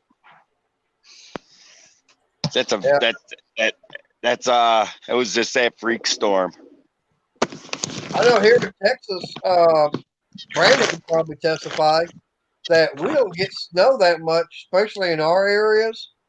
That people just go crazy and nuts when it starts coming down. They don't know how to drive in it. We don't get it that often. Yeah. How long have you been in Texas? Do what? How long you been in Texas? I'm native. Yeah. Guess what? You wouldn't know how to drive in it. I've actually driven in it to the part where I went to a Kiss concert down in Houston, which is my hometown. Okay, drove all the way from Dallas. I'm a little bit south of Dallas. I drove all the way from Dallas in the snowstorm. That thing was all the way down to Houston. I'm driving in the snow, okay, and I got a big old Dodge Maxi van with 3 people in there with me. Go down to the concert, enjoy that. We get something to eat, and drive all the way back up to Dallas. They're going to drop them the off. Dodge like dark brown? Yeah, question though. How many inches of snow was it? No. What color was the Dodge van? Hey, I got no idea how many inches. All I can say is that when I was driving back north, there were no tire tracks at all. And all I saw was a whole bunch of 18-wheelers sitting on the side of the road. What color was the van? They were literally on their sides. But I drove all the way back. Like I said, there were no tire marks on the road going north. The most snow I've seen in Texas was probably about 1 inch, and that was on an Easter one April, believe it or not. Yep. I think I've seen I think the most snow I think I've ever seen here up by the Dallas area is probably about 5 or 6 inches. Well, we just got 5 overnight, so. Yeah. Well, I remember there was one time we had so much snow, I literally went out and I wiped off the ramp coming off the front porch. And about 2 hours later, it didn't look like I'd even got the snow off of it. Well, right now is the high temperature for 2 days. I seen it's 25 right now. Yesterday, the shit was in like 12 degrees. What's the coldest you've ever seen it? The coldest I ever seen was like negative 20. I've had negative 5 here once or twice in my life. What's the coldest you've ever seen, Brandon? Last year was negative 20. A couple of years ago, we saw 16 degrees this time of year. Coldest, right. Well, the coldest I've ever seen was back in '83 when I graduated. And the coldest I think it was that week was 4 degrees. And we were single digits all week long. Brandon, I told you, I'm moving in the area next year in the summer. Because my boy going to college at A&M. So congrats on that one. That right there is a pretty hard feat right there. Gotta respect anybody who can get there. I have a friend that 2 of his daughters got in on A&M. Well, the boy got a full ride to A&M. He's in his senior year now. So he finished in the summer. Then he go down there. So we're going to move down there. Why do you have to move there? Just because he's going there? Well, me and the little kids. You know what I mean? Like it. I'm kind of tired of Ohio and DeWine. And well, DeWine is the governor right now. I think around, I don't think towards Austin would be a good. Well, he's out. Austin. Yep. I was going to tell him I don't think Austin's going to be a good place to find land because he ain't going to be able to get it. It'd be really expensive. But I think you can get some land out in the country park going towards College Station cheaper. Yeah, because I know around here right now, hell, I remember years ago, about 30 years ago, you can pick up an acre of land for about $500-$600.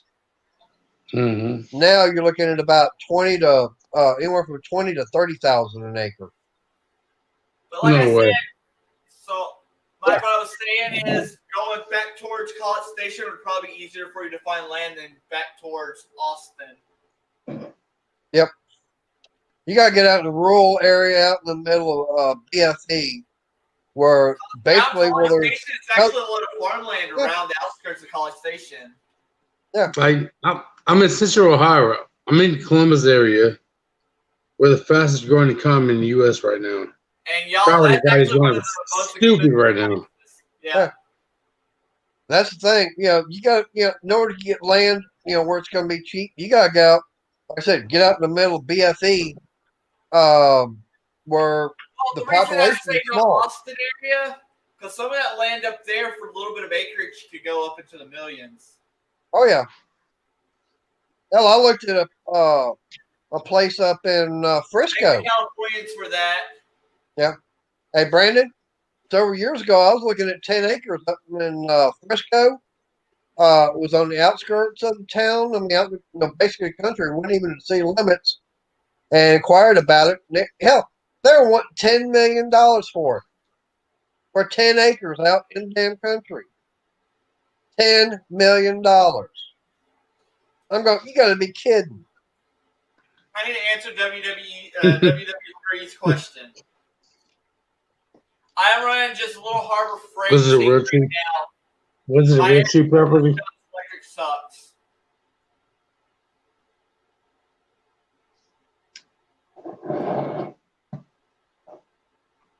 Compressor. Right now, the only compressor I'm running in my shop is I've got it's a DeWalt. It's that battery operated. It's one that's 20 volt, or it could be I think 80 volt.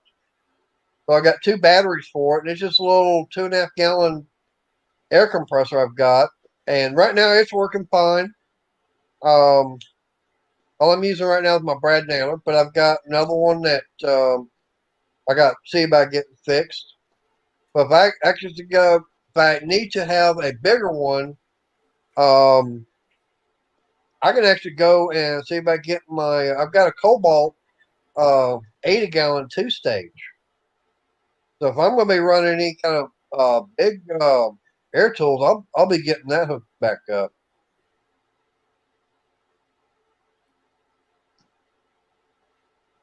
So another thing why they raised the prices up outside of Austin area, the outskirts of Austin's becoming a haven for like celebrities. Like Jesse James lives in Dripping Springs, which is just outside of Austin. Yep. Well, hell, you got Ted Nugent. He lives down in that area. You got the Undertaker down there. You know that? I didn't know that. Yep, the Undertaker's living down there. I like out towards College Station better anyway. It's a lot more farmlandy. Yeah. You shouldn't get close to a big city quick, but it's more farmland out going back towards that way. Yeah. Well, to me, I'm happy where I'm at. It's I think our population here in Ennis is like 25,000. Go over to Waxahachie, and I think that place is about 35 or 40,000. And if we can't find it there, go to next county south down to Corsicana, and I think they're about 40 to 45,000. That's our, Up to the big city. You can go up into Dallas. Oh hell no! I'm not. I do not like going into Dallas. I do not like going into Fort Worth. Anywhere up the Dallas Fort Worth area. I mean, Let me hell, tell you something. I don't know if I told you this, Mater, but I got when I went to pick up the light. The guy was telling me they're getting so much overflow in Godly from Fort Worth that they're building a massive subdivision out there. yeah. I wouldn't doubt it. Now, I'll go to Waco. Waco's big, okay? But I'd rather go to Waco if I got to get something than go all the way to hell up to Dallas Fort Worth area. Like Monday and Thursday, I had to go for that COVID test. Okay, I'm going up there by Town East Mall, which is in between Highway 80 and Highway 30. If you're in the left-hand lane doing 70 miles an hour, you got to slow down to about 20, 25 miles an hour because everybody's trying to take that exit and totally blocks the highway. You get past it, boom, you're back up to like 70. But it's like every time you go up in that area, traffic comes to a crawl.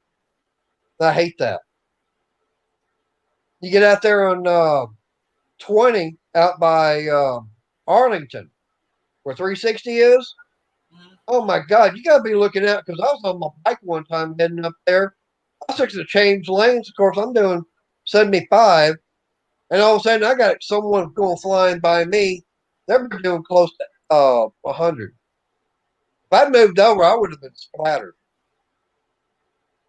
Now I can ride my bike all around Austin. I can ride around Waco, no problem.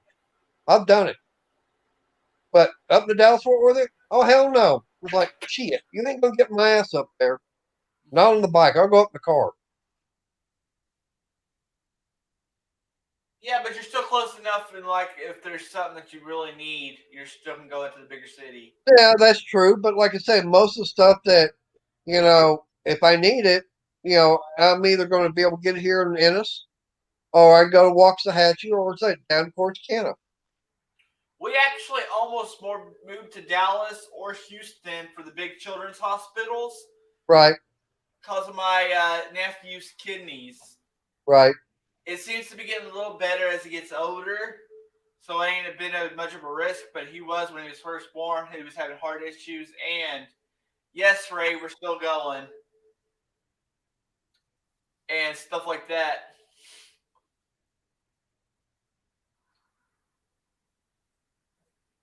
Really? A 30-gallon only on 120? That's pretty cool. Yeah. 30 gallons. Yeah. 30 gallons is pretty good size. I only got my lights and stuff in the shop is an extension cord. My welder runs off a generator outside. And then I got it hardwired into the shop. And I can't add nothing to it because I don't own this place, so I can't add a PO out here. Hey, where'd you find that problem at with the wiring? Oh, the dogs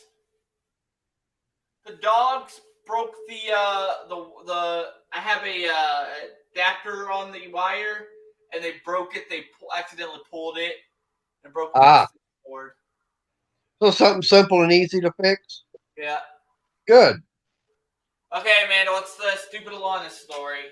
There's always a goofy Alana story somewhere. Hey, Mike, wake up over there. He said he thinks he's glitched.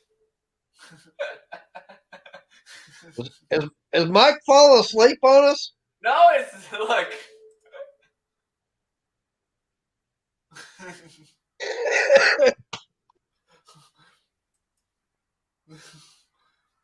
I think we might have to see about nudging him. Looks like he's asleep on the screen there. Yeah. Hey, Briggs, shake the screen that we can wake him up. Mr. Briggs might fall asleep. He has a habit of that. Is Briggs still with us?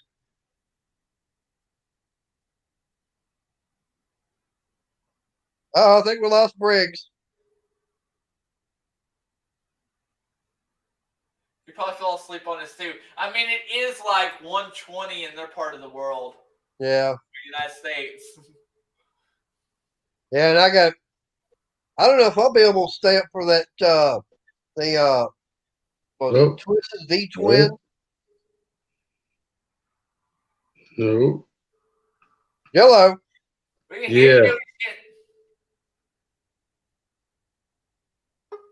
Yeah, That one, nothing. we got 2 Mike Hodges. Nope. There's 2 of you. Nothing. Oh, there he is. Hey, your twin over here looks like he fell asleep. My twin, huh? Who? Yeah, your I'm not ugly asleep. twin I'm over listening there. to everybody. I'm listening to all you guys babble. We thought you fell Walking asleep dogs. too. No, I'm out here babble, listening to you guys babble, walking the dogs. Oh, so now we know who let the dogs out, huh? So here's the story my sister has about what my niece did.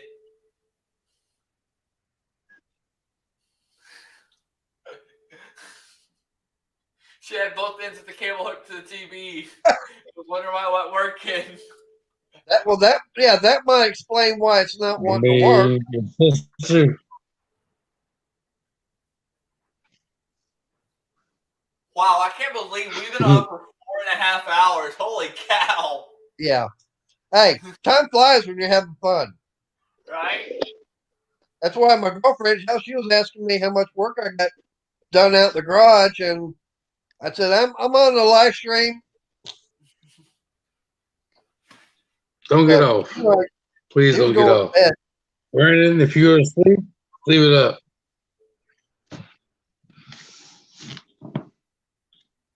What was that?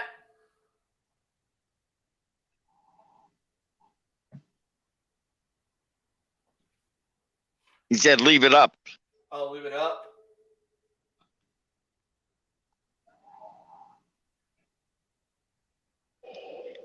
You know, I did that one night. I left the live stream going. Actually, I didn't leave it going. I ended it and left Power Stroke Jude and Princess Jamie and Old School Repair Shop in the back there talking to each other. And I looked back. It was like 2 or 3 in the morning, and they were still sitting in there talking to each other. I remember you mentioned that one time. That was about 2 weeks ago. I think it was last week. I went 4 hours on a Sunday. But it's 2 weeks ago with Robert with Princess Jamie and them. Yeah. Now, of course, 2 weeks ago, I wasn't able to be on your live stream because that's when I had the Christmas party. Yeah. That's when you're doing the your Christmas get together. Yeah, I had the big names on here. Someone said those people ain't small. That wasn't small engine related. It was just a Christmas get together. Why does everything has to be? Yeah, my 15 minutes was an hour ago. That's how it goes, BW.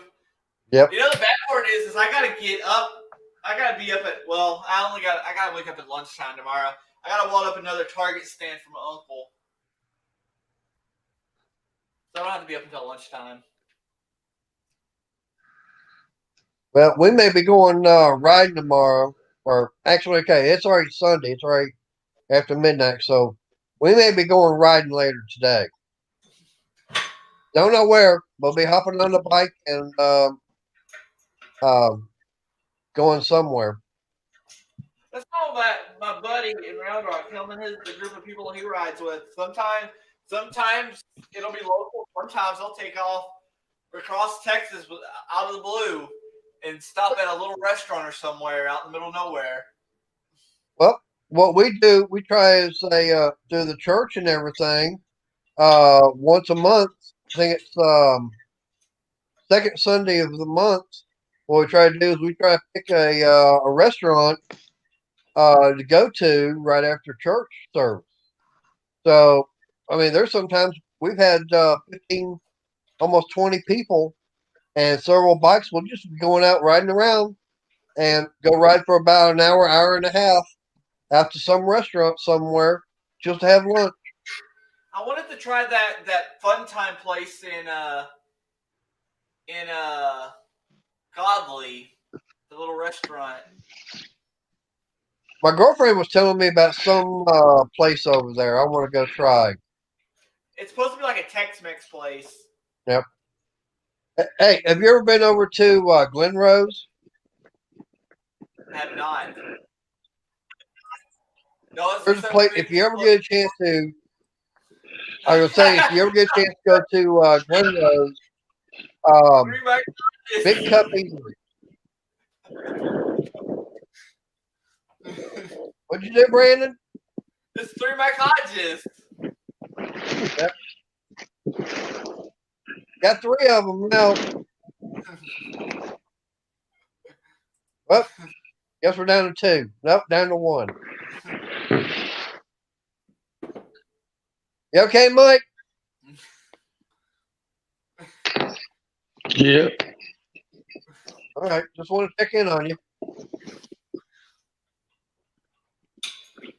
I mean, like I said, it is 1 o'clock in the morning where they are. Yeah, at. I know. Actually, it's almost 1:30 up there. It's almost 12:30 here. Yep. I think he might have called it a night.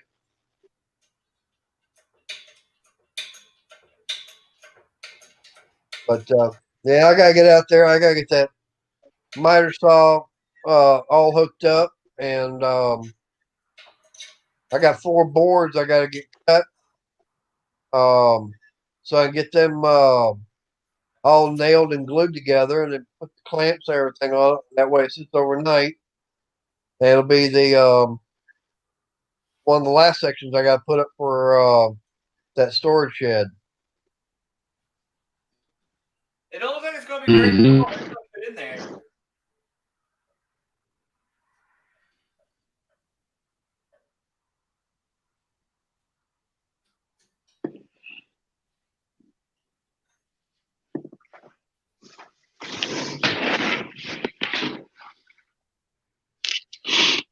All right, Brandon. Hey, man, I appreciate you letting me jump in here and be a part of it tonight. But I do need to get out there. I need to get that one wall section all put together and get some sleep.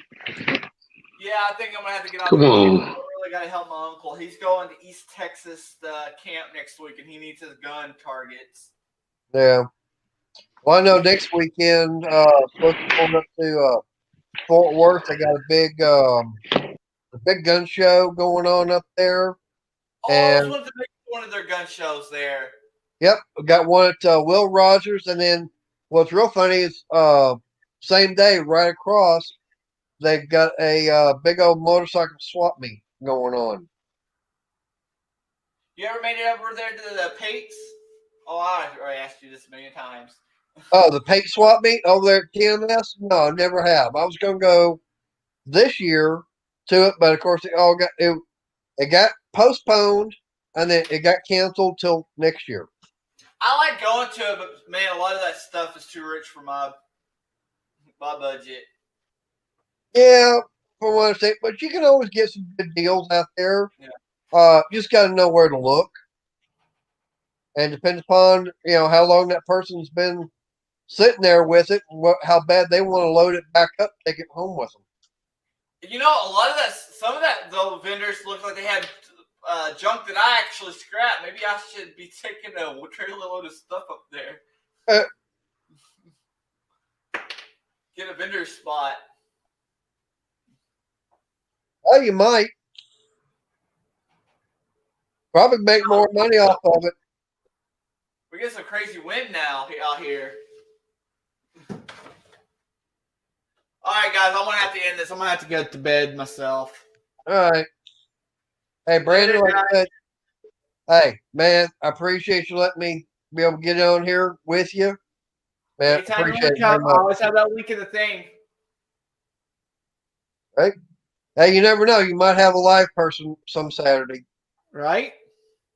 I mean, you're not that far away from me. Nope. I always got room in the shop. Yep.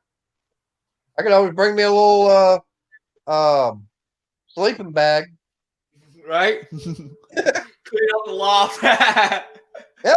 Hey, don't matter to me. I probably got some. I think there's a few hotels around there. I could probably get a Right. nice, room. All right, I'm gonna get off here, guys.